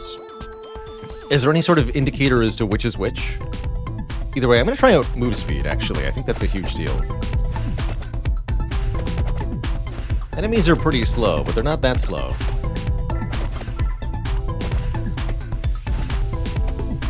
Top left, yes. That's a lot of bats. Oh dear.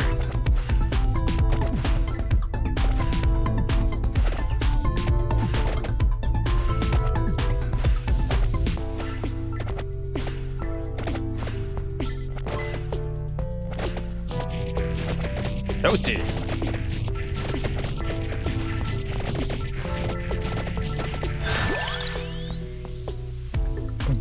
Laurel gives us a damage shield. I think that could be pretty good too.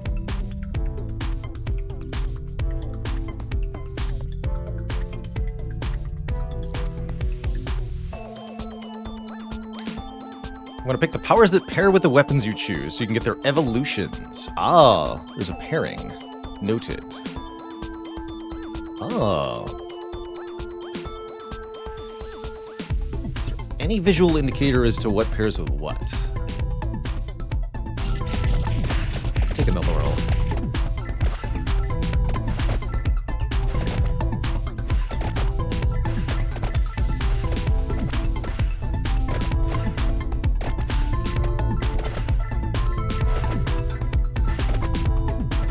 Only after you've discovered it. Okay, so we'll pick stuff and find the combinations kind of naturally. That sounds good.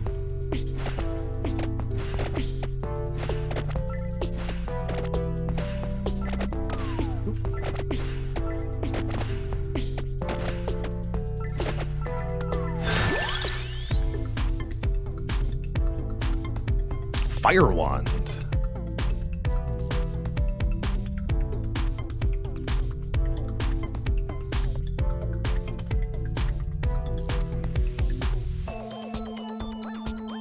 I want that.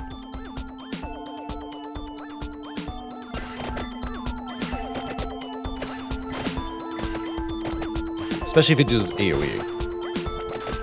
Doesn't look like it does.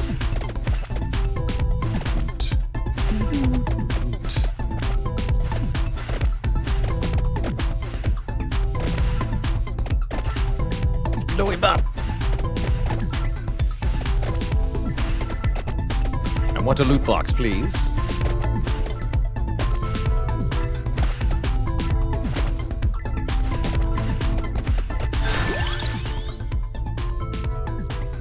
Alright, let's get some more projectiles. Feels like I'm not doing damage quickly enough right now.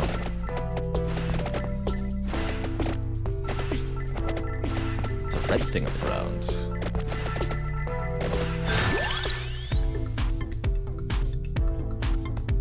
Trapdoor. Character picks up items from further away. Sounds nice, but take the damage instead. Now we're starting to toast him. Yeah, here we go.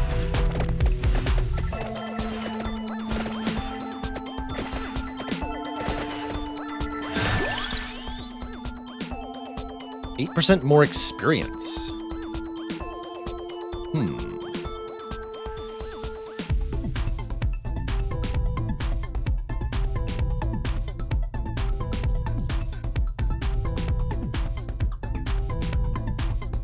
I have no idea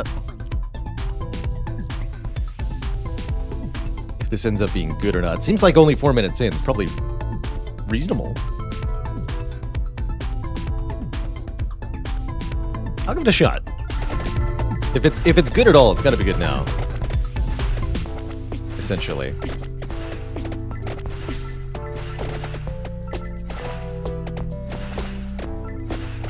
Spooky ghosts.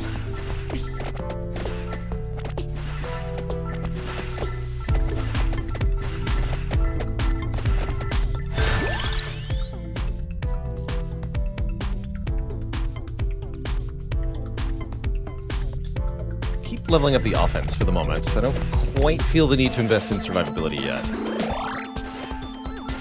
Chicken.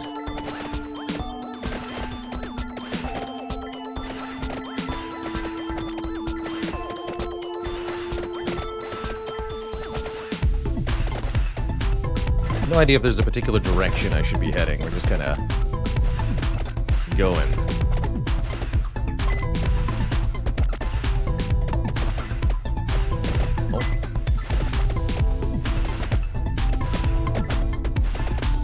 Big baddie in here somewhere?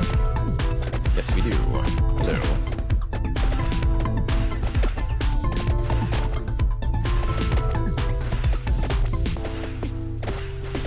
The big bug.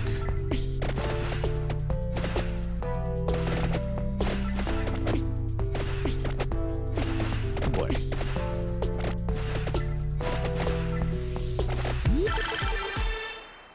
Loot box. Loot box.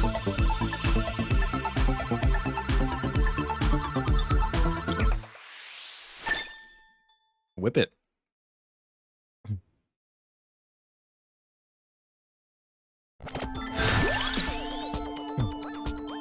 And again, if Crown's gonna be good, it's gotta be good best now. Armor. Reduce incoming damage by 1, increase retaliatory damage done. Retaliatory damage. Interesting.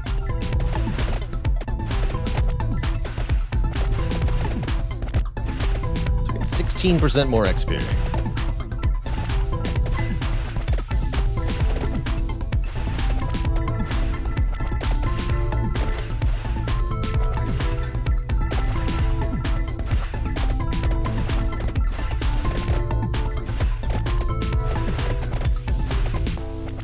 Interesting. It's partially bad to spend time just running through empty areas to pick up the experience orbs because it's wasting my my DPS potential.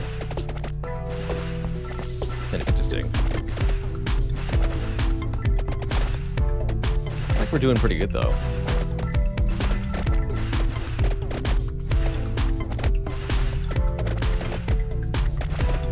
What can you do with the gold from the boxes? I think you can unlock stuff between runs with them. I'm not sure if you can spend it in a run.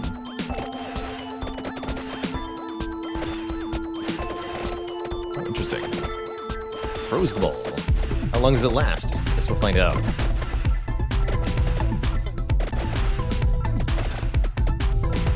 Long enough.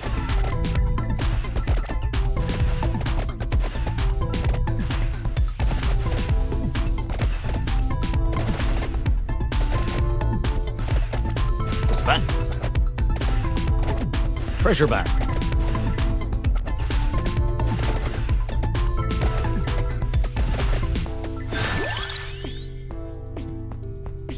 Okay, I think I need to stop taking the crowns for the moment. We need some more damage. King Bible orbits around the character. Could be fun.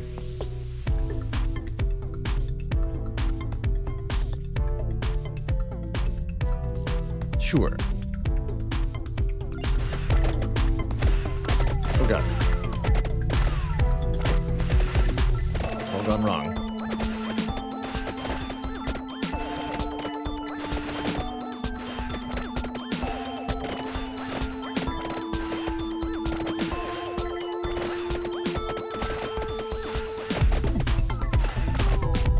Oh dear. That bat's still in there somewhere.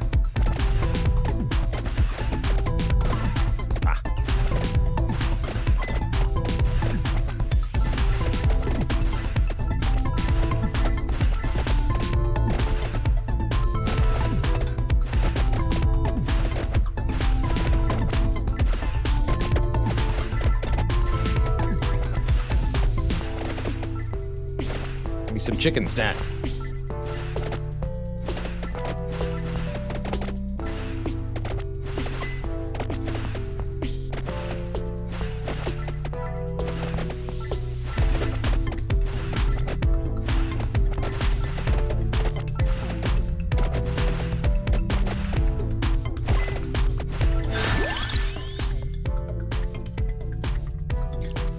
Feels like survivability up would be good right now. Go with the Laurel more.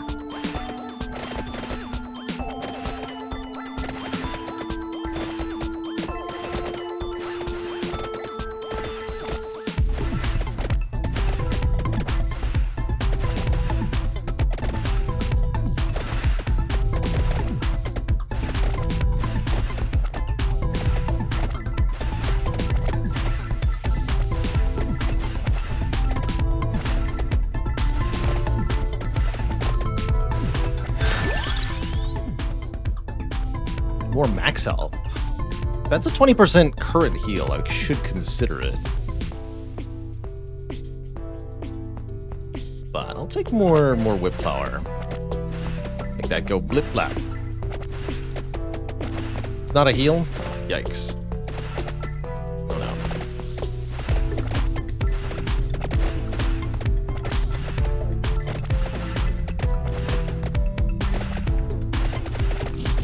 Yes.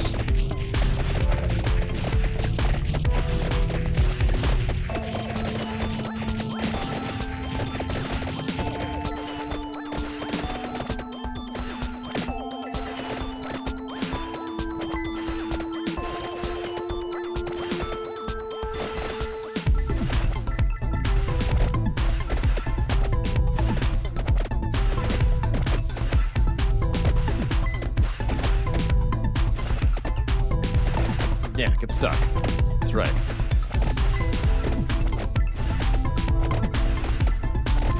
Oh boy.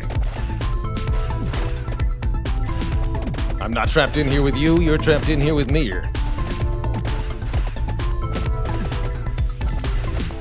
Who's my intended opponent, though?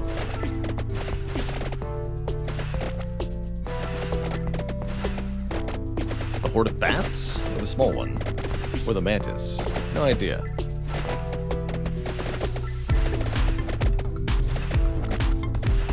Oh, move speed saving me there.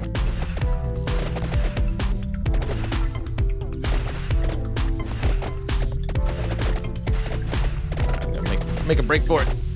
Yeah. Easy. Just jailbreak him.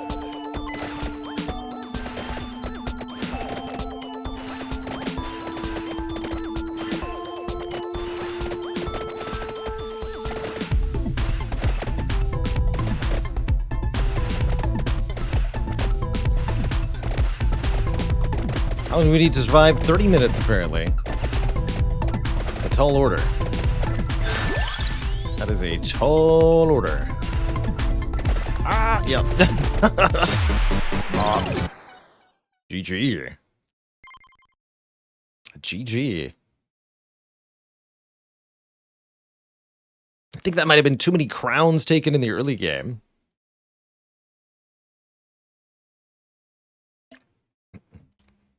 But there could be some other issues there, too. Alright, I want to try one of the other characters.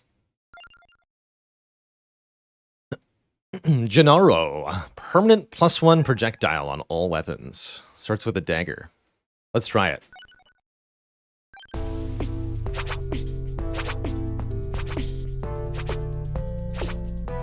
Okay, so it fires the direction I'm moving, which is a little hard to aim.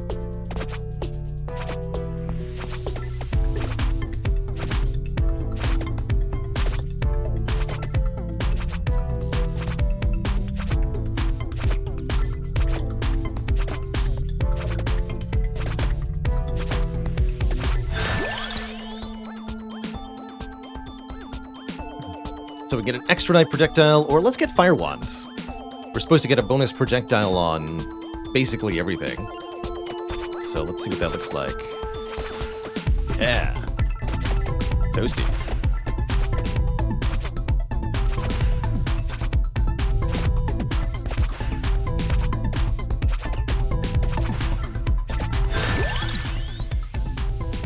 Will we get a bonus Bible?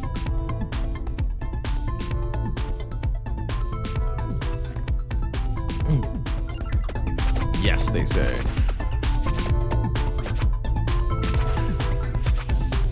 Oh, twice the holiness, twice the literacy. Amazing.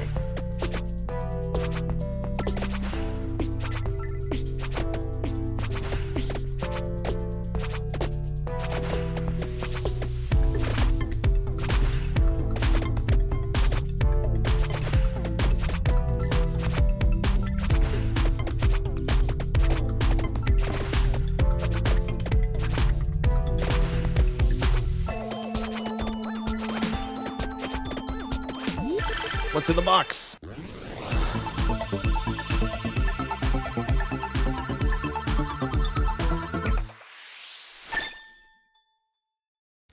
A Bible.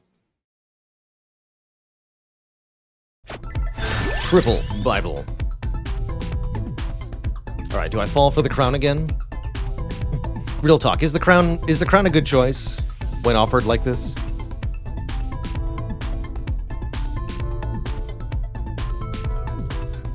Mega good, says one chat. No, says the another chat.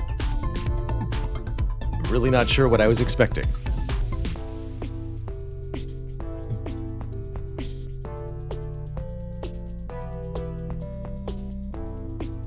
Sounds like sounds like it's a good roguelike then. If the answer is it depends, this is a good game. Let's try some more blip blap.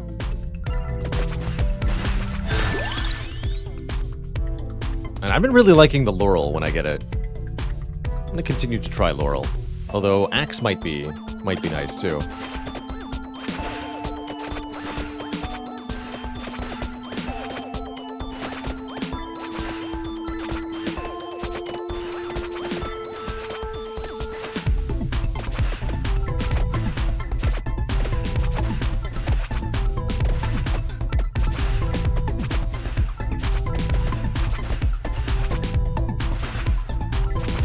Like anything in the middle here?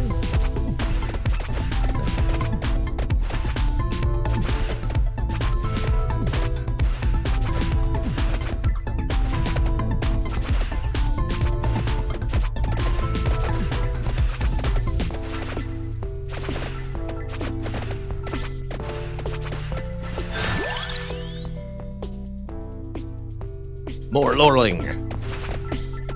I want it. Seems to be blapping a lot more satisfactorily than last time. Making more of an attempt to get the orbs that we generate.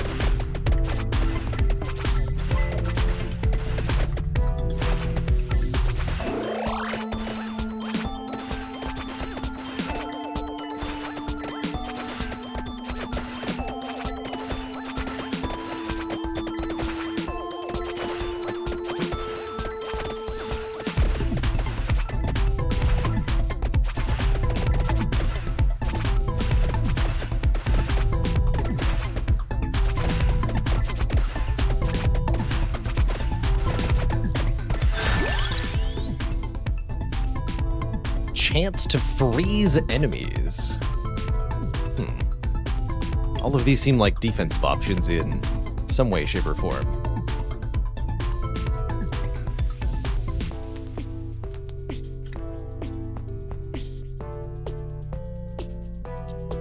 Let's give the armor a try.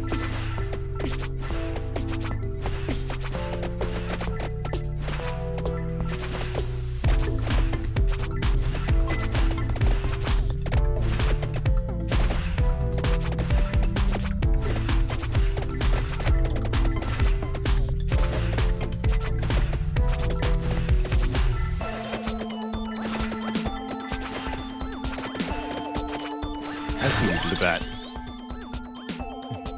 More armor.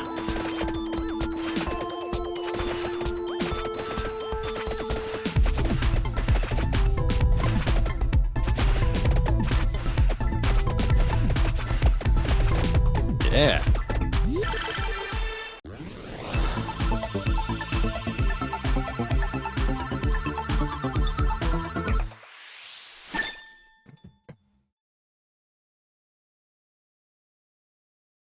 More daggers.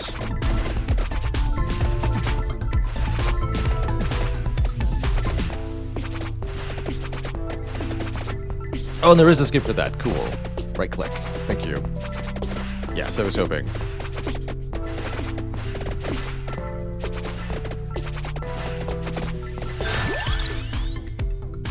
Reduce weapons cooldown. Sounds really good, especially if I can get multiple stacks of that. DPS up.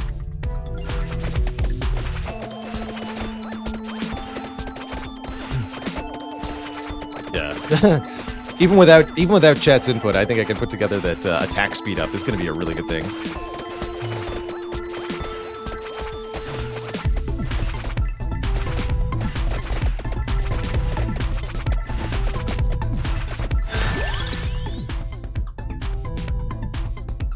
Sure, give me more knives.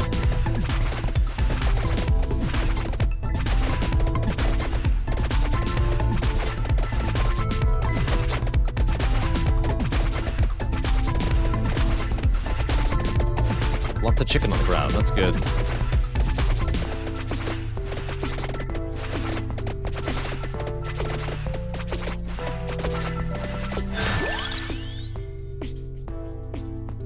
Let's up the laurel.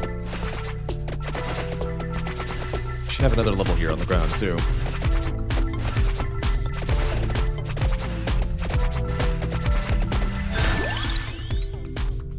Let's get another one projectile. Actually, a tractor could be used. Something maybe I shouldn't ignore.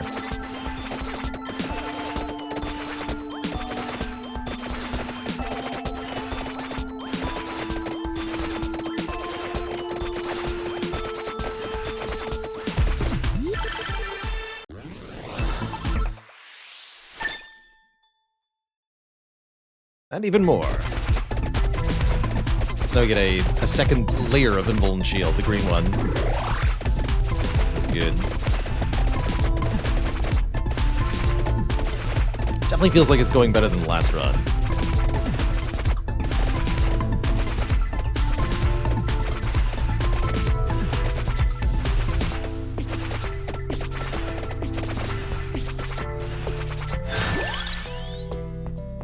Yeah, more Bible power. More speed and area. Look at them go.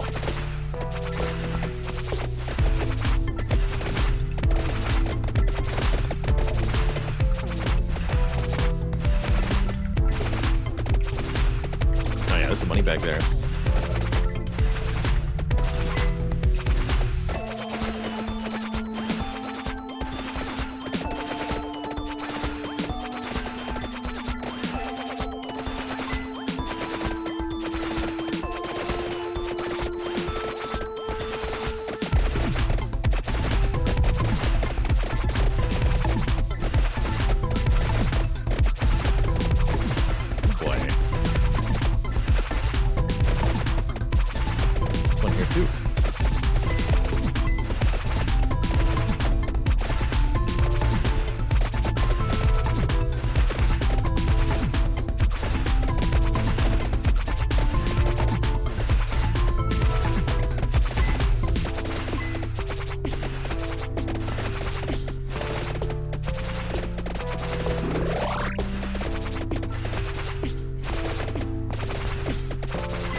We'll be back.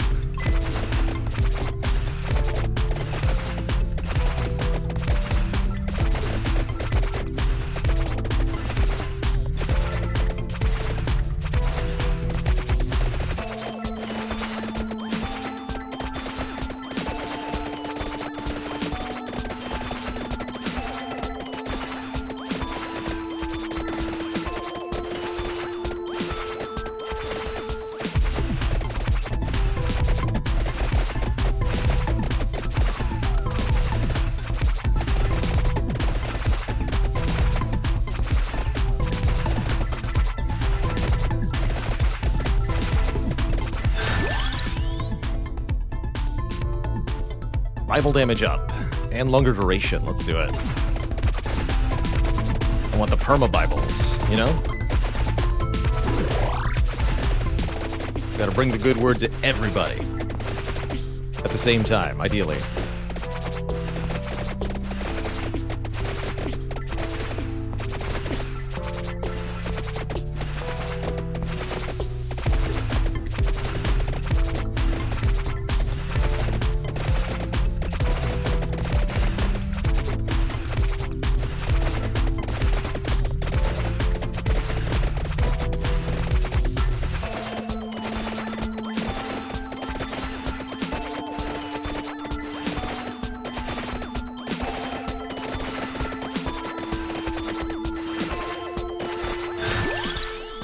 More Bibles.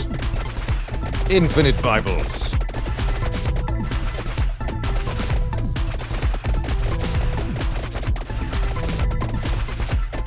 Mow them down.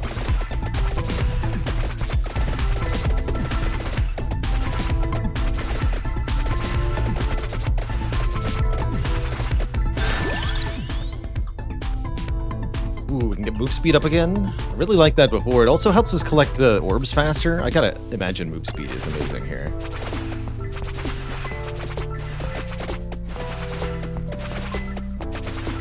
Being able to cover more ground. So valuable.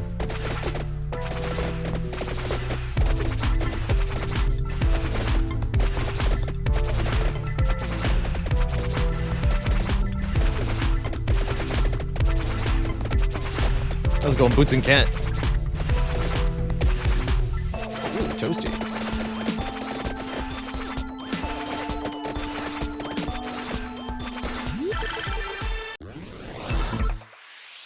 Got a wand. I'll take it.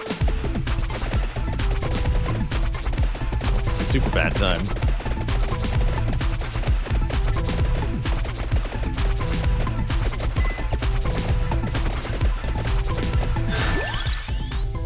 High damage, high area scaling axe. Or more armor. This axe would be our last weapon, looks like.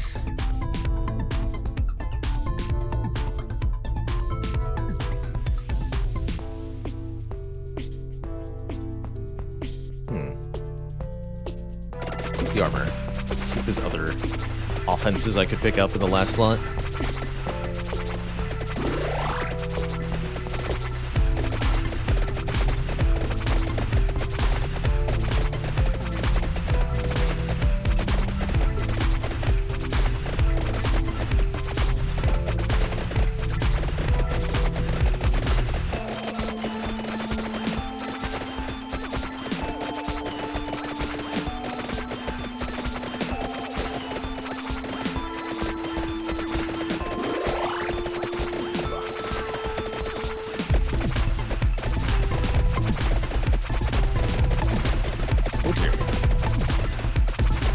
Haven't been able to stay in the middle for that yet.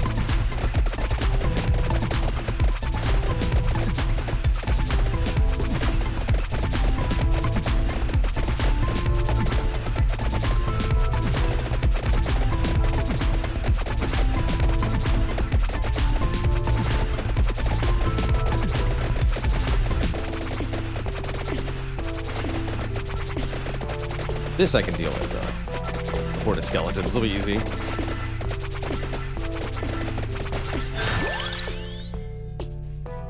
Peachone. Bombards in a circling cove zone. I gotta try it. It looks cool.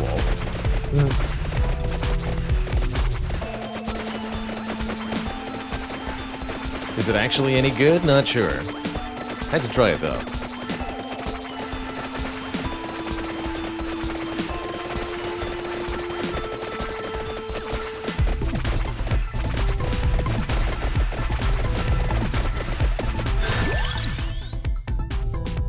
Start leveling up some of the stuff. Knife or wand? It's up the knife more. Give me some focus damage.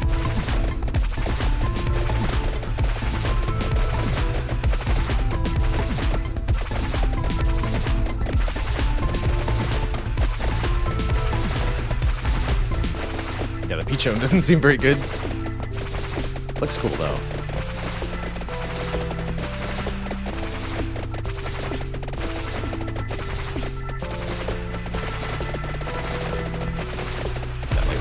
things now. More move speed.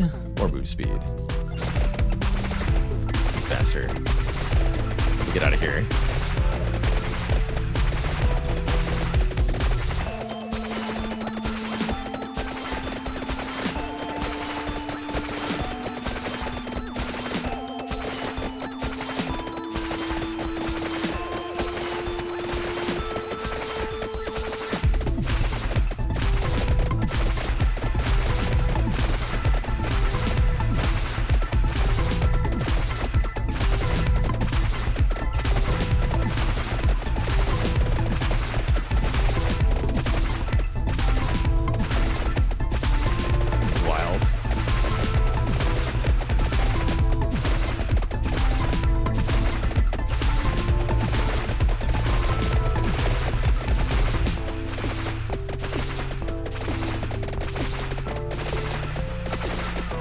Okay.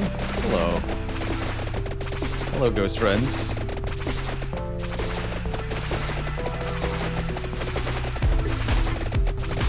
This has gotten terrifying. Oh, jeez. That was not a good decision to make. Help! Help!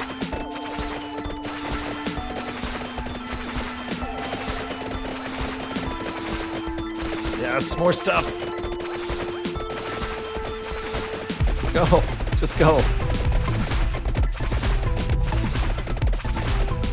Saw it on the ground over there. I'm going for it.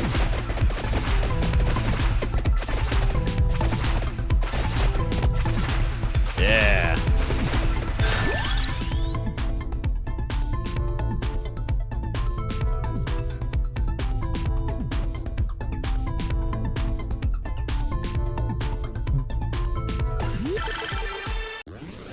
Take the wand and more wand.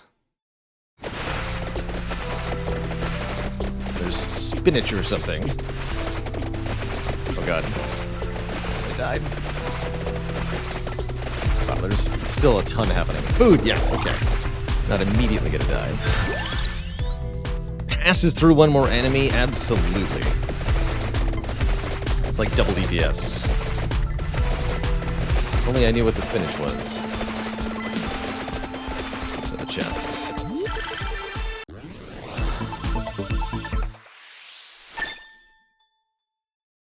Even more knives.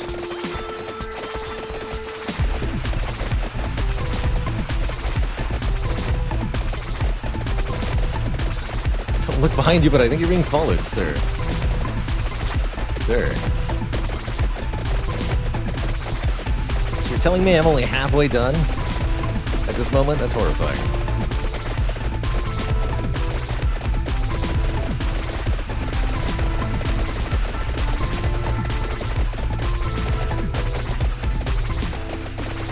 Not again. Oh dear. Let's go. I've got invuln for it. Let's go.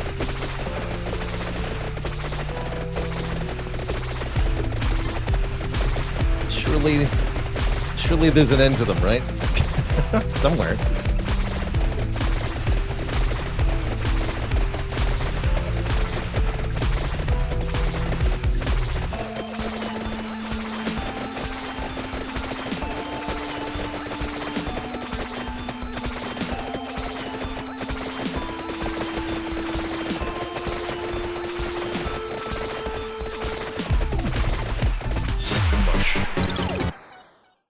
And we're mush.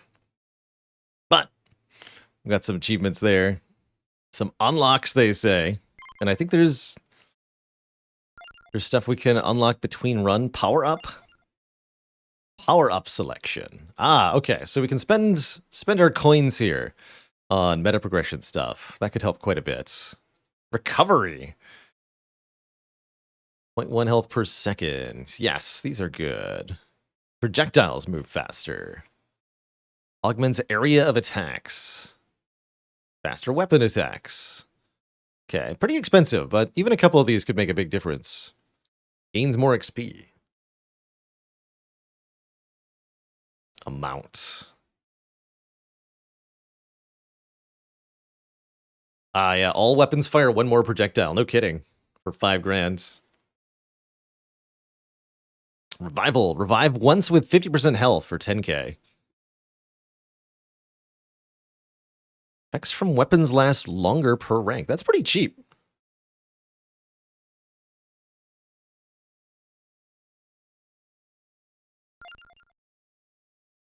Interesting that it goes to a weird price like that. Oh, each upgrade you have active makes everything else more expensive? Okay. I see how it is. I see how it is.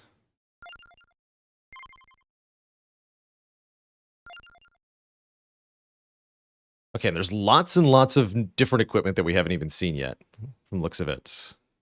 Cool.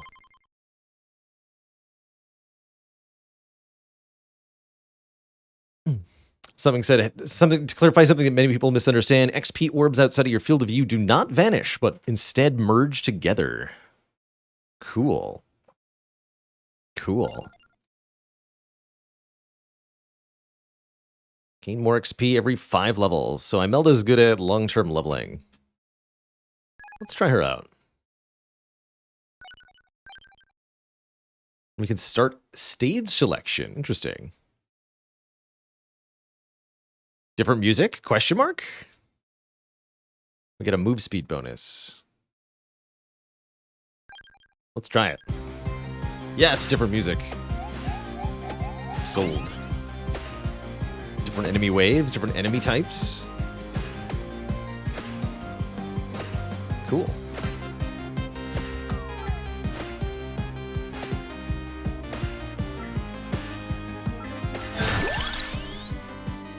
Cross. It's a boomerang effect. Sure. Really need area damage. Let's see what cross does. Oh yeah. That counts as area damage. Oh god. Don't die early though. Yeah. I can like hurl it into the mob? Yes, perfect. I heard people talking about garlic. Damages nearby enemies, reduce resistance to knockback and freeze. I'm going to take the Santa Water. We increased duration of effects, and I think this will make longer duration area damage, so I'd like that. God, no.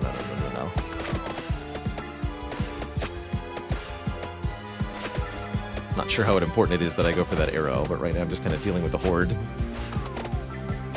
Getting skims a lot. These things are fast.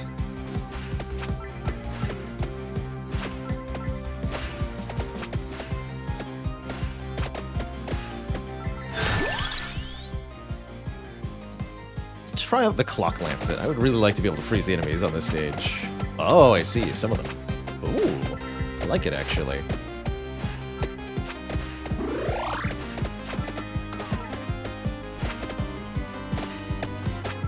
And it's a Clock Lancet, so the pattern is fixed. I like it.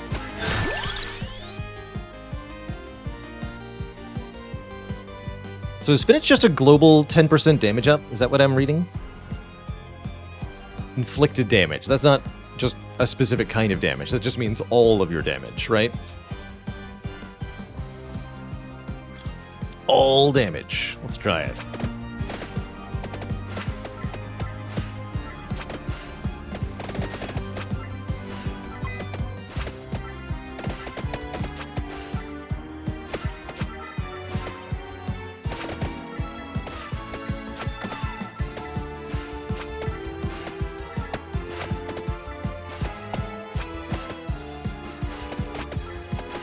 Toasty.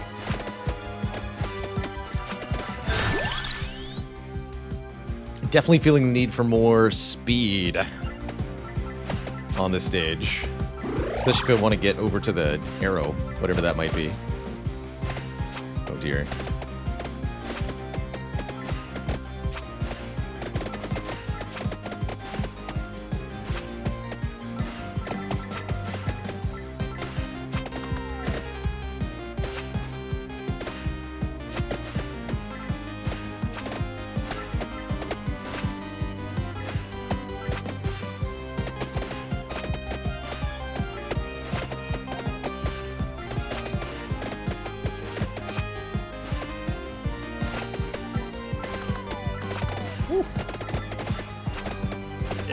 Get him.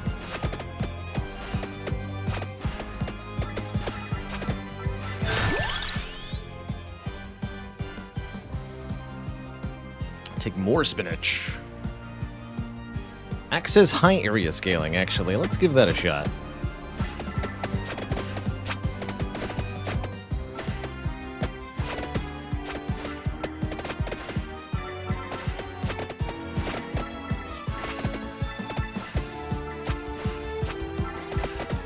Okay, definitely feeling a little more comfortable with move speed up.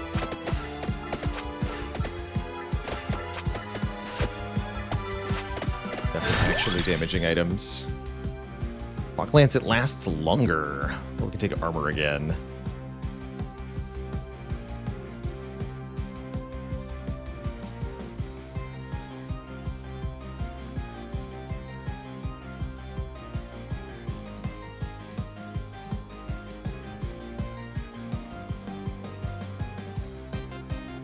Let's do Clock Lance it.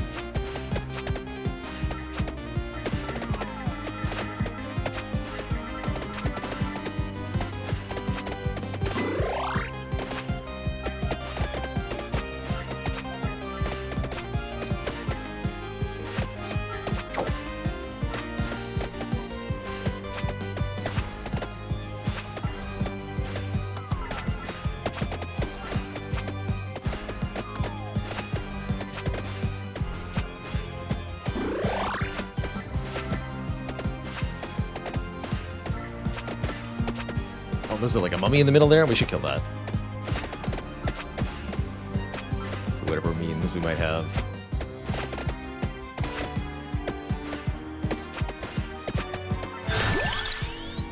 More axes.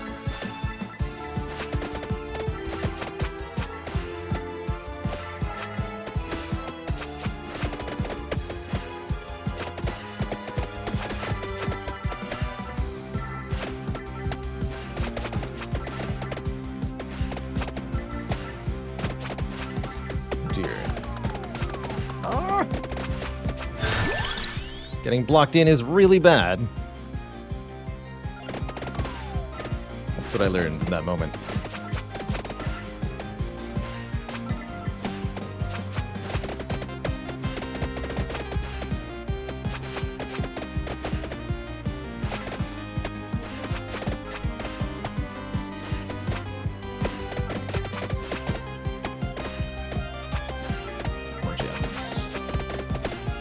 Backtrack and grab some of the stuff we've left on the ground here.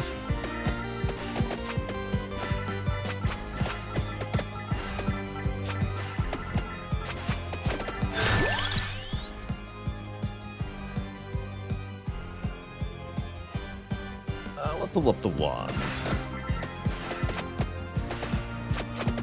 Fire wand was maybe a good idea too.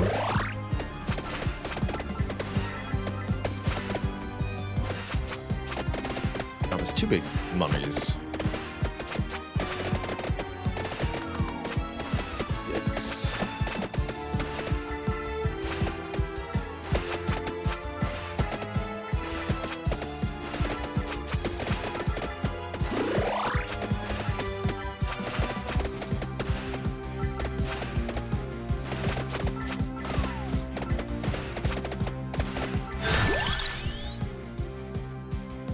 Really would have liked to see more water upgrades offered to us.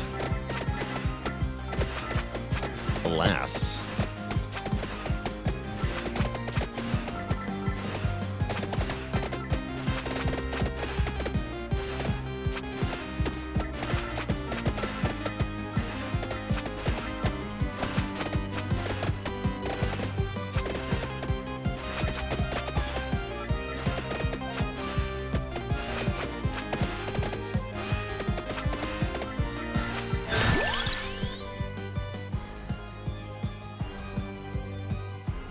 Faster Clock Lance, it could be neat. Keep leveling up one, though. Just need any source of damage, currently. Terrifying.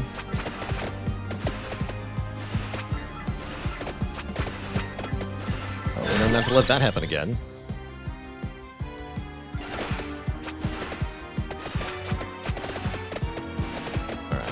start getting a move on, I think.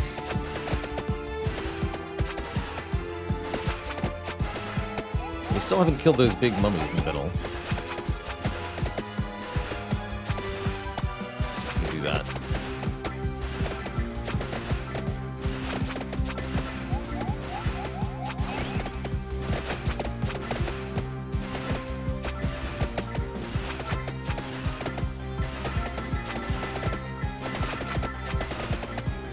Guess what? Cross! Or more spinach. I should go more spinach. Please let me get the thing.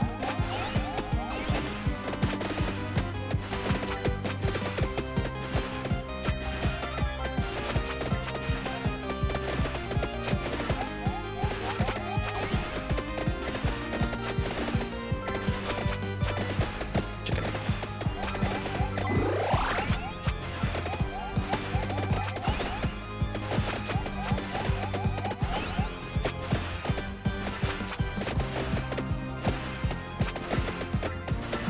Okay, got one. Improving our clock.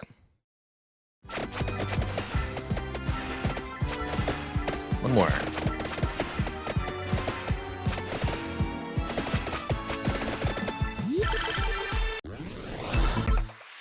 Spinach.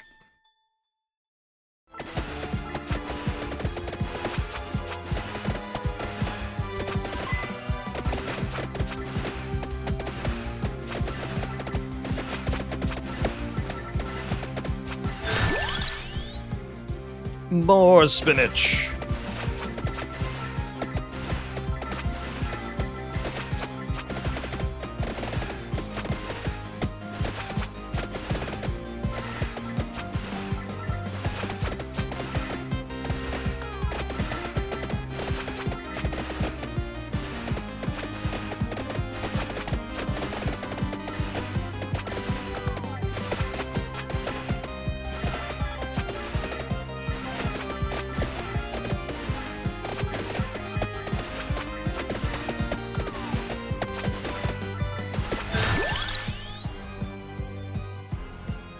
More axe or more cross? More cross. Definitely considering a Tractorp, though, for this level. If I get offered it again, I might go for it. It would help a lot here, for example.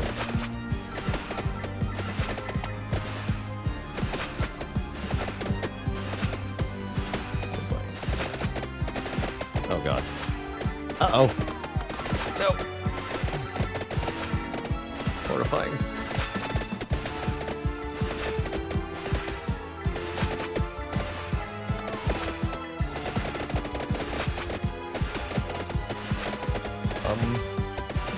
Well, there's nowhere to go but down from here.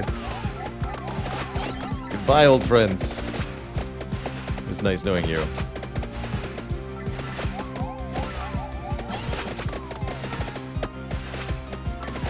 GG. Squished. That seems like a very hard stage. With the top and bottom restricted like that. Yeah, I noticed that I can walk through the frozen enemies without taking damage.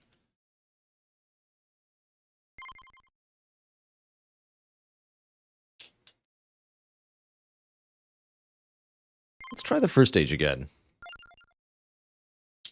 Spreading my upgrades too much. You mean I keep getting offered new things?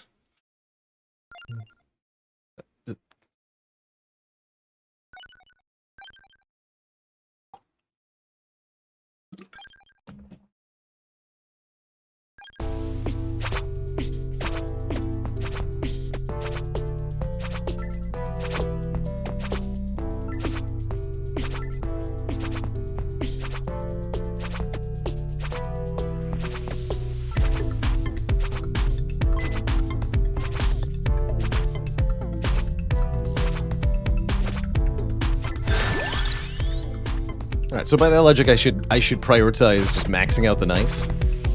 We'll give that a go. Piercing shot does seem nice.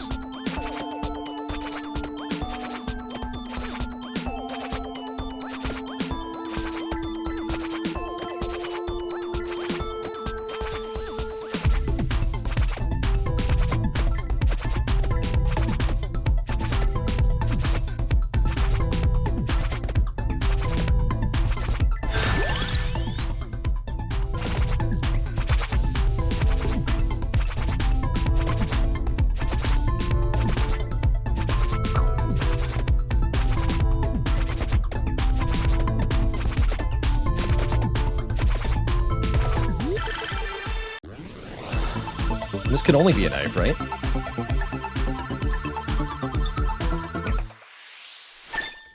Does the chest only ever contain something you already have?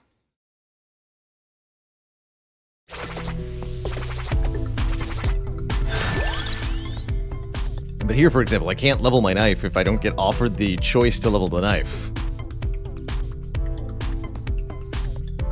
Let's go whip knife.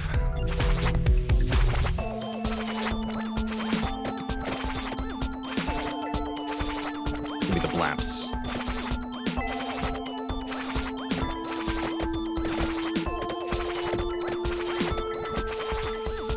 Some real garlic haters in chat here, man. Y'all sound like you've got some very bland cuisine.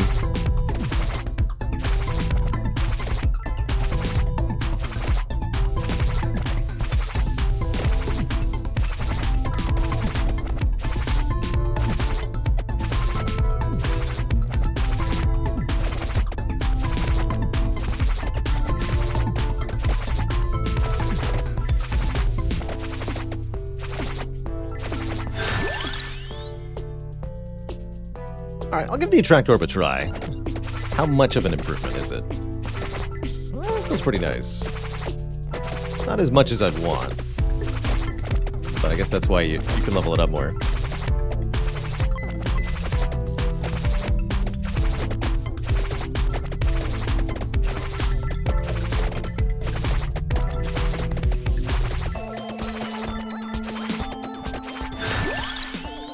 There we go, there's the knife penetration. Pierce.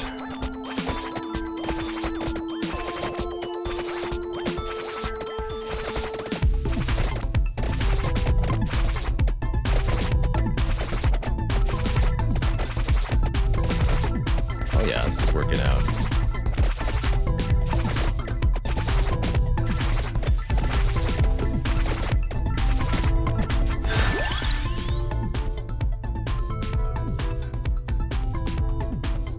Do I get double Santa water with this character?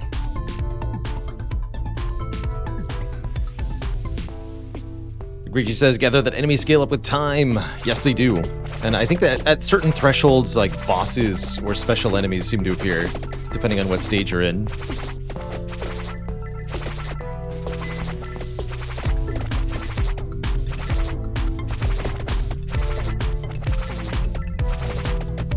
And with the character level. Oh, it's so nice to be able to actually target one enemy down. So what does 3 projectile whip look like? Even more daggering. Oh, cool.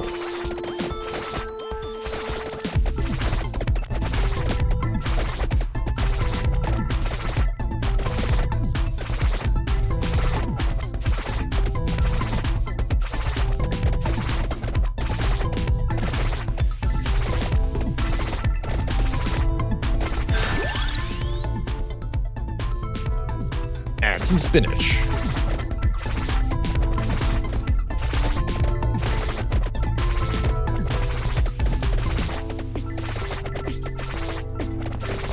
Put that spinach in a chicken.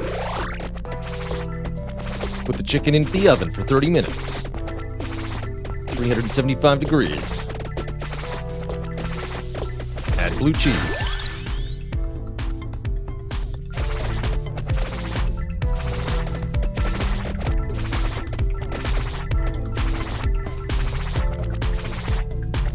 Yeah. Oh, okay. There's chicken in the braziers.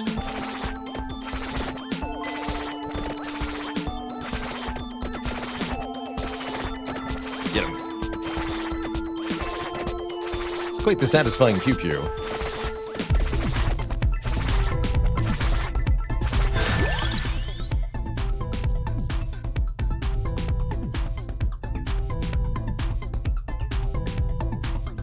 Looks like 8 is the max level. Alright, I'll take the Laurel. Need some defensive help here. Are you a fan of knives? I sure am.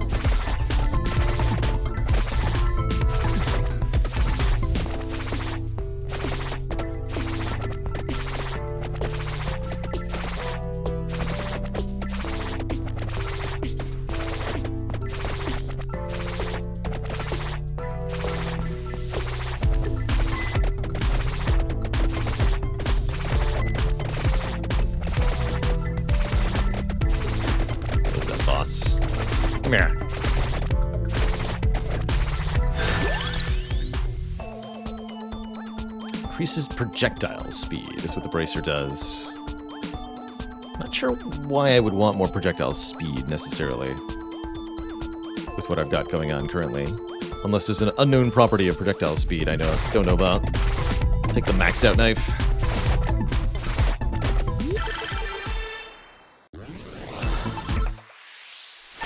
More whip.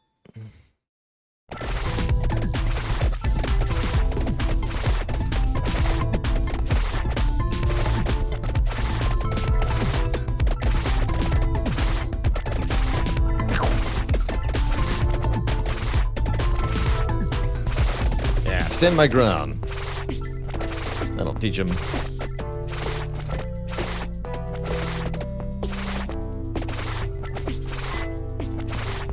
Hot tomato.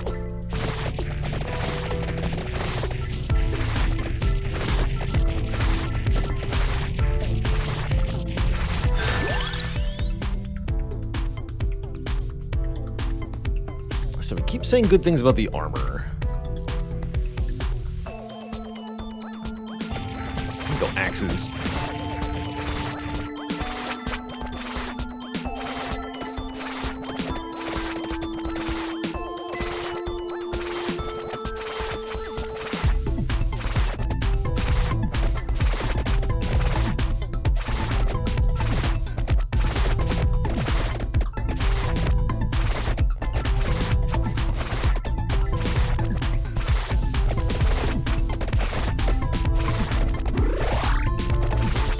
Right, we have bonus pickup radius.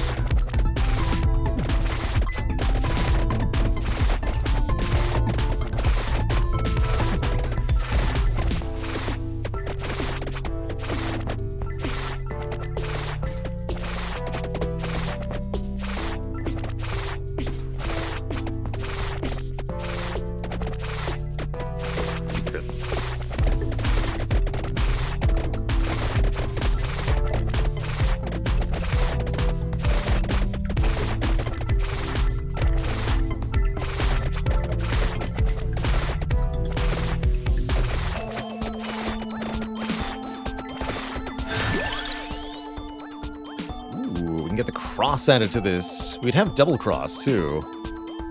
Oh no, I want more water. Up the water spray. So heck those bats.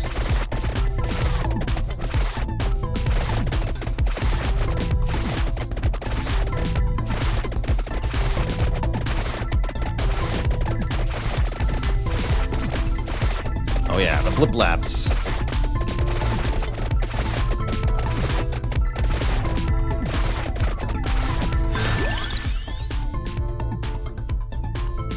I want more attractiveness. I want to be the most attractive person ever.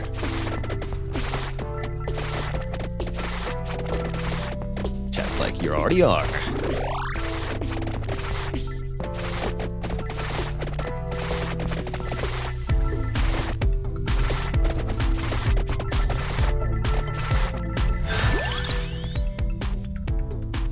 Whipped good. Oh, there is a regen perk. Cool.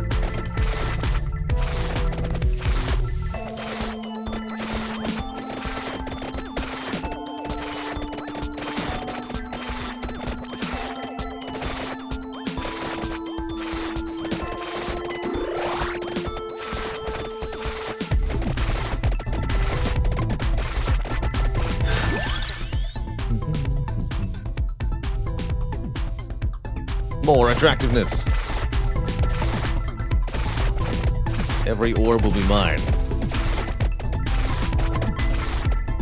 Probably enough for now.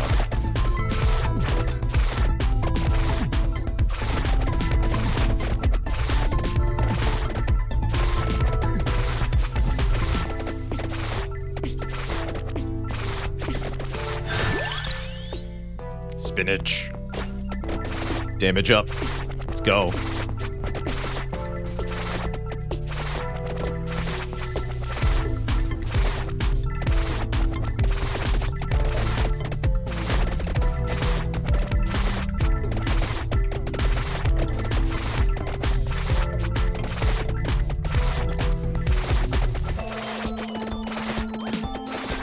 Oh, it's the red bat time.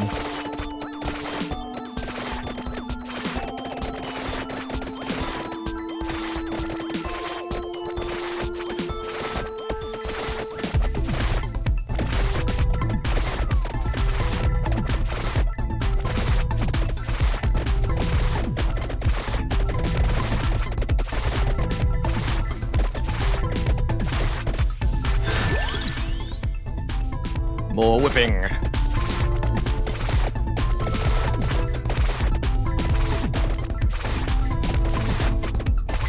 What's this? Not sure what that did.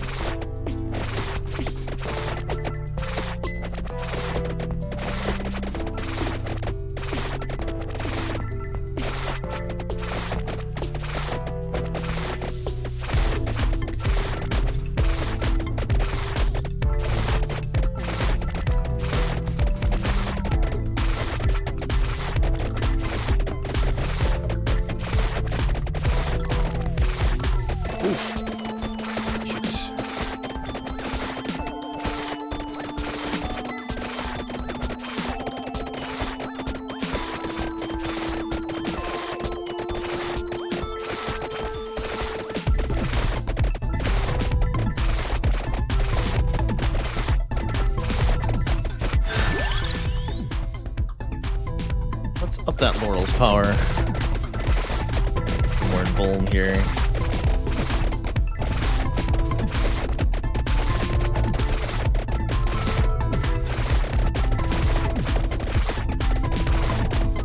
No! Got the boss though.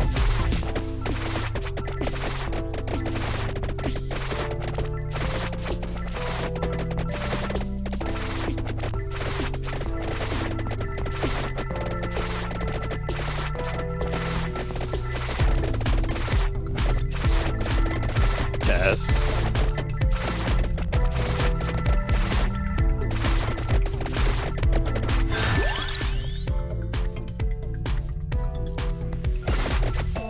With harder.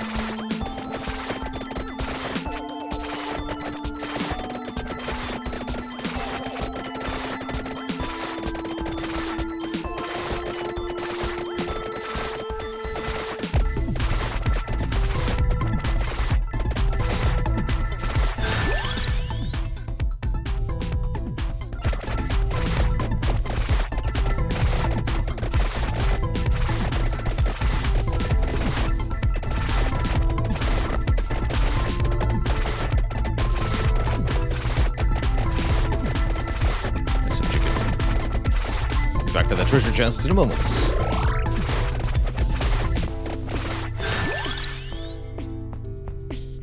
Spinach. That's quite a few skeletons, isn't it? And bats and ghosts and such.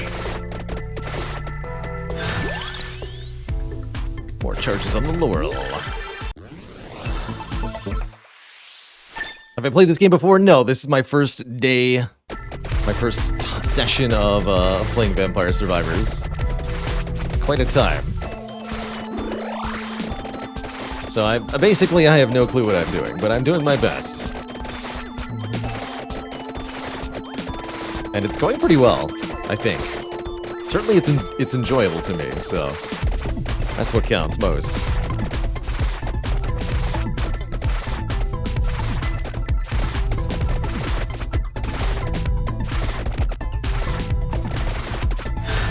Oh, I see the spicy water. Give me the spice. Yes! Get toasted. Orb? I'm even more attractive.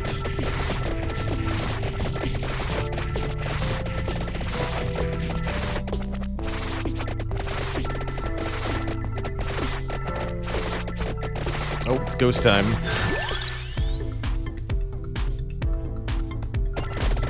Even better survival, please. I'd like to max out a survivability item. Oh dear. This happened last time too. See that red orb, I need it.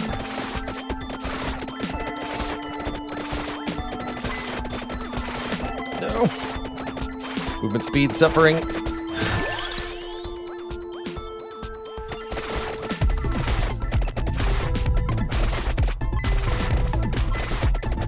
I think I've maybe recovered.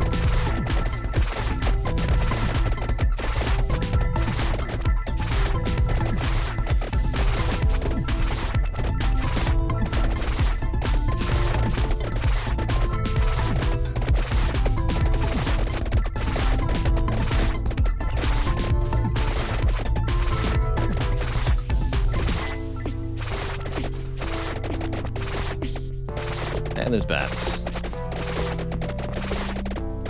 As soon as this phase starts, I just end up with like full-on fleeing.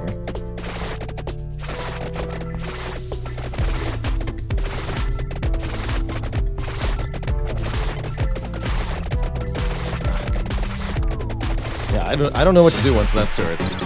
GG. Splorted to death. But we got ourselves some money.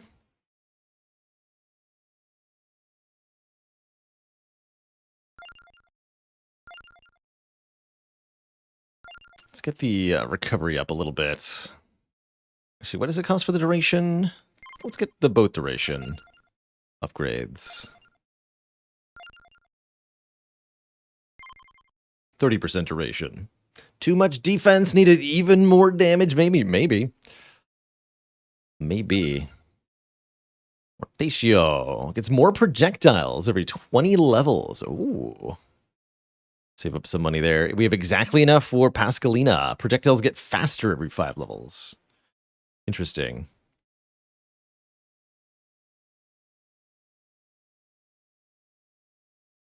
All right, we'll go back with Antonio. I want to be able to clear the Mad Forest.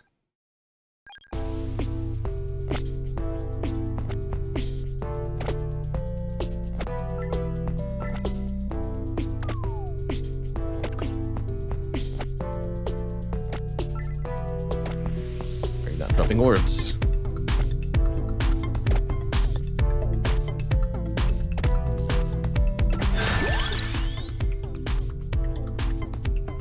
Give me the damage one.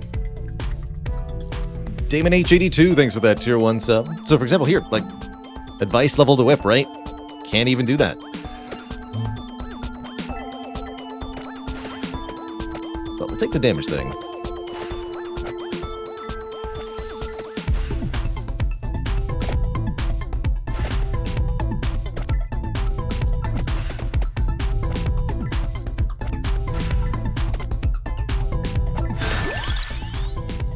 More damage.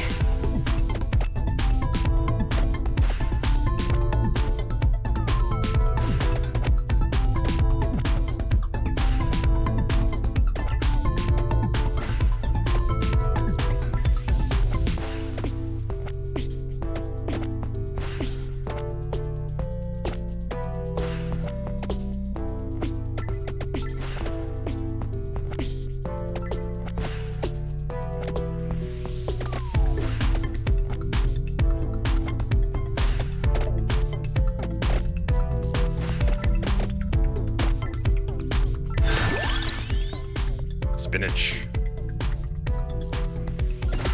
Spinach might not be a good early pick, but I like it.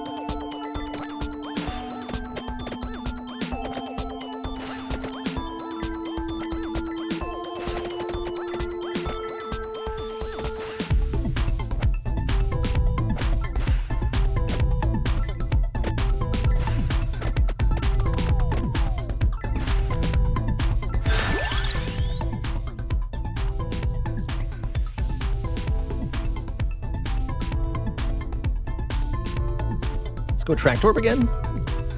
I think I was liking that quite a bit. Or we could spec into Axes here. Let's just try taking as much damage as we can get our hands on and see how that goes. Yeah, if you're liking what you've seen, by the way, as a reminder, this game is all of $3 on Steam, so barrier to entry is pretty dang low for a game that could be quite a few minutes of enjoyment, right?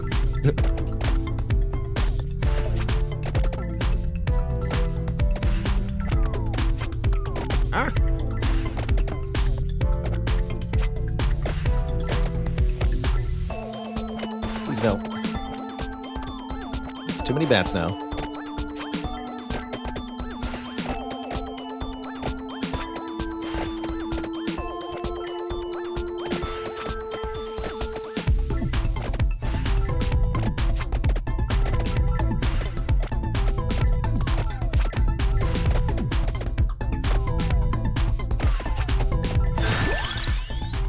Finally, the whip upgrade. Like that double whip.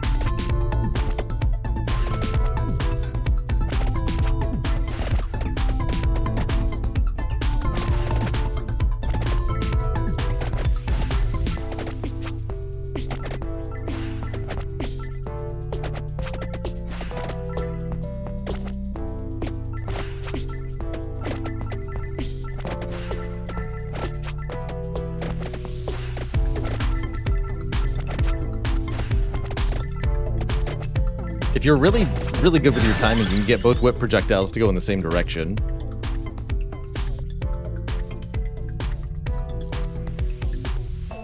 Keep taking the levels that we have.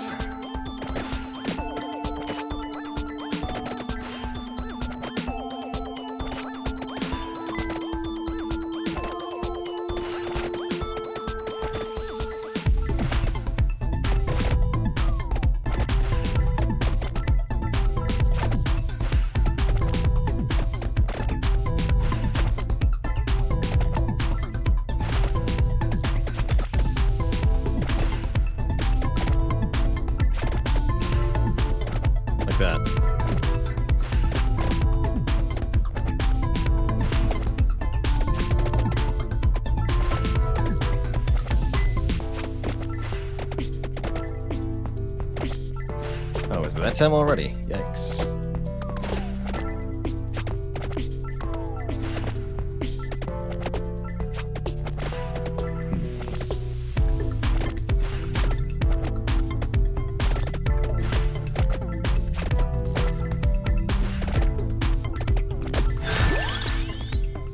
Whip up.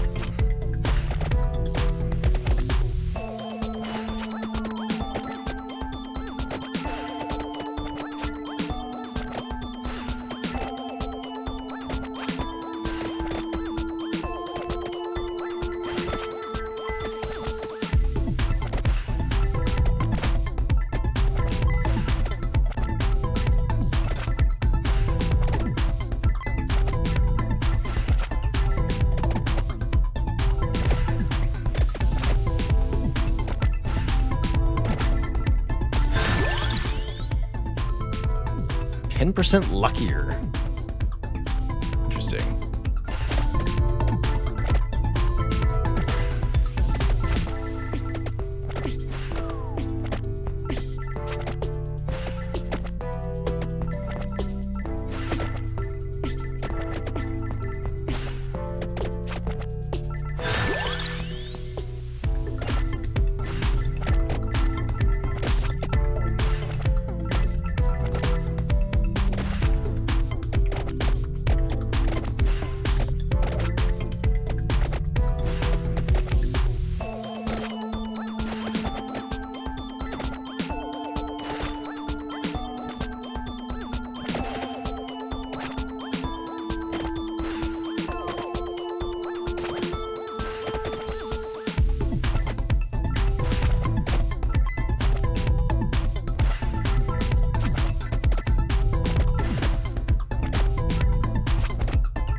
Yeah, if you expect me to read every single chat message while also dodging all the enemies on the screen and perfectly playing a game I've never played before, try not to do that.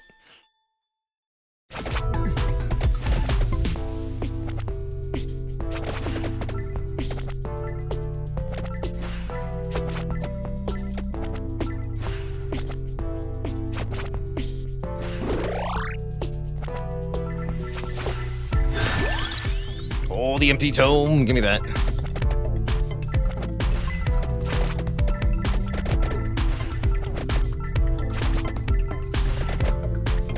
Get that attack speed up.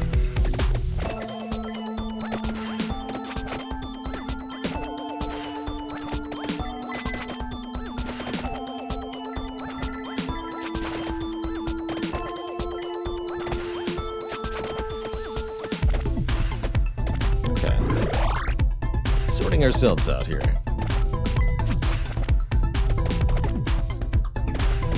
Calm before the storm, though. We're about to have a lot of guests. I imagine. Here's the glowy bat.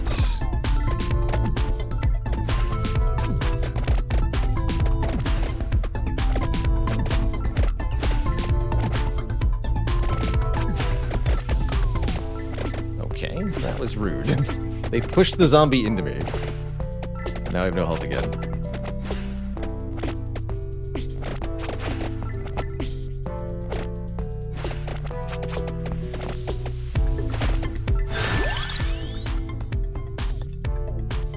That damage.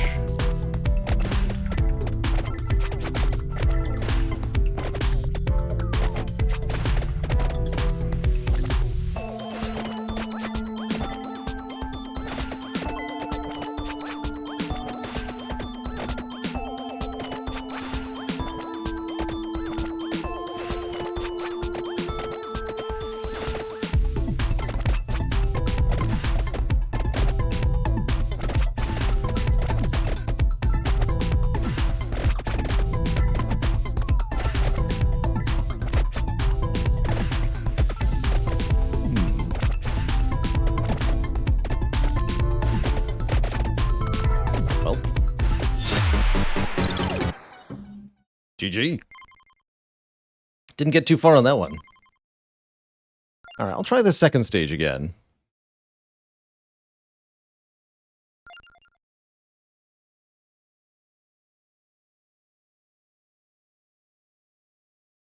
Mow down. I liked Gennaro.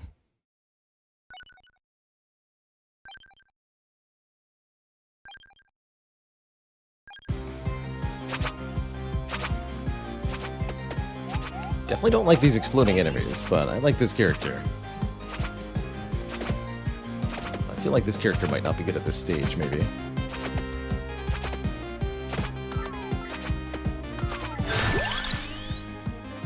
Strikes at random enemies. Interesting. Take the axe.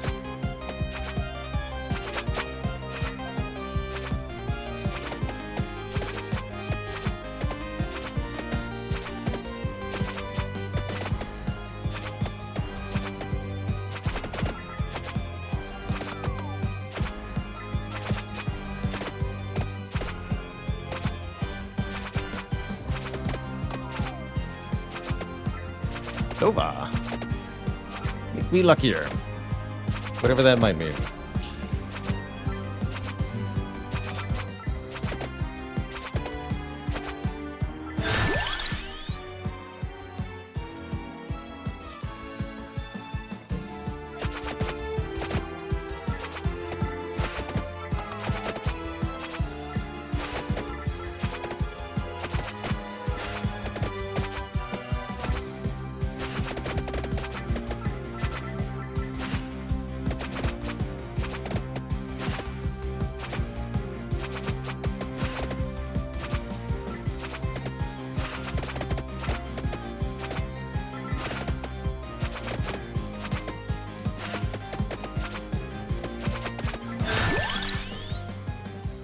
Alright, I'll try the garlic.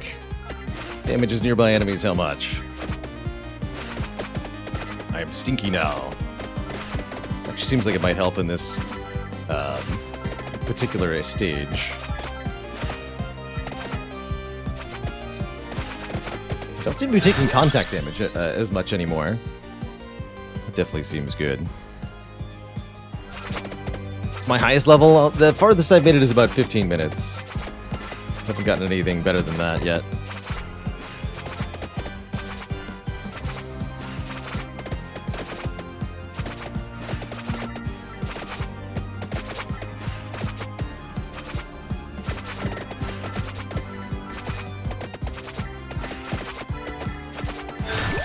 Oh, that does seem nice. More area up on the garlic. Yes, make me stinkier. Run around. This seems pretty good, not gonna lie. Will it stop being good, maybe? Perhaps. For now, it kind of seems amazing. More axes.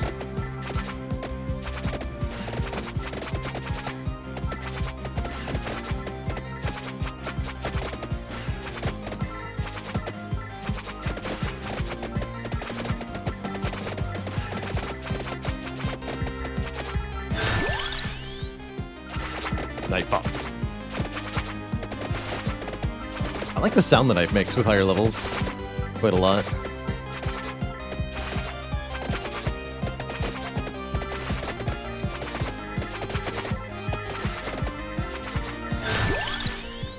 Firewall level 2.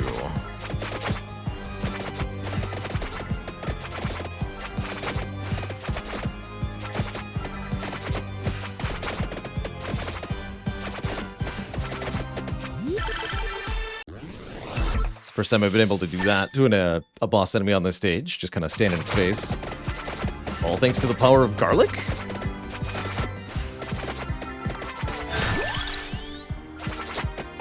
Maybe we should have gone a tractor up there, actually, but I think leveling up the knife is the priority.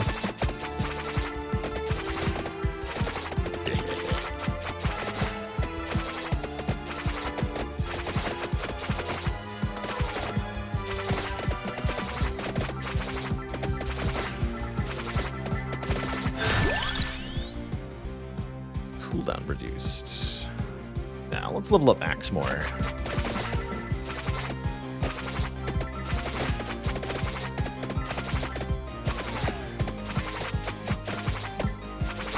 Nice.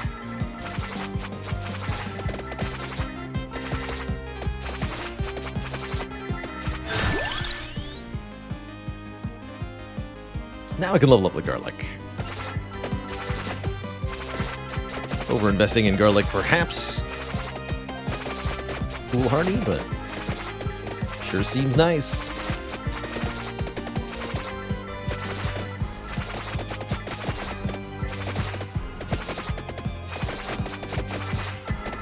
Yes, chunky.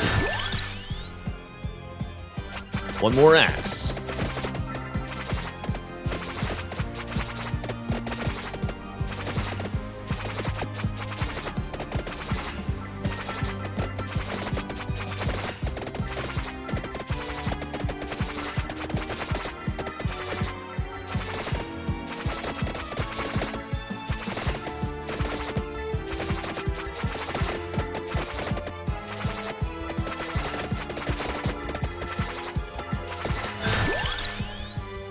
There's the pierce on the knife, too. Perfect. Although extra move speed, somewhat tempting. We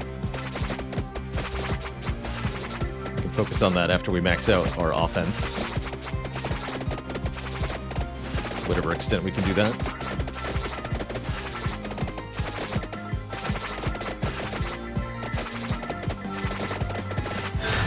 Just run right into them. Spinach, speaking of, to do more damage, or the Attract Orb. Actually gonna grab the Attract Orb. And hoover up all this experience more efficiently. Should make it a little bit easier to progress to the left over time.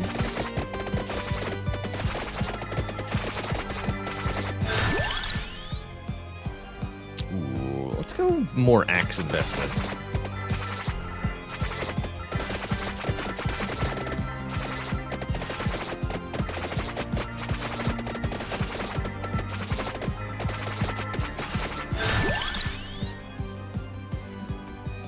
Now we could think about spinach. Or try Bracer out. I haven't tried projectile speed. Now we'll do spinach.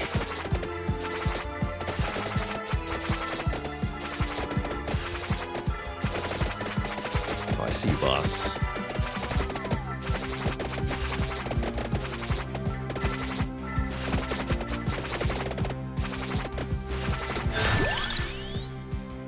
Knife level 6.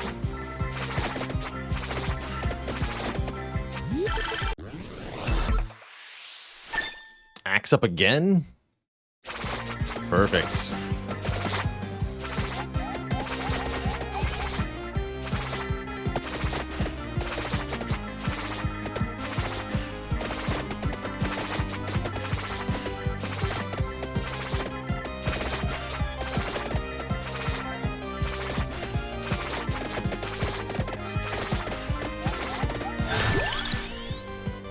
Axe level 8. Let's do.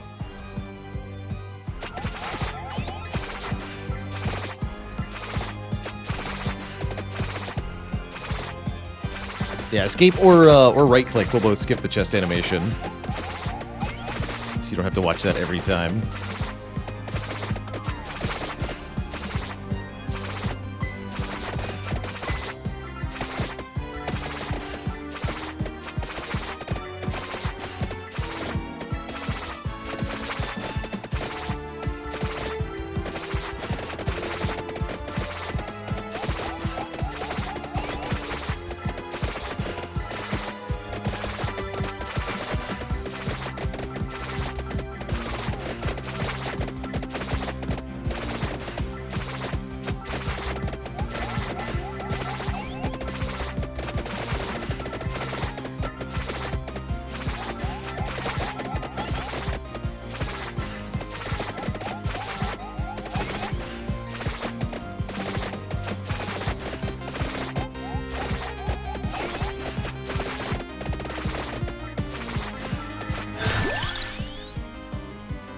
And knife level 7. Once we've got both the knife and the axe maxed out, we'll think about other stuff.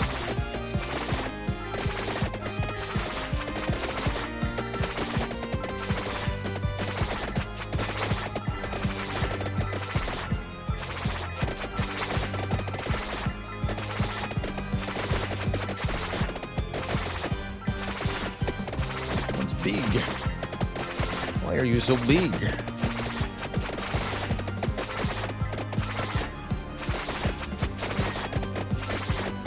Full of treasure, that's why.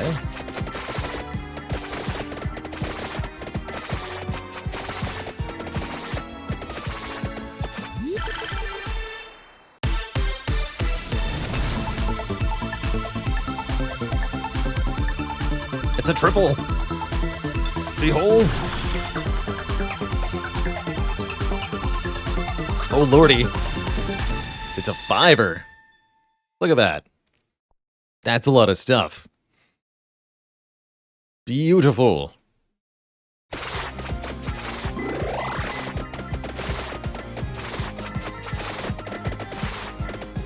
That was a big power-up.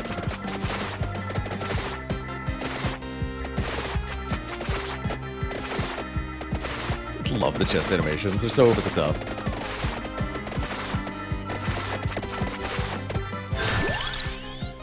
Alright, let's get some move speed on us. That sounds real nice right now.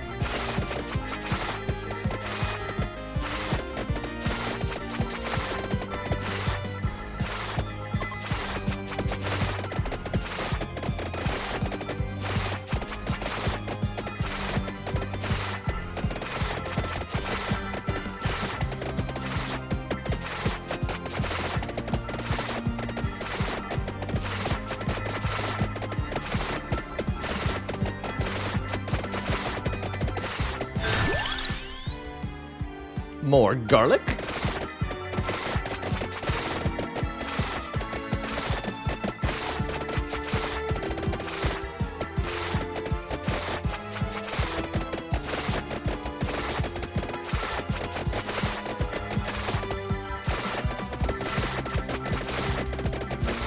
I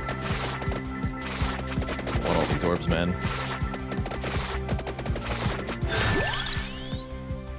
Alright, we choose water, cross, or wand. I think we've got big bonus duration, so let's invest in the water here.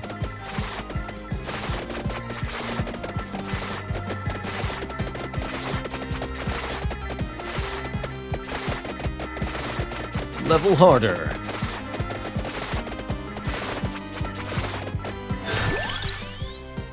More spinach.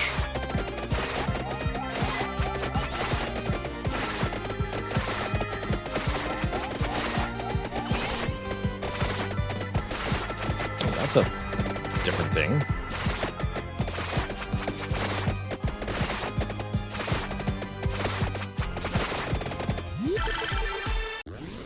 The triple. Yeah.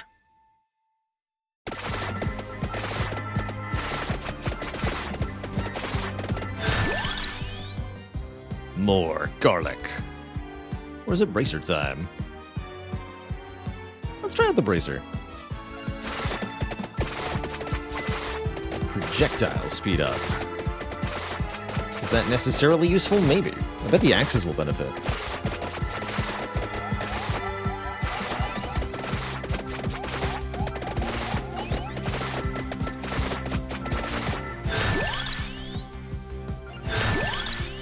I double leveled? Wow, that was a lot of accumulated experience in that spot. Up the fire wand too.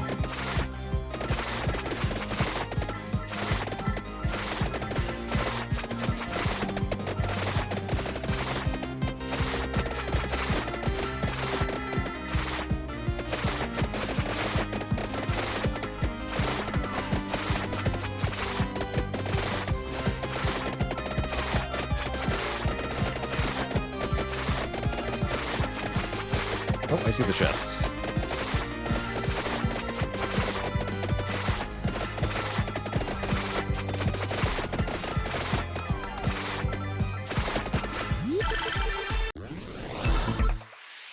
What's that? Oh, that's the Evolved knife. Requires the bracer. Fires with no delay. Yeah. The Blip Blap machine is online.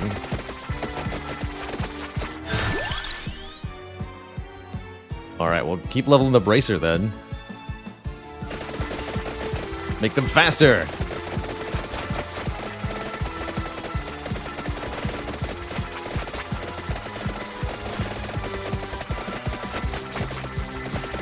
Fools.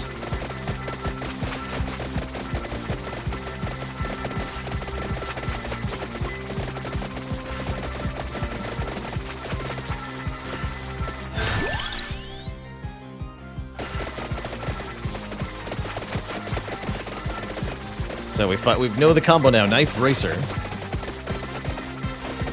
One of many to figure out.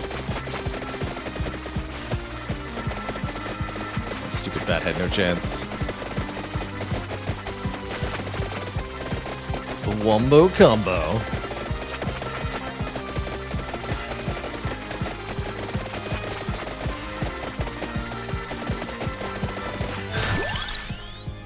Words cannot express how satisfying.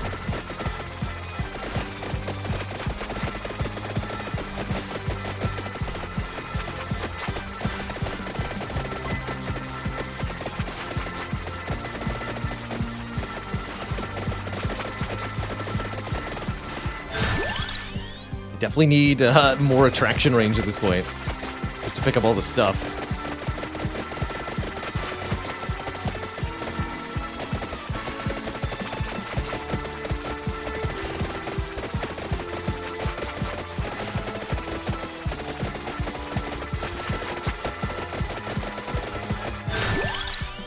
Oh, we have a fourth slot, and it contains the empty tome. Even faster weapon fire.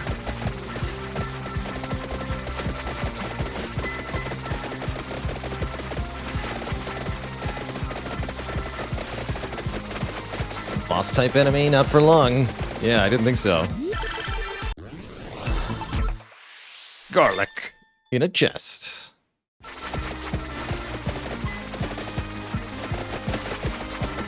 Breeze.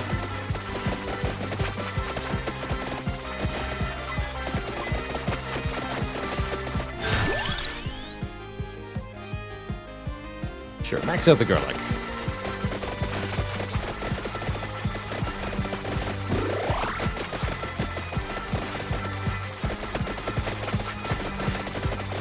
So this, we finally arrive at the intended gameplay, apparently. Good stuff.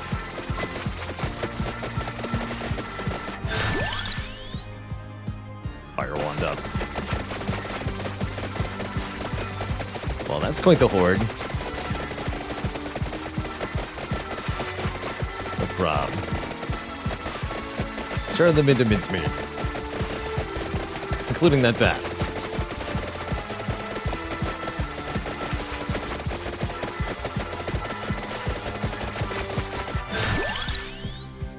Okay. We could get even luckier. I think I want to get even faster.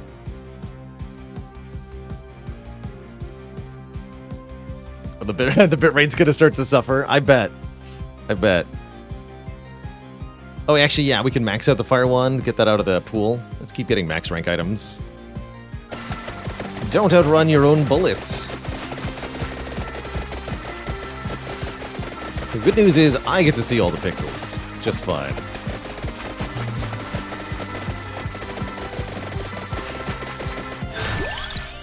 Alright, now we can take the move speed up. Or attract orb. Level 4. More experience farming.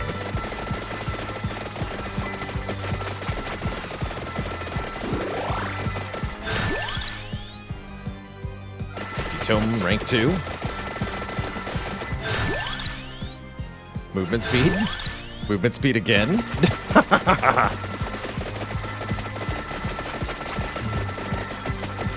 Level up again.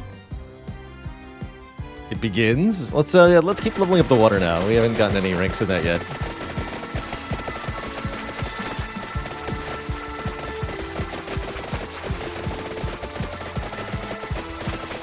The Daka.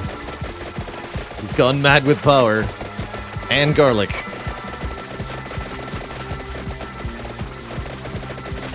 Let's be real, he's gone mad with garlic.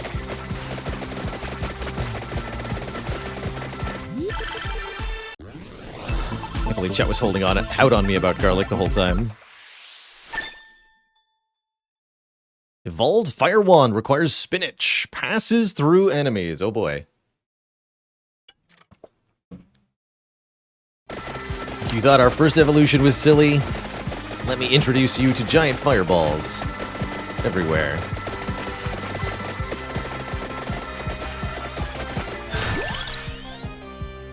And even more attractiveness. You have no idea what garlic can do to a man.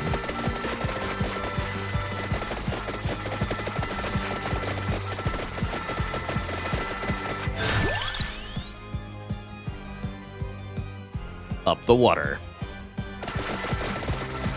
Goodness gracious, great balls of fire.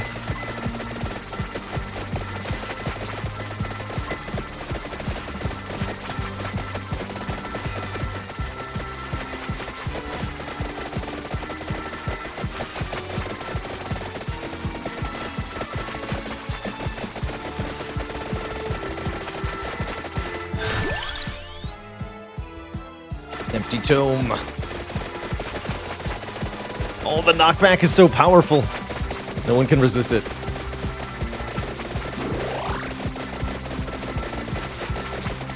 The Daka.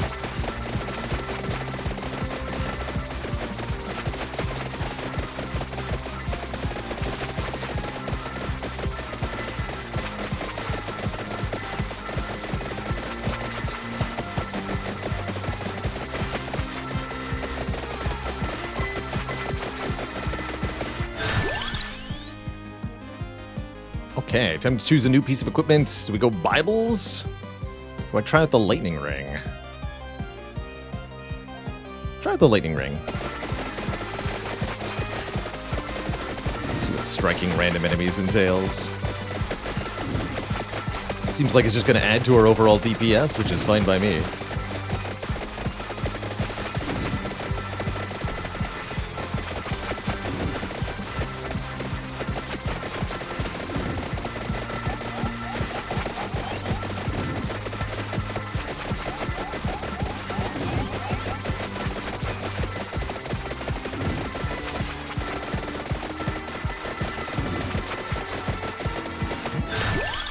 Seem to be getting closer.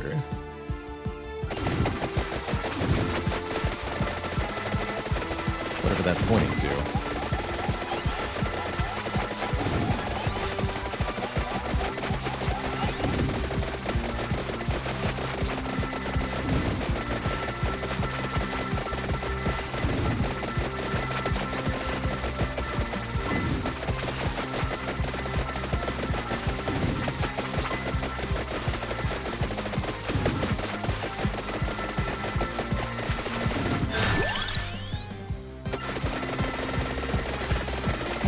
It's gotta go faster.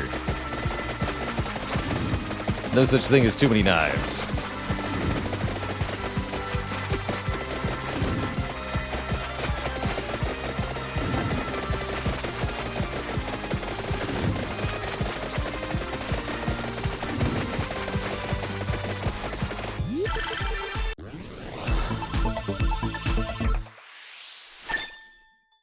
And now we too shall be faster.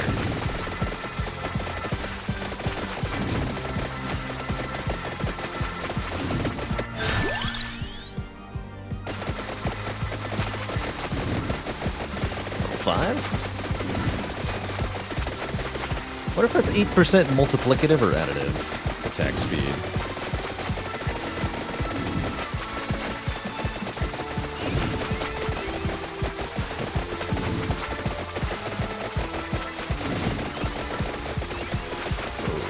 Like a boss fight or something? Let's let me get clear what's happening. Grim Grimoire permanently allows to peek at discovered weapon evolutions and unions. The pause menu. Interesting.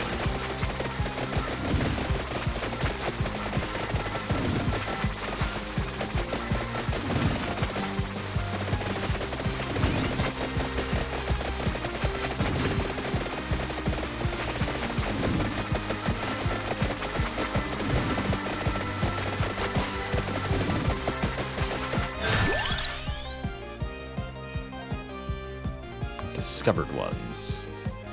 This is not the pause menu. Ah! Cool. Okay, so we can see all of them now? Garlic and the health gain. And we've got one more, too. The holy water and the attractor. Cool. So we want either the wand, the drill, or the heart. Spoilers!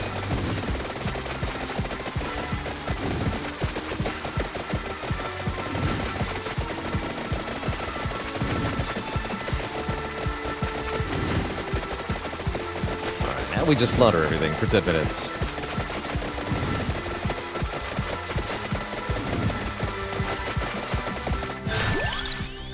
Okay, there's Pomarola. I want to see what garlic gets you. So we do have, yes, that. Is that going to be good? I don't know. Doesn't matter.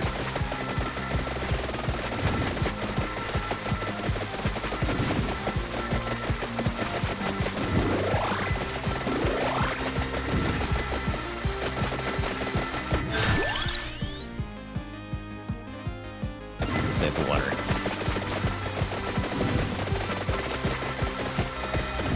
Garlic gets you bad breath and delicious cooking.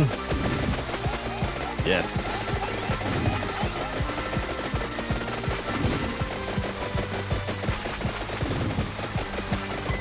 Ooh.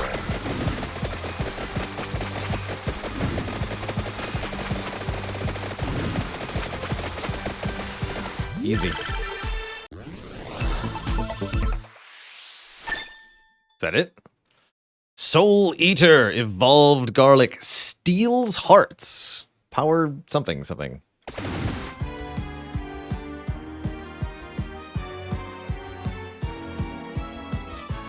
I can't get the full description. Looks like we have an aura of death of some kind, though.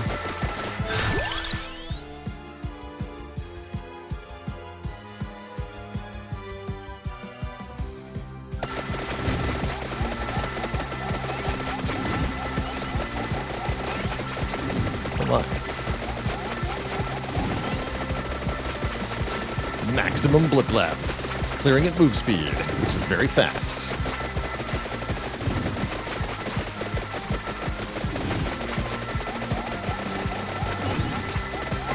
Ripped my bit right, I'm sure.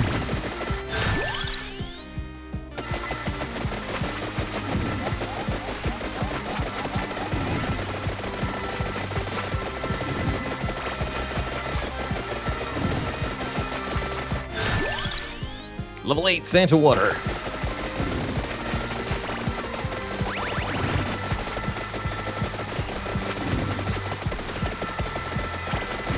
And vacuuming up all the orbs on the entire level, it looked like there. Good stuff. Is this what it's supposed to look like? Maybe. Yes, they say. Glorious. Does seem like a good time.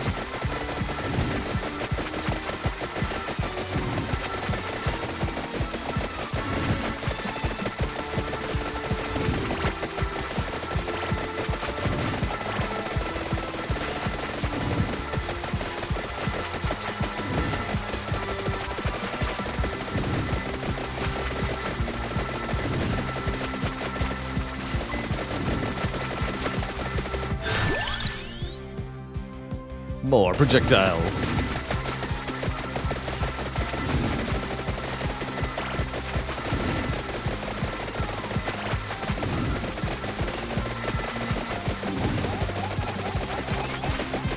Oh, they can't even get close to me because of the garlic. Good defense. Good defense. Nobody told me garlic was the best defense item. Oh, and there's our evolved Santa water. Damaging zones follow you and grow when they move. Cool. Oh yeah, they're moving towards me now. Very cool. Oh my, I love the look of that. So all of that is just area damage for everybody.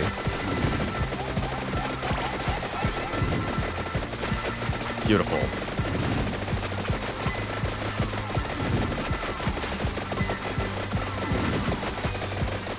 Whoa, wait, what? I have no idea what happened.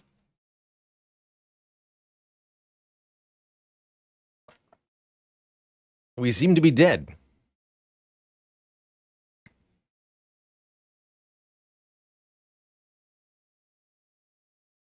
Apparently ran into an enemy that did not die there. I honestly didn't even notice.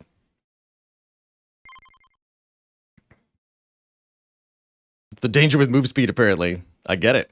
I get it. But now that we know the secret of item combos, I think we can recreate that on the other map. Let's give Antonio another try. Actually, we got a whole lot of new characters I can play as now. Permanent 30% area. Starts with temporary cooldown bonus. Arca. Weapon cooldown is reduced up to max 15%. Bonus pickup radius. Let's try out Mortetio. More projectiles every 20 levels. And let's get a new power-up. Let's see, if we refund... No, we can't quite get projectile quantity. But I want that double duration. And area.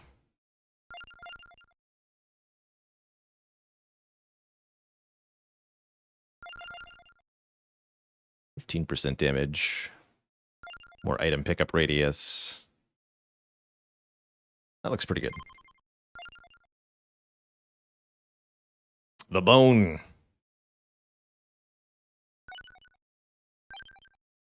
And we unlock stage 3 too. Magic map hidden in here might finally lead us to a vampire, or at least to more roast chicken. So, I've seen some of the combos. The bone. Time to enter the bone zone.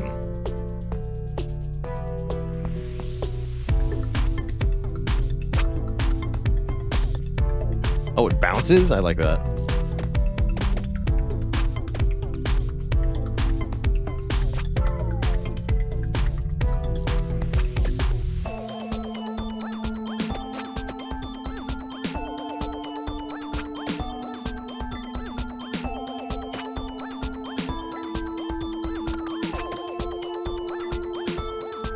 So slow.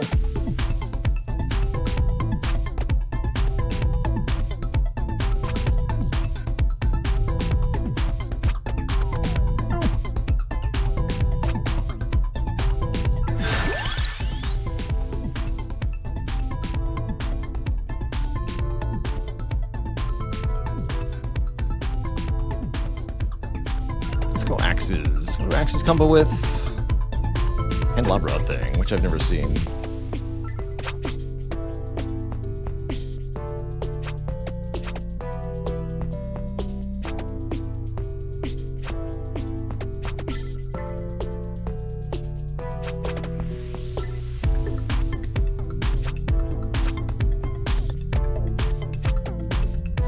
Bone does not seem very good. Well, maybe if I can aim it better, it would be.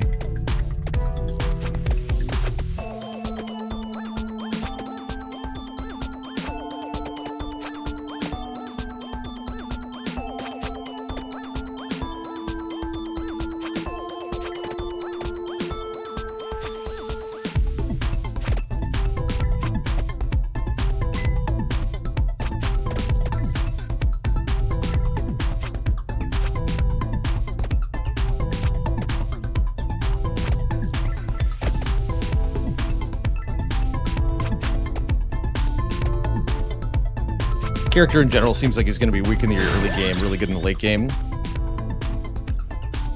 Double axe. What's the whip combo with? Oh, the max health. Got it. That explains a lot.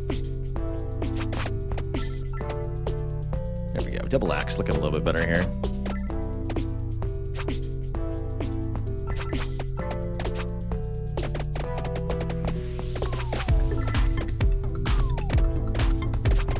Oh dear.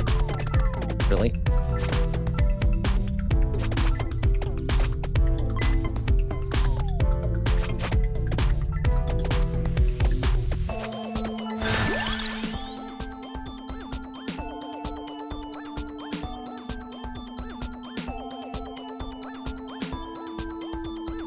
try Clover.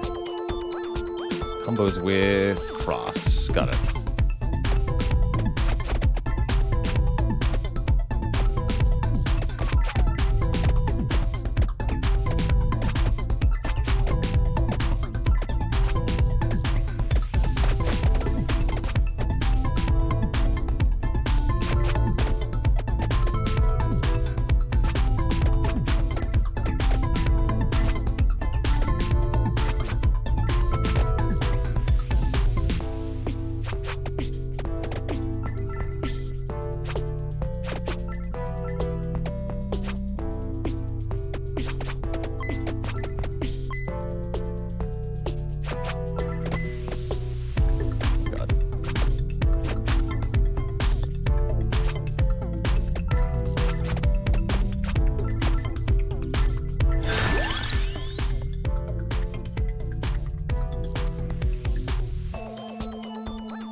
Take the water, but I may regret it.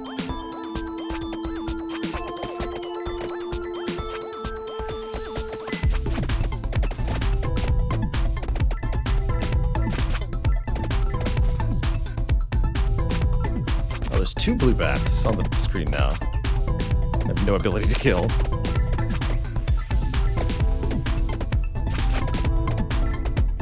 Got one.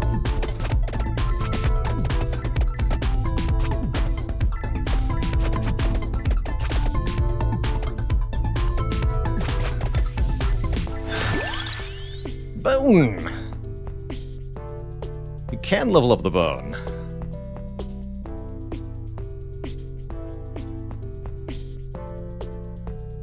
I think I need more area damage, though. I'm gonna go for the water upgrade.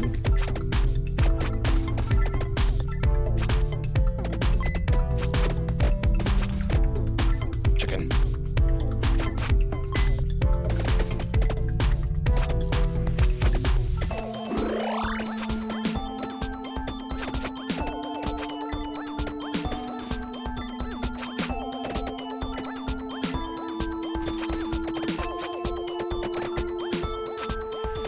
We never got the red orb from the first bat. We need to go get that. There it is. Cross. We wanted that, right? Let's go with the Clover.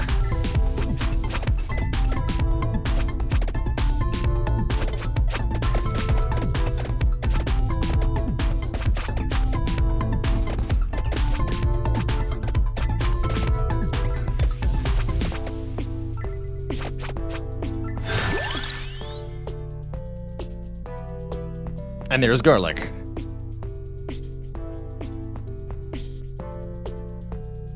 I'm taking garlic. I feel like I need the help right now. It seems super good.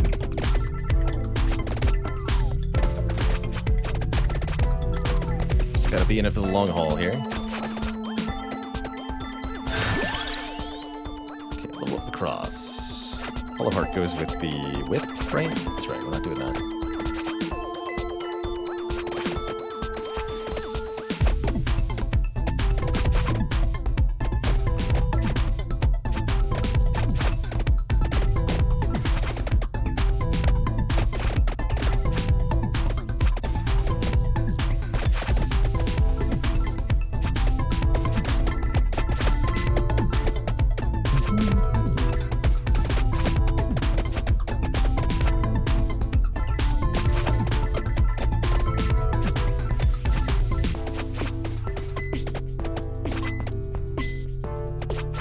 Garlic also just breaks these, which is nice.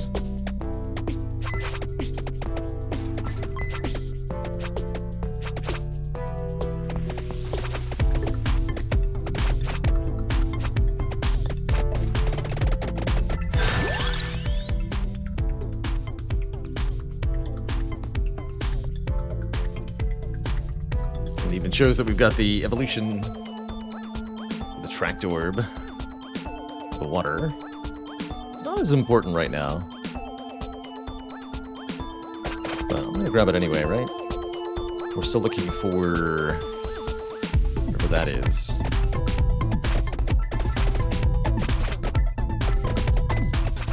Let's go. Oh, there he is.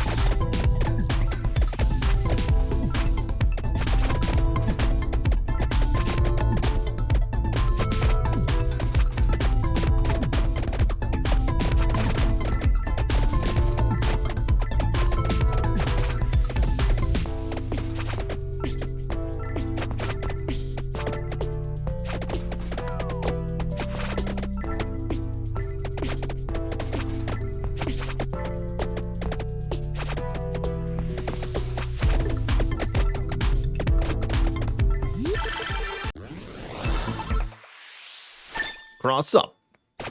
I'm feeling really cross.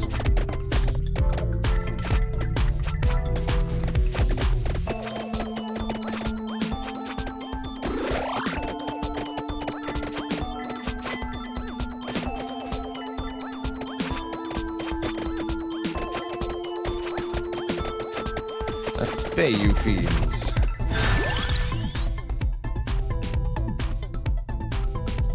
Kemba Labrador augments area of attacks by 10%. Ah.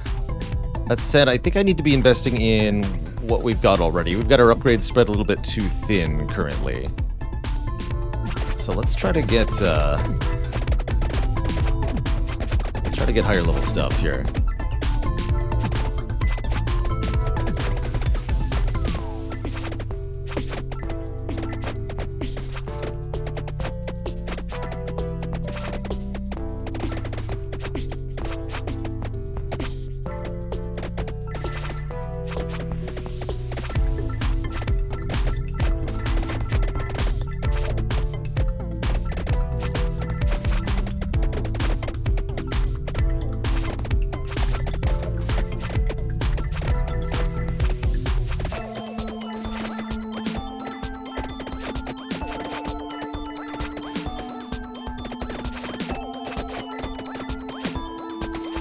Comes the horde of red bats. This part's gonna be tough. Alright, I guess we're leveling up Bone, because I don't want to whip or a bracer right now.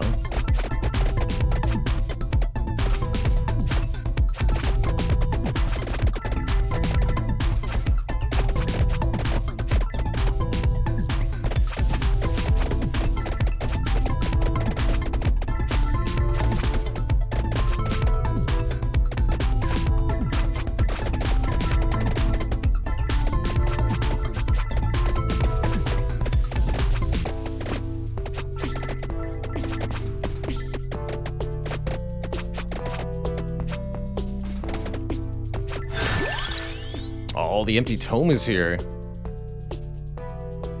Guess I'll take it.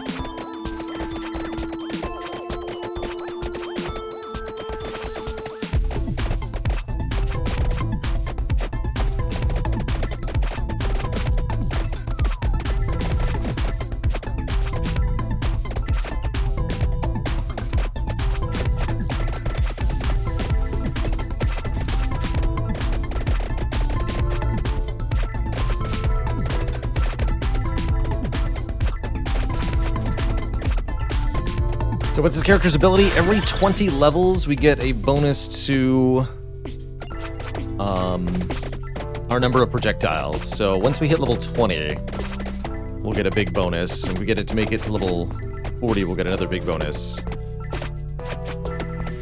So very much a late game character. It's essentially no character ability until you hit 20 levels.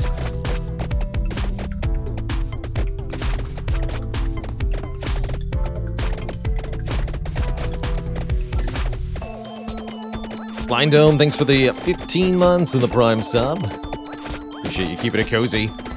Keep watching, I'll keep streaming. Hope you're enjoying some Vampire Survivors with me today. Having a pretty good time with this.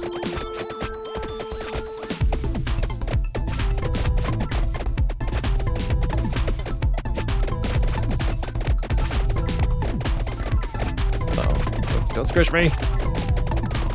No! Ah. Hold in. Way too little damage output there. We really needed to have, I do want to try that character again, but we needed to get a higher level item earlier than that.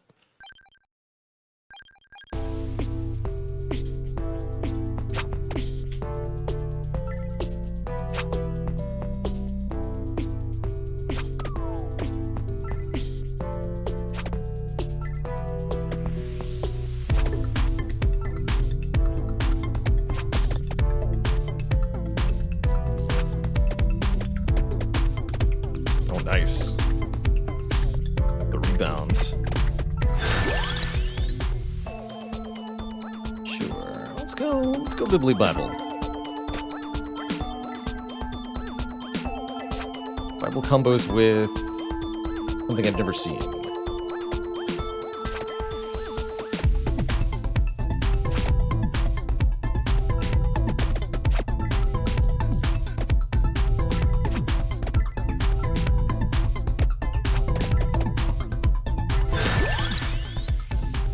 And I'll take garlic again.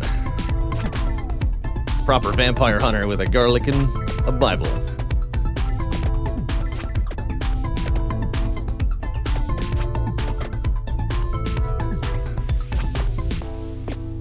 This already feels better than the last run.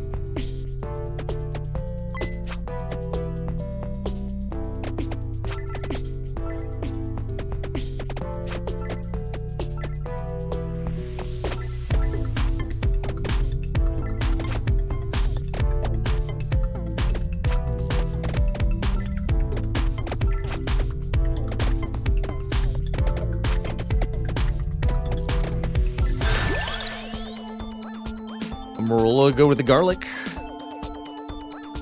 Or we can try the lightning ring. Okay, not being offered upgrades to the existing items. A little annoying here. Let's get some more damage. I'll take the lightning ring.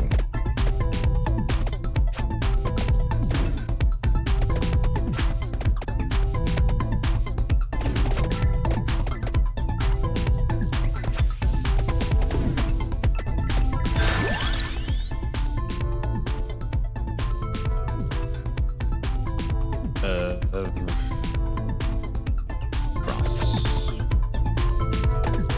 Sure. Really didn't want any of that, quite frankly, but that's how it be.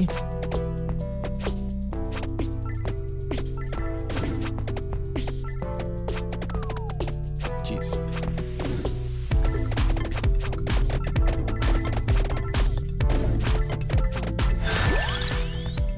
All right, more Bibles.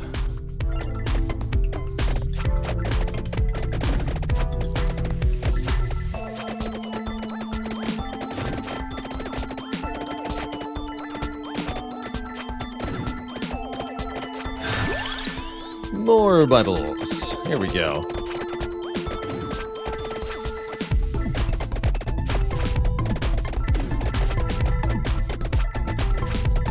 Actually getting some stuff to do happen. There's the bone level up being offered finally. Let's try that too.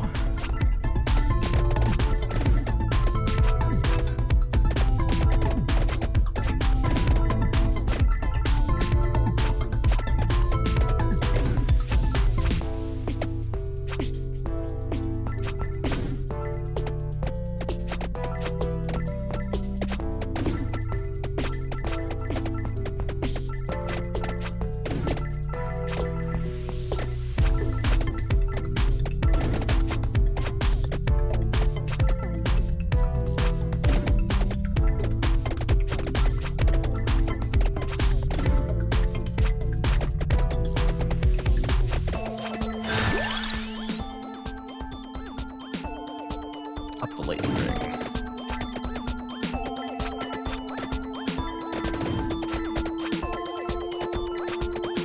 Can't get the evos until we actually get some enemies killed with properly powered items.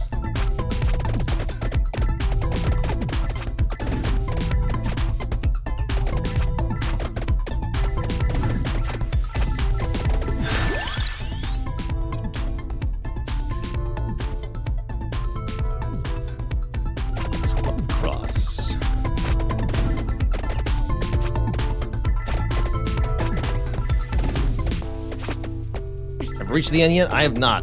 We've not yet had a successful winning run yet.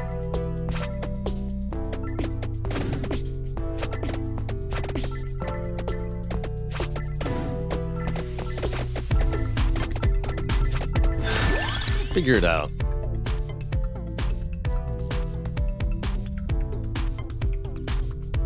I can't remember what all these combo with.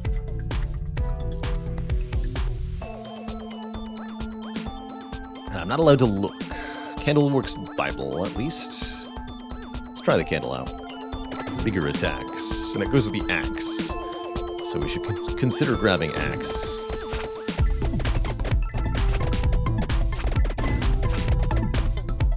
Might work on the lightning bolts, too.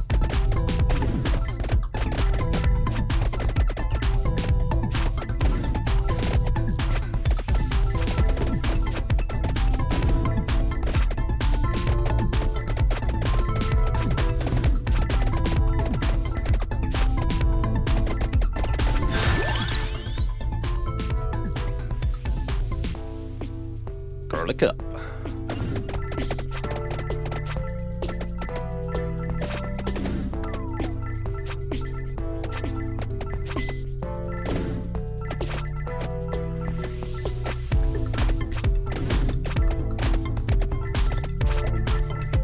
Definitely doing better on level than last time.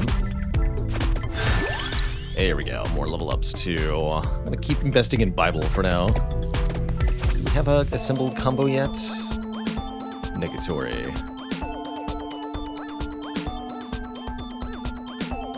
Maybe this thing, axe, clover, hearts. Play with controller or keyboard. I'm currently playing with mouse and keyboard.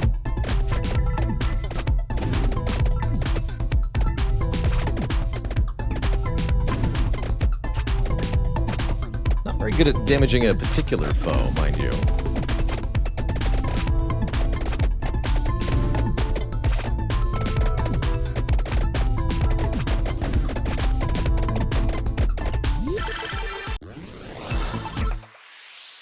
Cross up.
Level 5. Bible power up.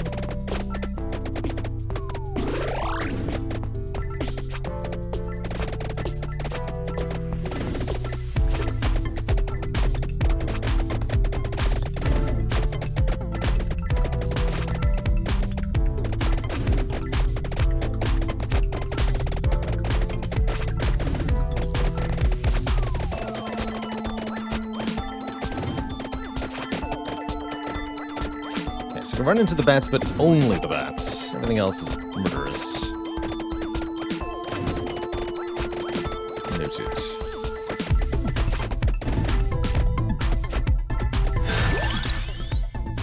Alright, let's get that regen going. That would be very helpful.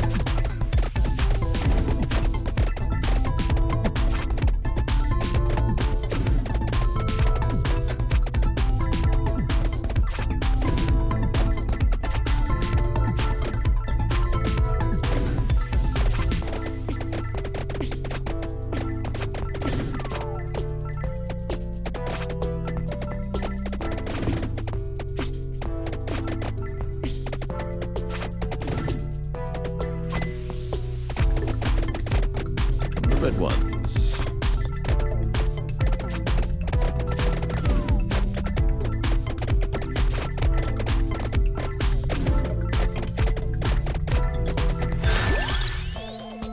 Level 6.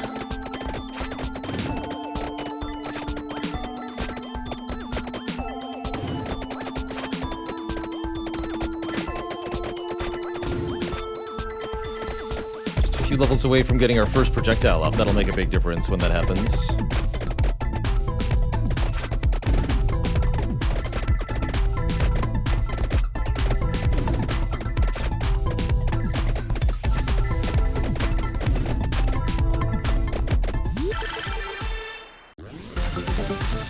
Nice. Triple. Okay, that should be a big power up.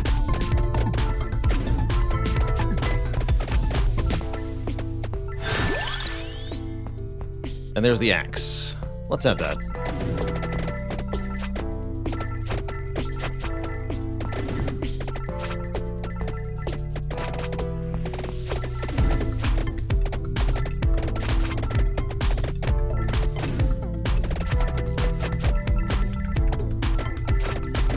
One more levels.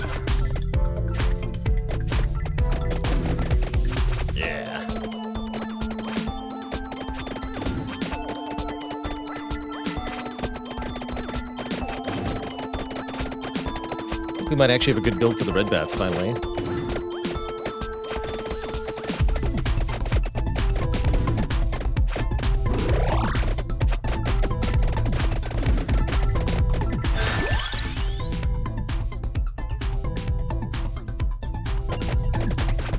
More damage. Or more area, rather, not more damage.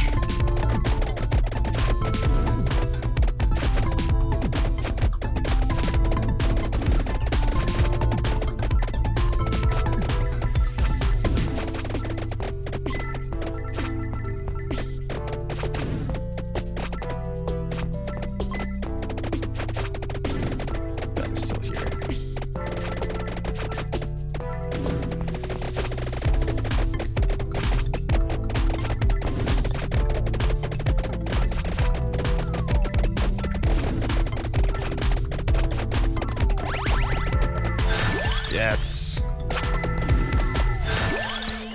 All the power. Bone up. For level 20, that means we got more projectiles. Here we go.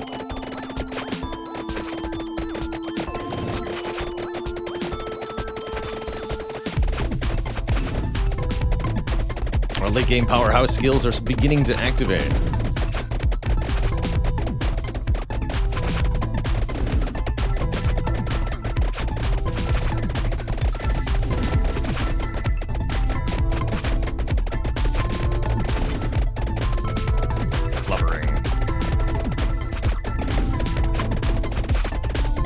Huge horde of skeletons is gonna die so hard.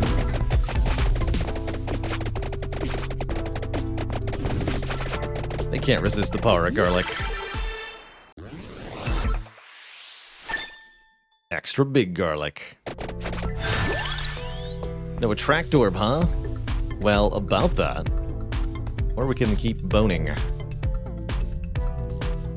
gonna keep boning for now.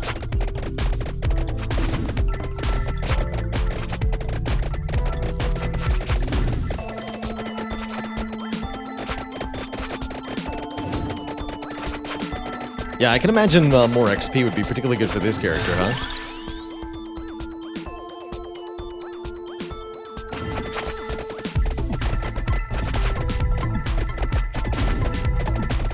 Chunk 'em. Bone levels? No, Bible level 8. Maxed out Bibbly Bible. Don't have the other thing for it, but we do have a maxed out Bible.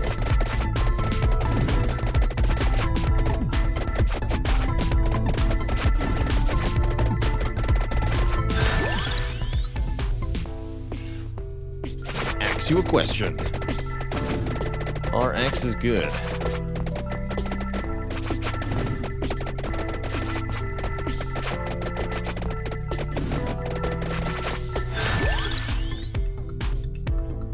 Alright, now we'll take the tractor, right? Lightning That's right. So again, we're looking for this ring, this thing, and the clover. Clover goes with cross. Got it. Fire breath. Toast him.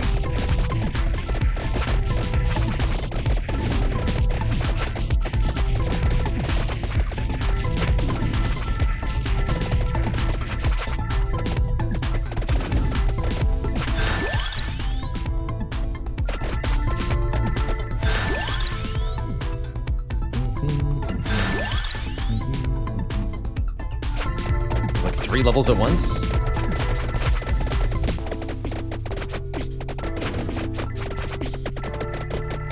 Beautiful.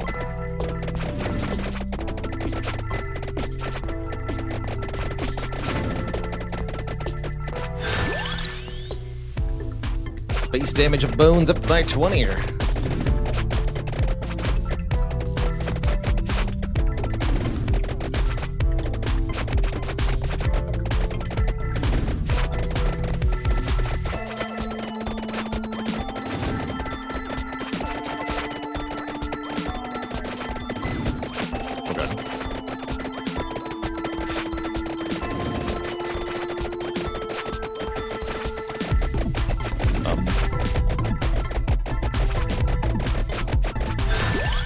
Terrifying.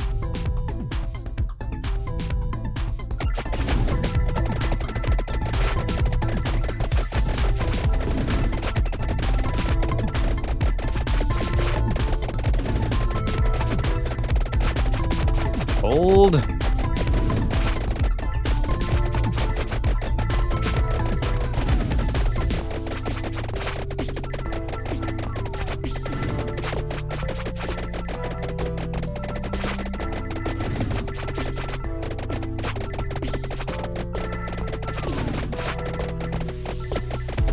Spicy time.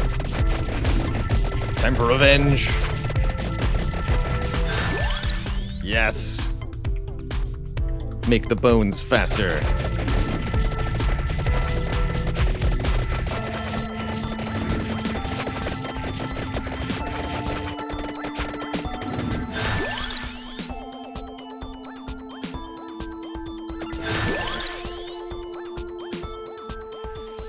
Better garlic.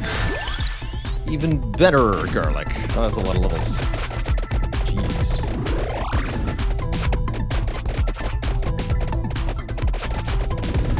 Just a few more levels, still more projectiles.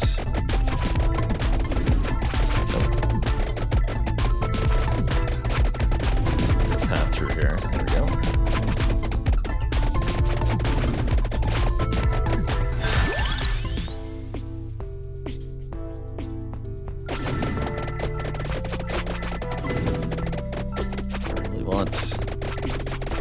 Combo stuff.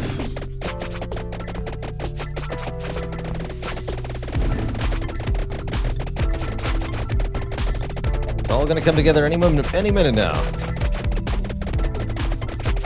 Yep. Well, I mean, everything actually seems to be reasonably well contained in its own way, right?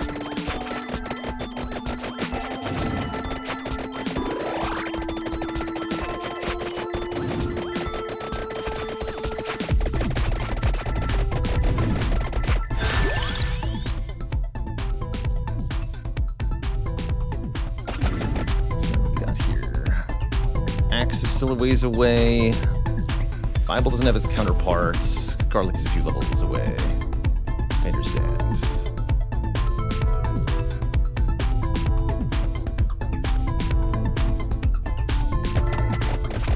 Is that the tome? Is that the thing that I don't have?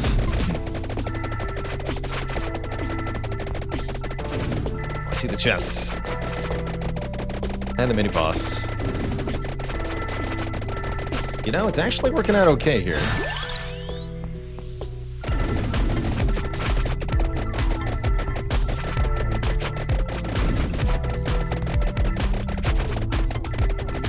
It seems to be a safe zone.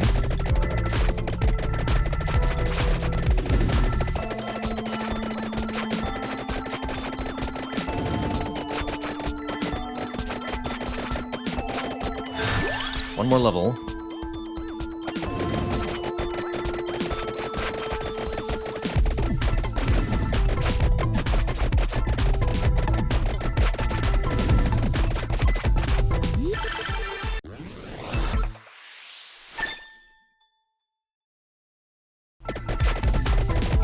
Not exactly impressive, but I'll take it. Come on, come on.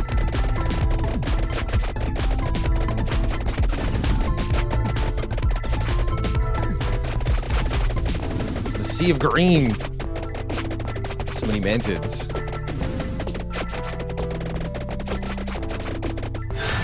There it is. Okay, level 40. We just got an extra projectile again. So we should have even more DPS now.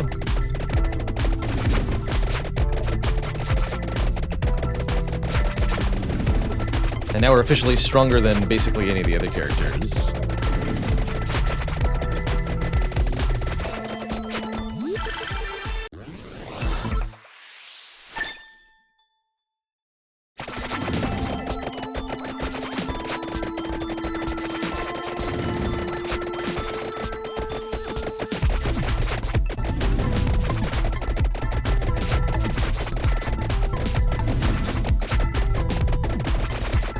Like an Eye of the Storm situation. We're kind of like in the middle of a hurricane. Pretty cool.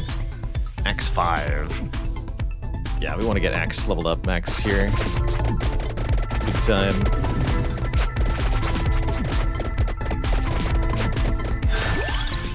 Level 6. Cross 5.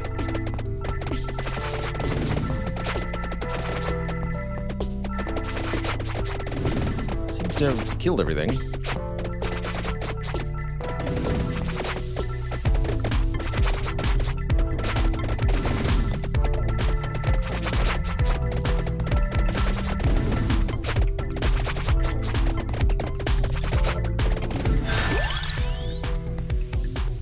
Okay, we're getting close to max Garlic too.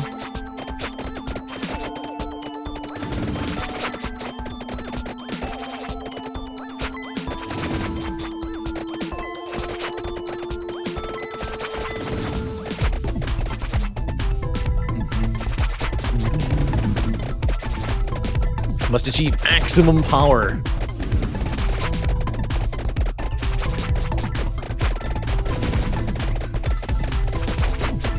Maximum reading.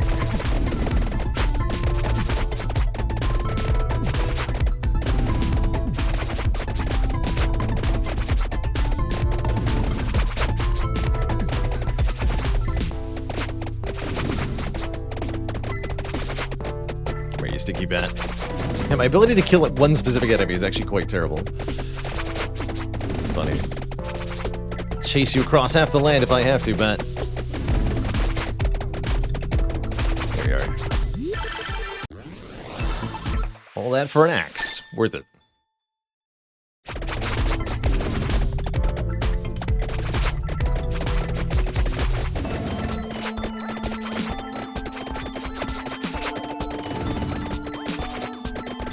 Yeah, cheap and fun, simple, and yet definitely oddly captivating.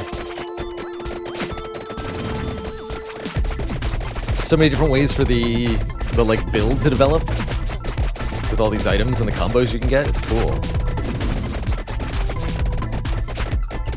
Don't walk into the enemies. That's the lesson I learned from last run.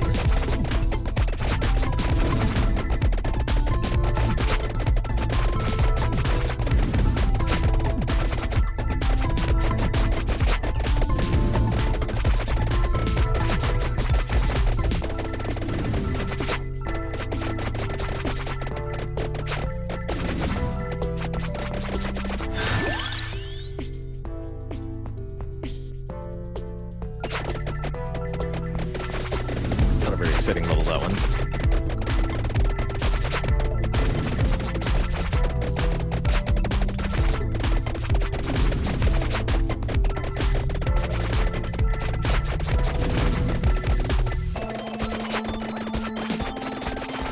Delete the horde. Bring them on. Yeah, this is what I like. This is what our build's really good at, actually.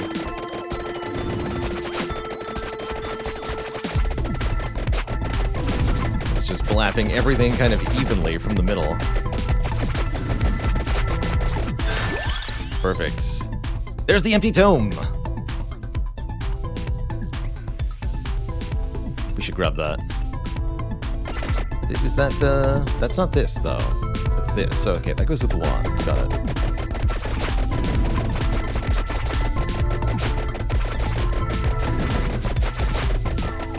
Oh, jeez. Okay, that's a boss.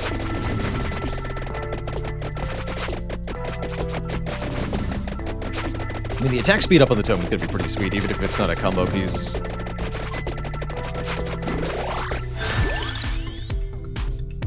Okay, we do want the clover, right? That's right.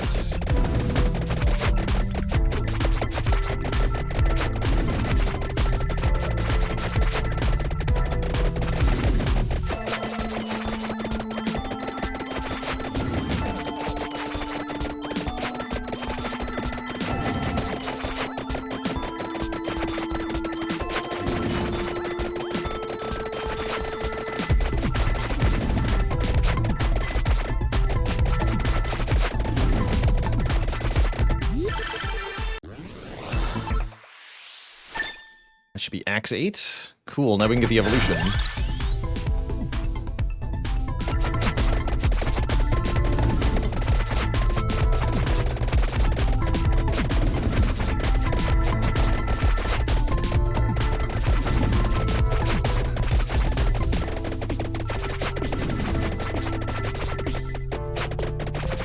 Killing these plants even do anything?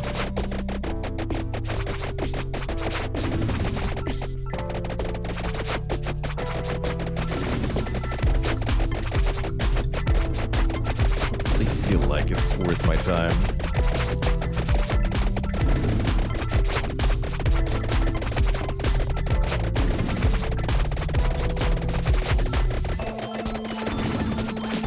That's a bat.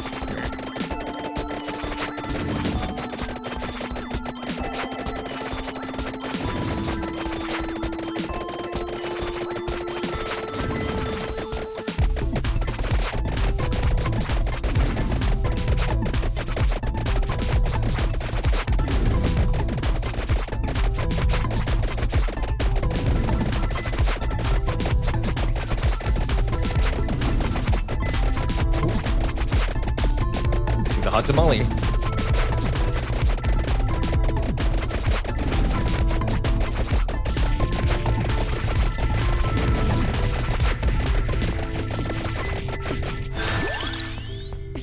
Max rank garlic. Yeah, we're now qualified for a couple of our evolutions. Anytime now. Any minute now.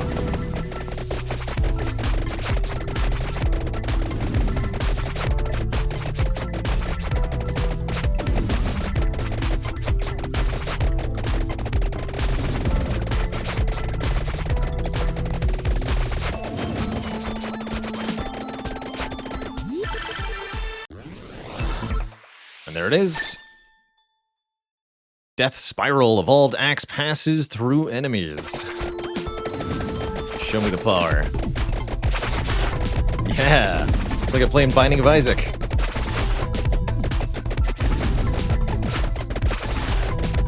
Scythes in every direction.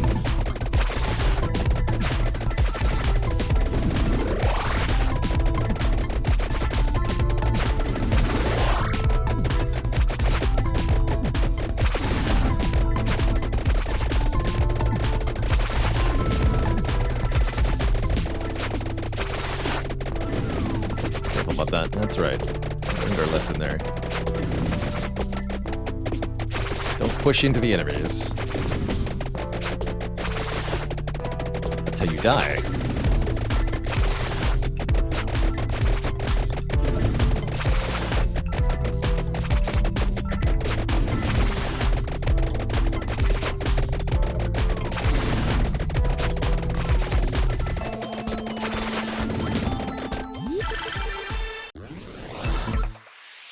And our other evolution, the garlic. Steals hearts, power increases when recovering health. Oh, and the area is huge on it too. Oh my goodness. Because we have so much of an AoE upgrade with the candelabra. The power.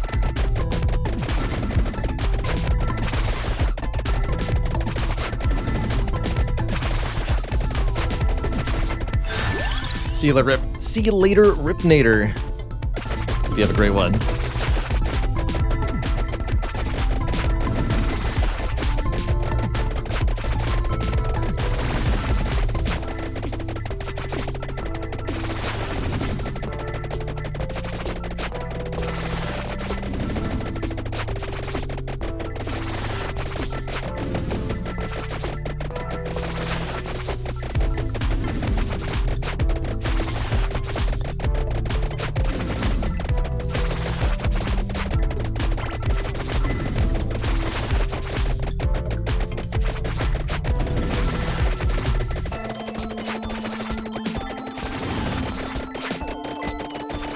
Bible's actually orbited at just about the perfect distance here.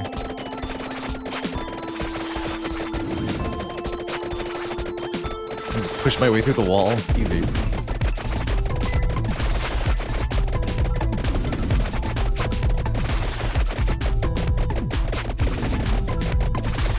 Your wall does not exist.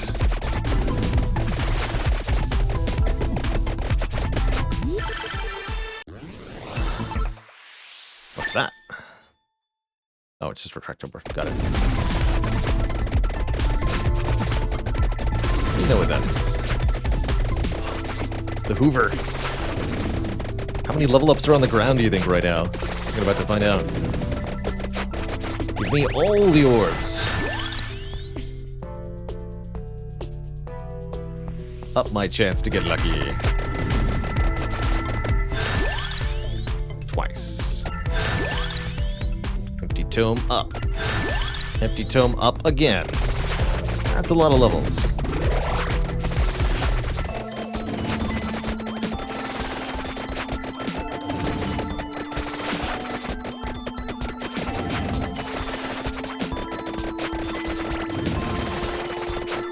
And another one. Cool. Let's hold on to that one for a little while.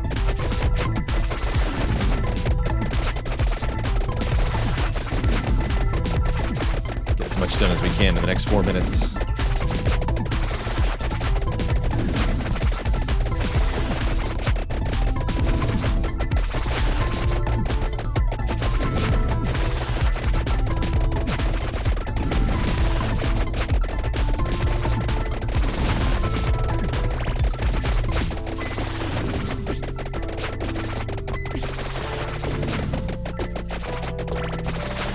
Can add ghosts to the mix? Good.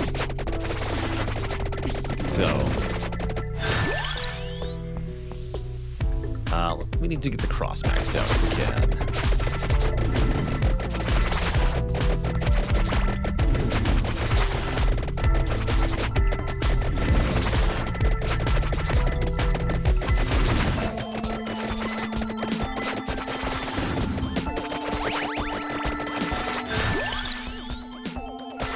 Okay, one more. One more.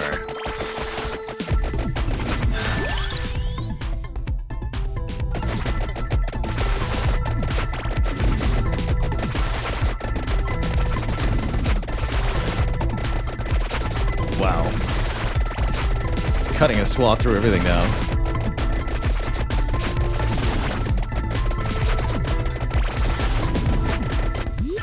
The upgrade. Yes. Evolved Cross can deal critical damage. Now shoot swords? Yeah.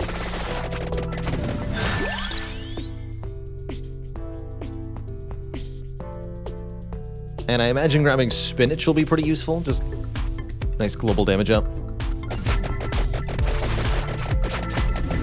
Oh, that's a lot of special bats. Kill them all.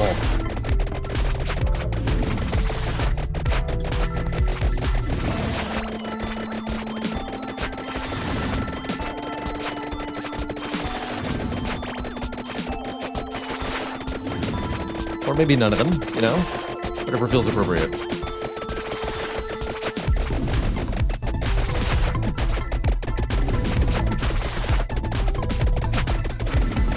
We used the EXP vacuum already? Yeah, we did.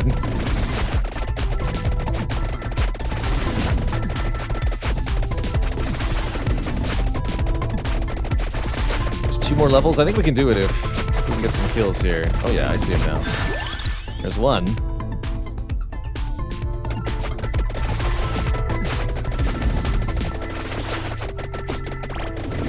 There's two. So we did in fact get another bonus projectile. We're at our full +3 for this character. It's time to blip flap.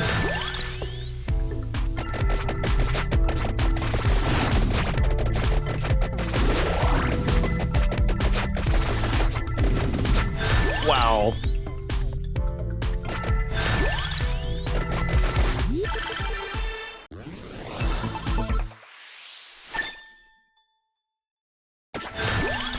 Spinach. Pomerola. Literally my only option. Again.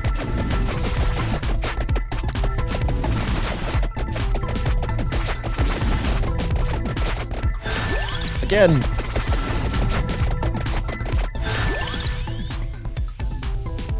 Add 25 to your gold coin total. So I guess this is what happens when you have nothing else to level up to. You can start getting meta progression money. I like it. Yeah, give me that.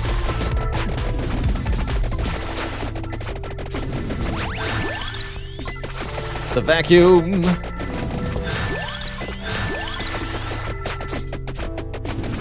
$72.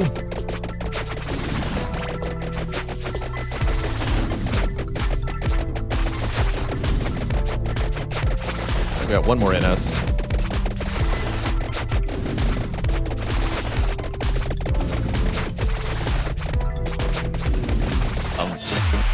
All right, and then we're dead. GG. Are you allowed to beat that, or is that just what's supposed to happen? Yeah, stage completed. 500 bonus coins. That sounds like what's supposed to happen. GG. It's the ski-free monster. You can, but it's hard. Cool. Very cool. GG. GG, everybody. That was fun. So how many? We have 3,000 coins, which means we can now get the projectile quantity up. Let's see, greed. So you can get up to 15% more XP, 10% more coins. Oh, you can. There's a perk for getting more coins. How did I miss that? That's the first one we want, I imagine. But yeah, once you get more of these, I imagine the game starts to get a bit easier. Let's do one more. Let's try out stage 3. Let's see, 7,000. So we'll go for +1 projectile.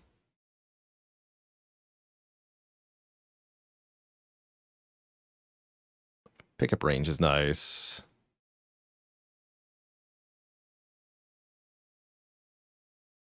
Duration and area are nice. All right, let's try that.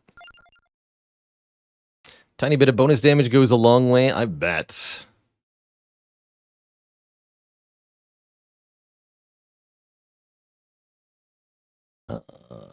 Clarici. Oh, healing. Start with temporary area bonus. We'll just play as Antonio. On stage 3. The dairy plant. That's right, faster you kill, the faster you level. +1 projectile helps a lot with that, I imagine. These jams, though. It's like troglodyte creatures. We've got weird items somewhere on the stage, too. Alright, we're gonna up in the whip. What's the whip combo with? Max L.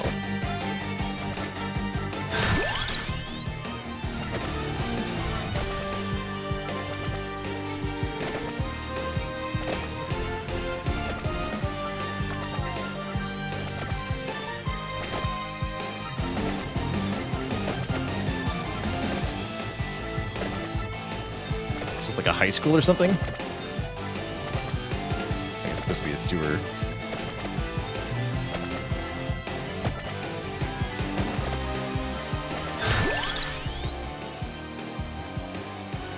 Alright, One goes with spinach. Do I give the peachone a new try out? Give the peachone another try. Combos with the dark bird. Interesting.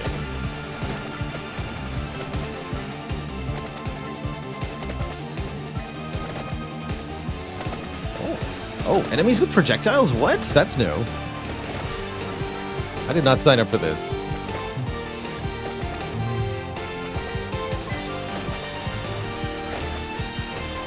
I'm the only one allowed to have bullets here.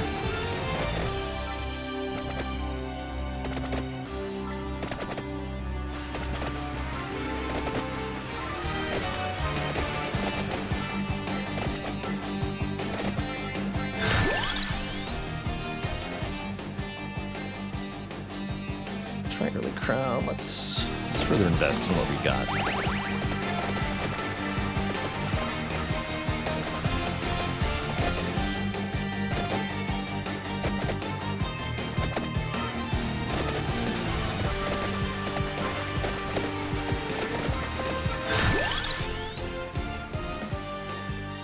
Let's go Clock Lance it again, too.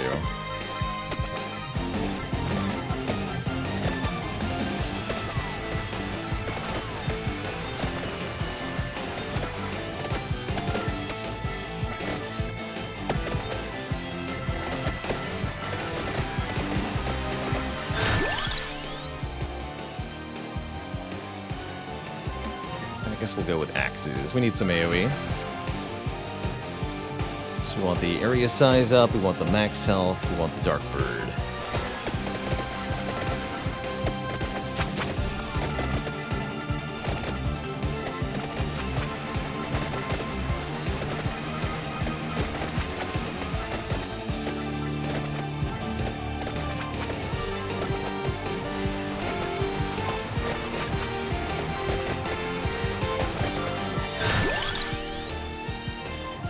Take garlic again. I think garlic and the whip are going to be nice together. I'm going to continue to be taking garlic. I think it's been my favored defensive item so far. It's also an offensive item.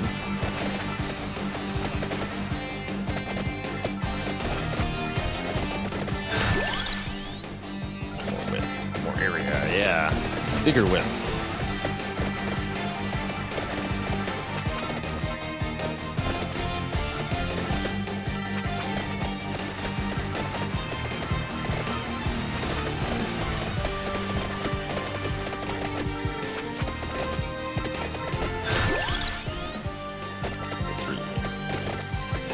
Get out of this circle now.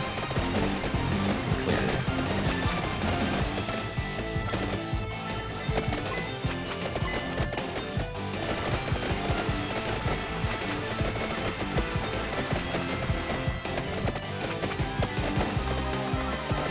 Thanks.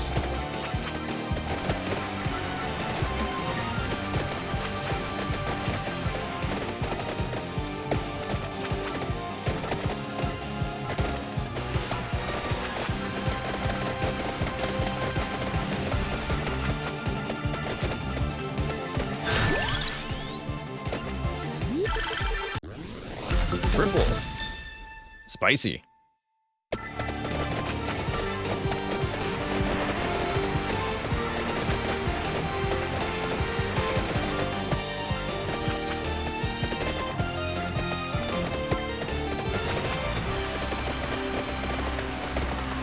Oh, what? Oh, I can't walk on that. I understand. You're good.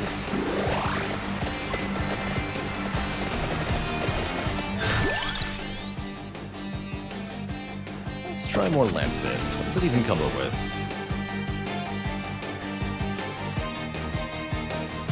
Nothing? Interesting. I don't see it on here.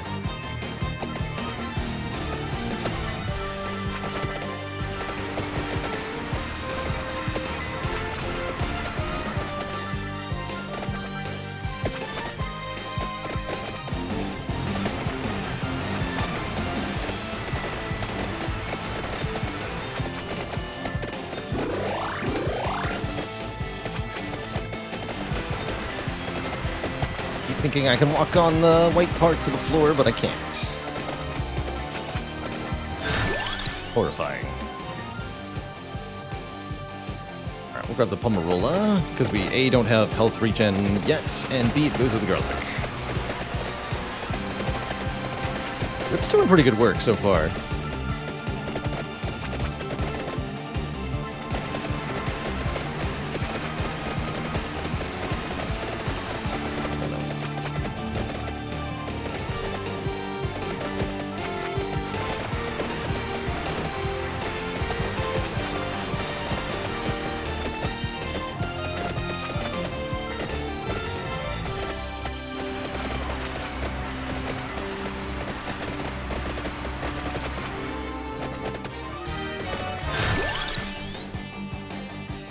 Pentagram erases everything in sight. Interesting. I'm not gonna take that, but is that an instant effect?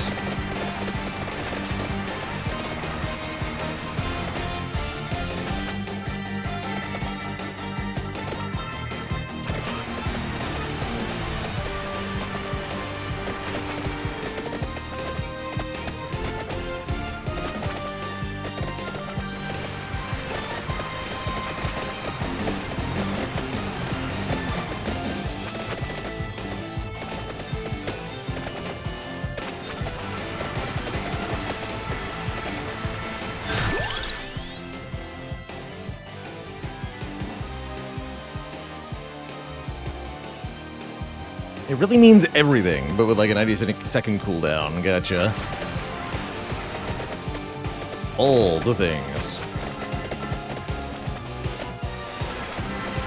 Possibly including things I want to get rid of. Don't want to get rid of, rather.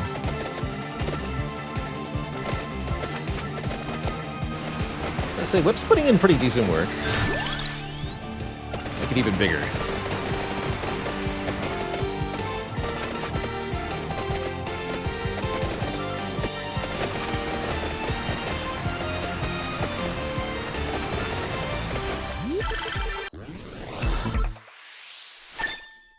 Excellent.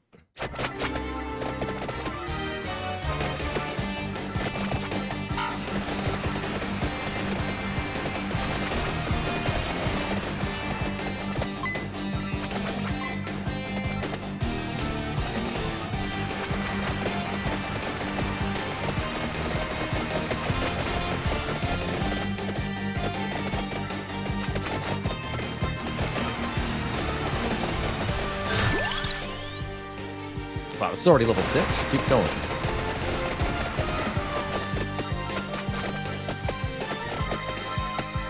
Boss.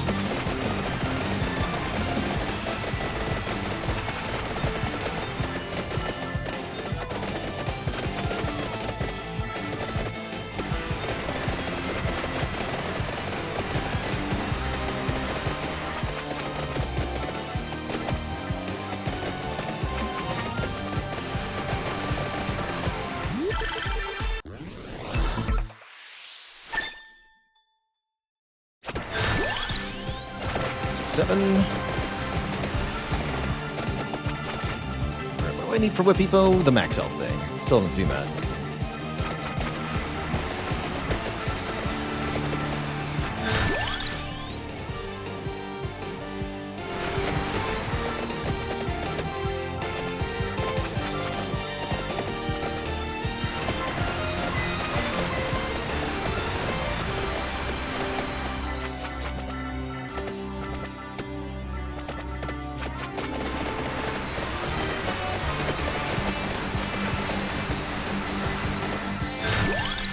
Level 8 Whip. Okay.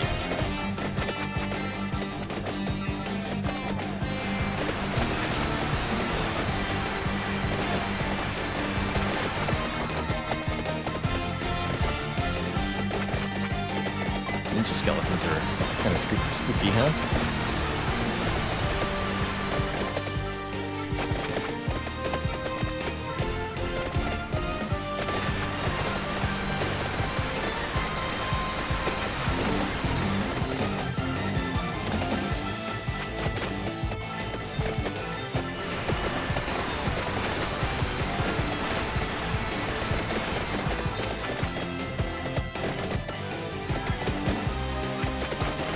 here.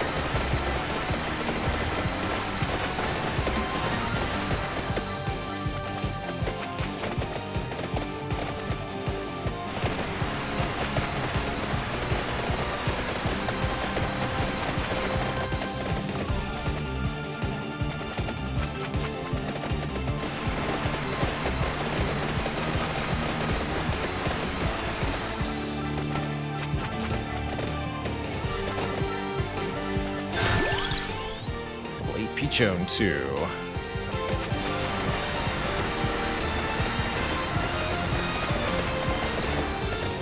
Okay, with some maxed out stuff, we'll make it easier to find new stuff.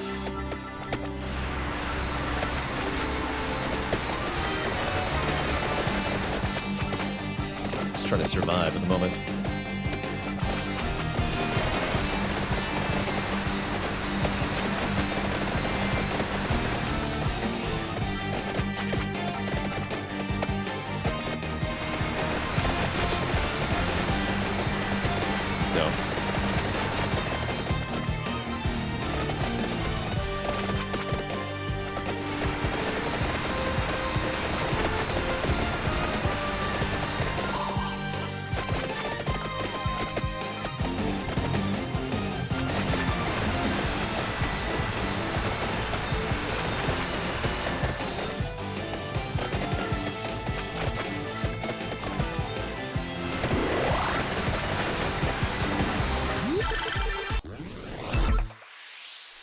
Block. Just throw a Pokeball, easy.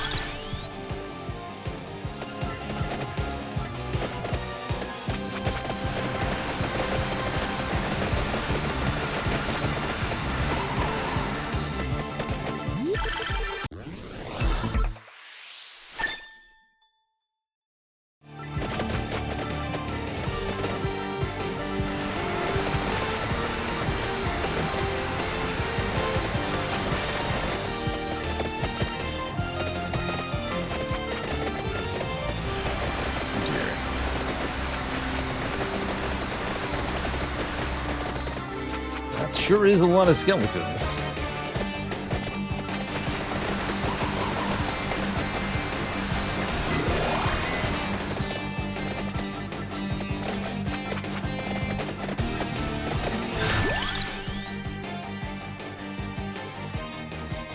Do we add spinach here?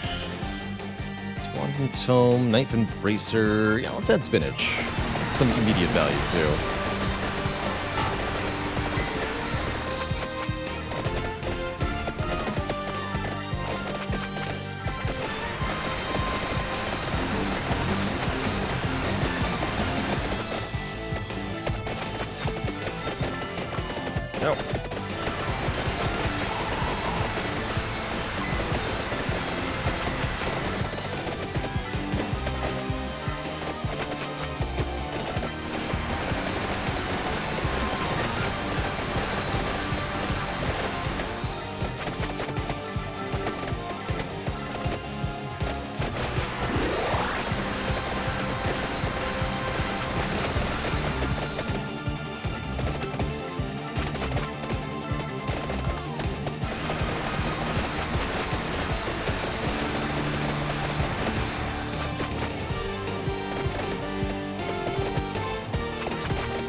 Oh, good lord. Ah! What do you do? What do you do? Just die, I think.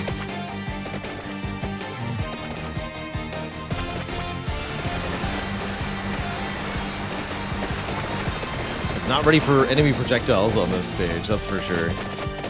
Alright, GG, I think. No? Slipping through. We live yet. Up the X. And there's Hollow Heart. We just need a chest so we can get the whip thing. I could live on a little longer. Maybe we can escape this fresh hell.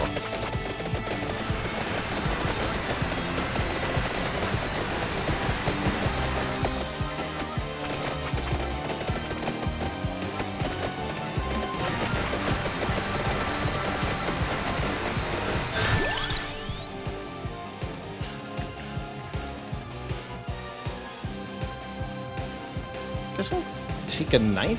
Sure, what I think. Don't know.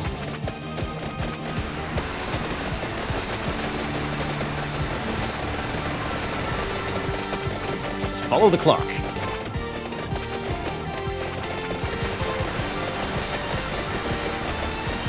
See the boss.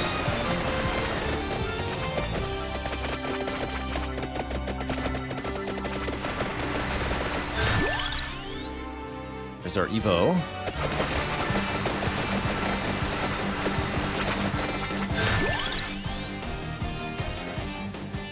Clock lasts longer, actually quite like that.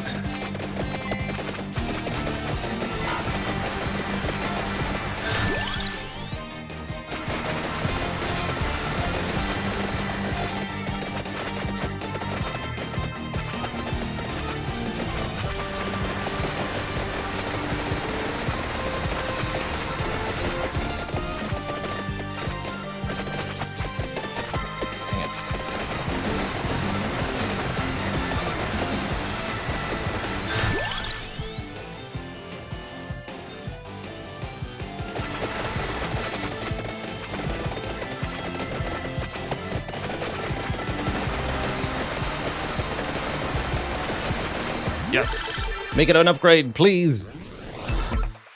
There it is, the whip upgrade. Can kill critical damage and absorb health. Please do that.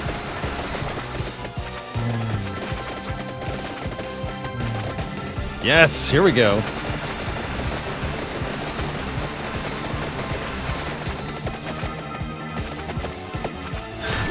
Saved? Actually really liking the clock lancet. Now that I understand better how it works, I think it's really, really good. Clock has been carrying this so far.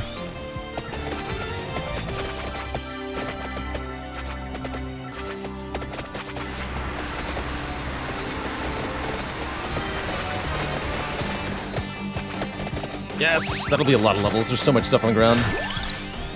Act 7. Actually, not as much as I thought. Alright, we can keep moving south then, at least.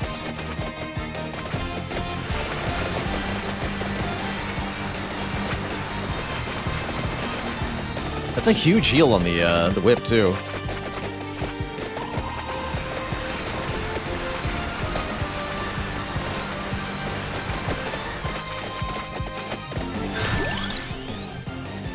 Alright, garlic up, too. Garlic makes me effectively immune to projectiles. Oh! I noticed that the projectiles kind of cut out when they got close to me.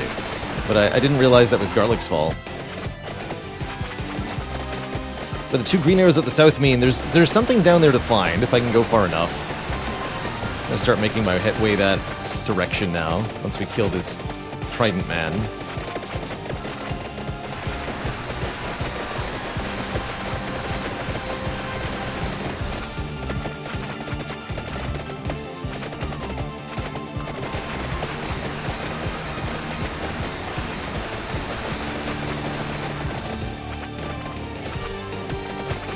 Barney and Rocky, thanks for the Prime sub. Welcome to the Cozy Sub Club.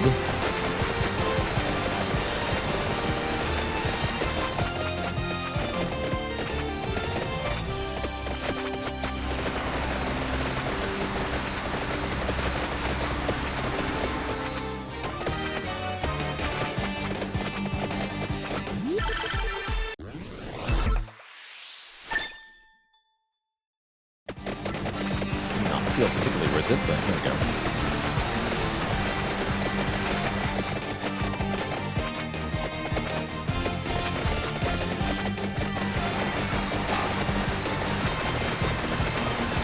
Cows. Don't have a cow, man.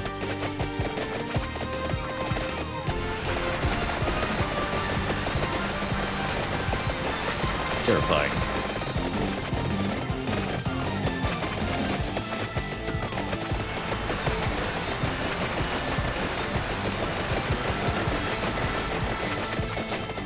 Just follow the clock.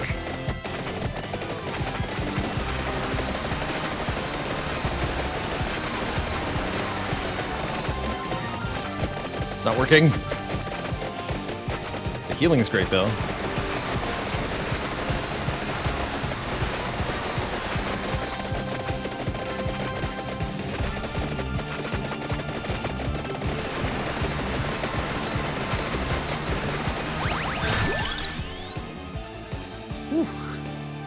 Feels like spinach would just be a good splash ad at this point.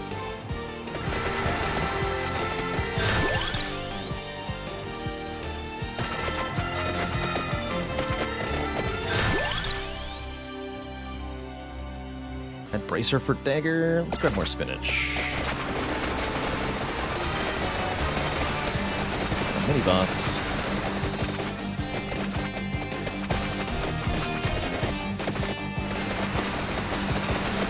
Almost like the clock more when it was slower. That's almost too fast in its firing.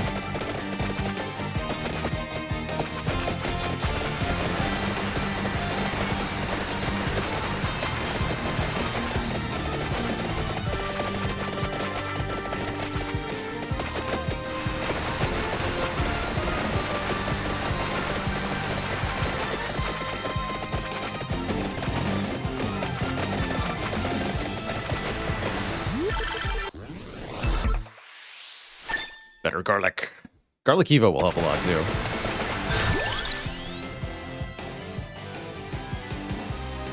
I don't need clover, right?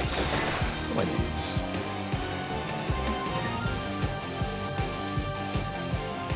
Fire wand, bracer.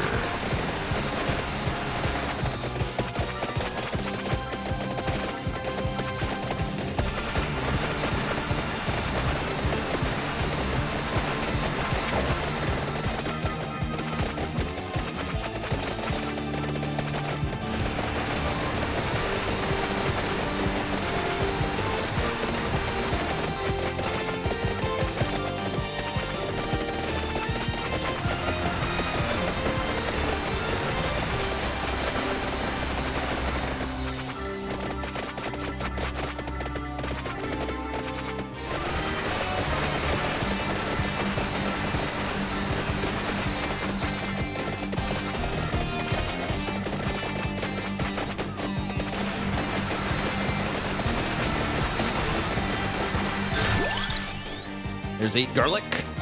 Cool. We have the combo for the garlic Evo, right?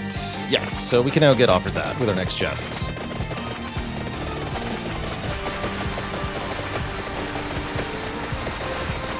Oh, and that big robot will be the one who drops it, probably.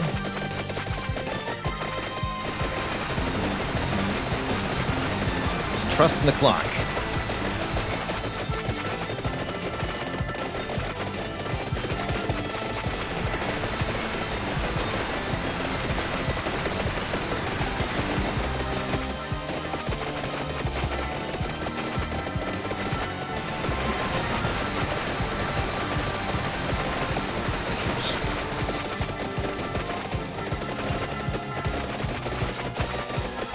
$20 minutes, first try, easy. No problem.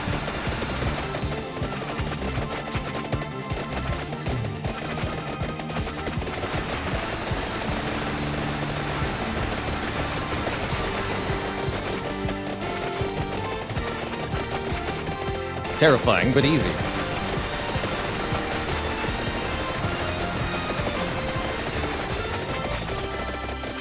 Just walk in a circle.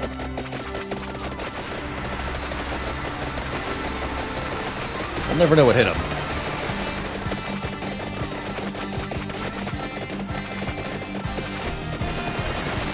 Oh, Christ. Help!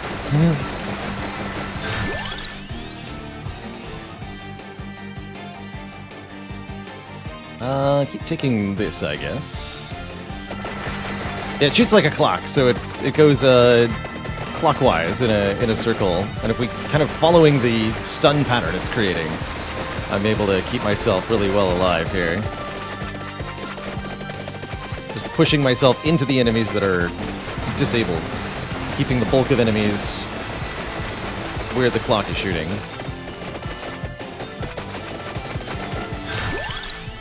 Late clock! Axe!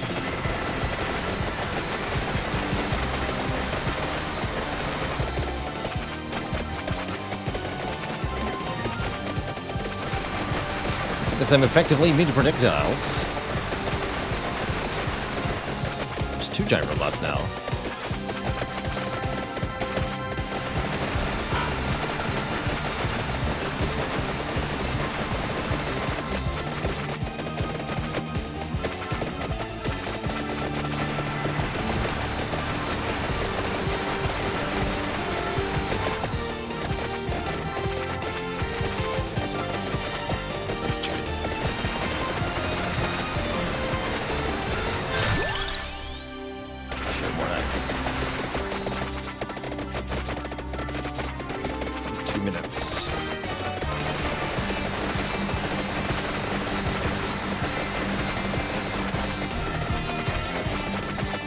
There's a chest.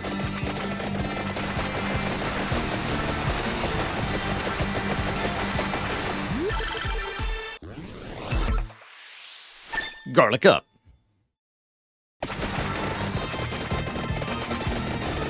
Just in time, too. Horde of rampaging Tauros. Oh, good lord.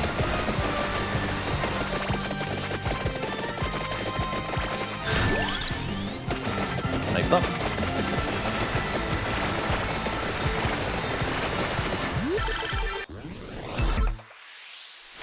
And we got the super axes, too. Okay, now our build is kind of somewhat complete here.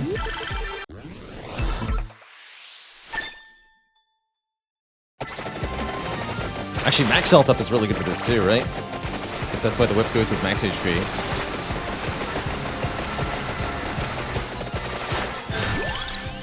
Oh, the empty tome is here to offer us some speed damage. I'll take it.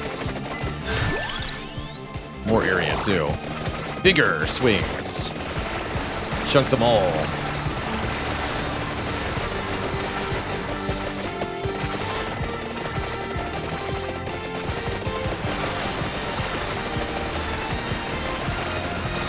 Yes. More big.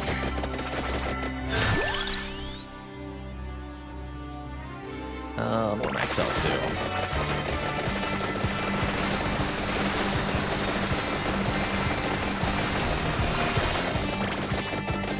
Let's try moving downward.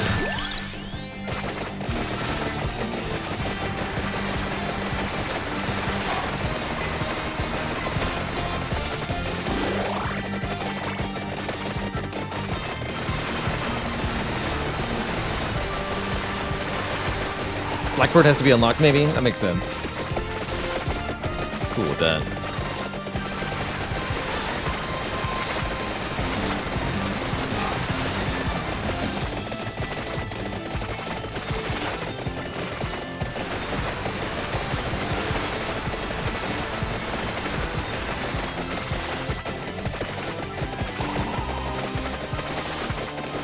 Getting closer.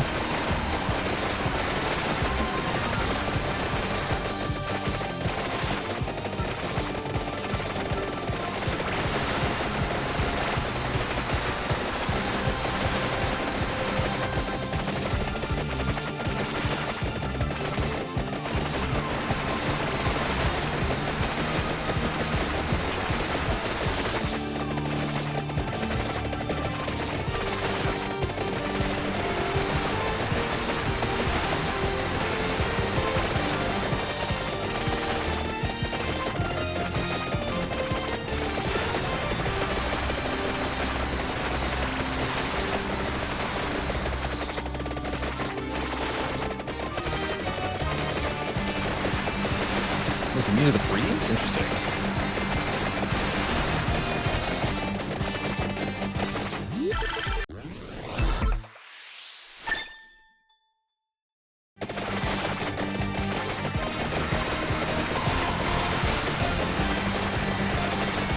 Just go.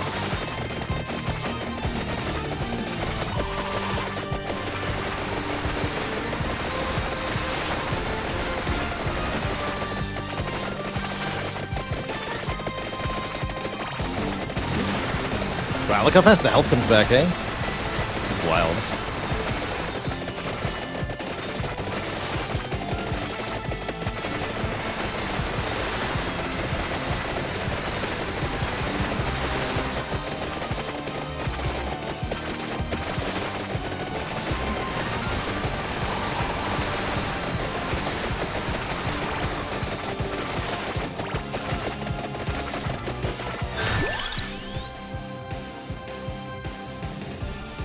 Get the bracer to go with the dagger at this point.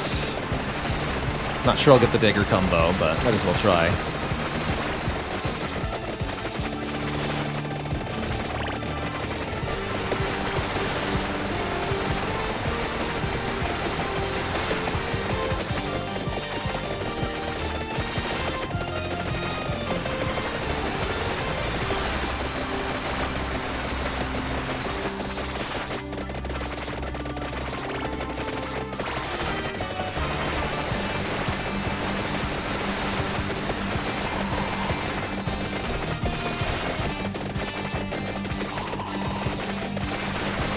Many chicken.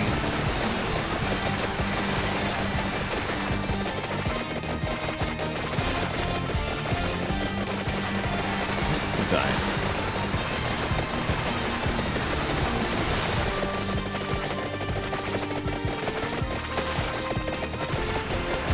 Going to the lower one. Looks like they're both quite far apart here. I don't think I'll have time to go to both.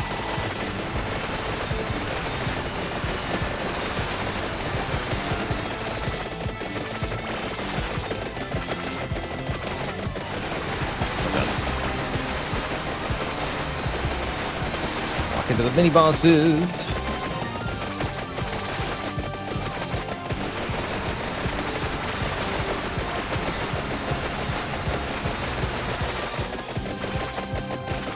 Wait, where is it? Can't see it.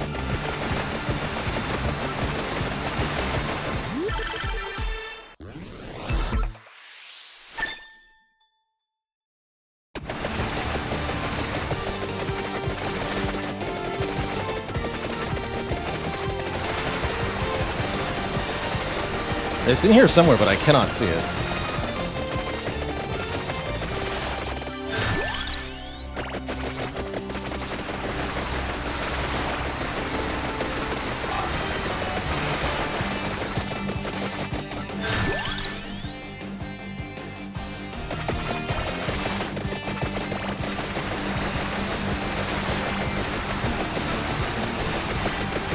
Oh, this is a book. There it is. I see it now. Ars Gouda! Permanently allows to access the list of defeated enemies in the main menu. It's full of cheese.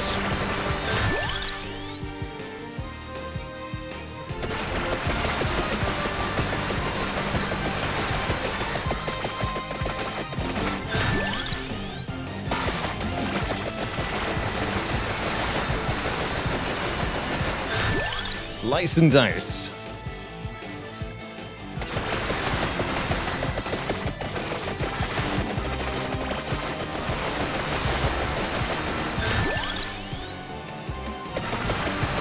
Block fire's even faster now? Yeah, it does.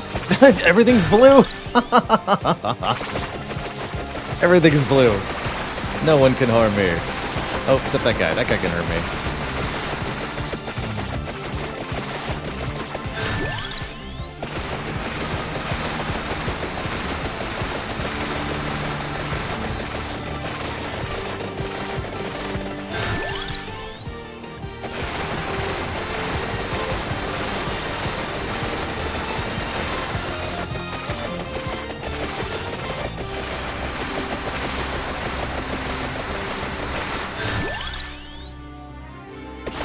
Speed.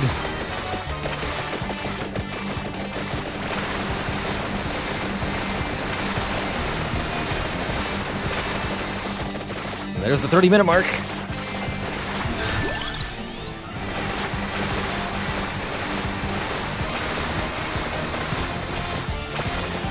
Get cheesed, sir.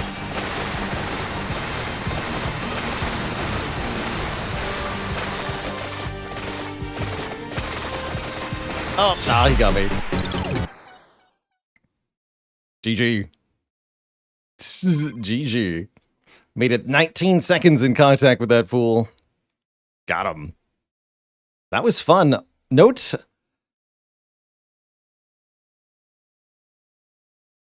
the stats here on the damage. Peachone was actually the MVP damage-wise.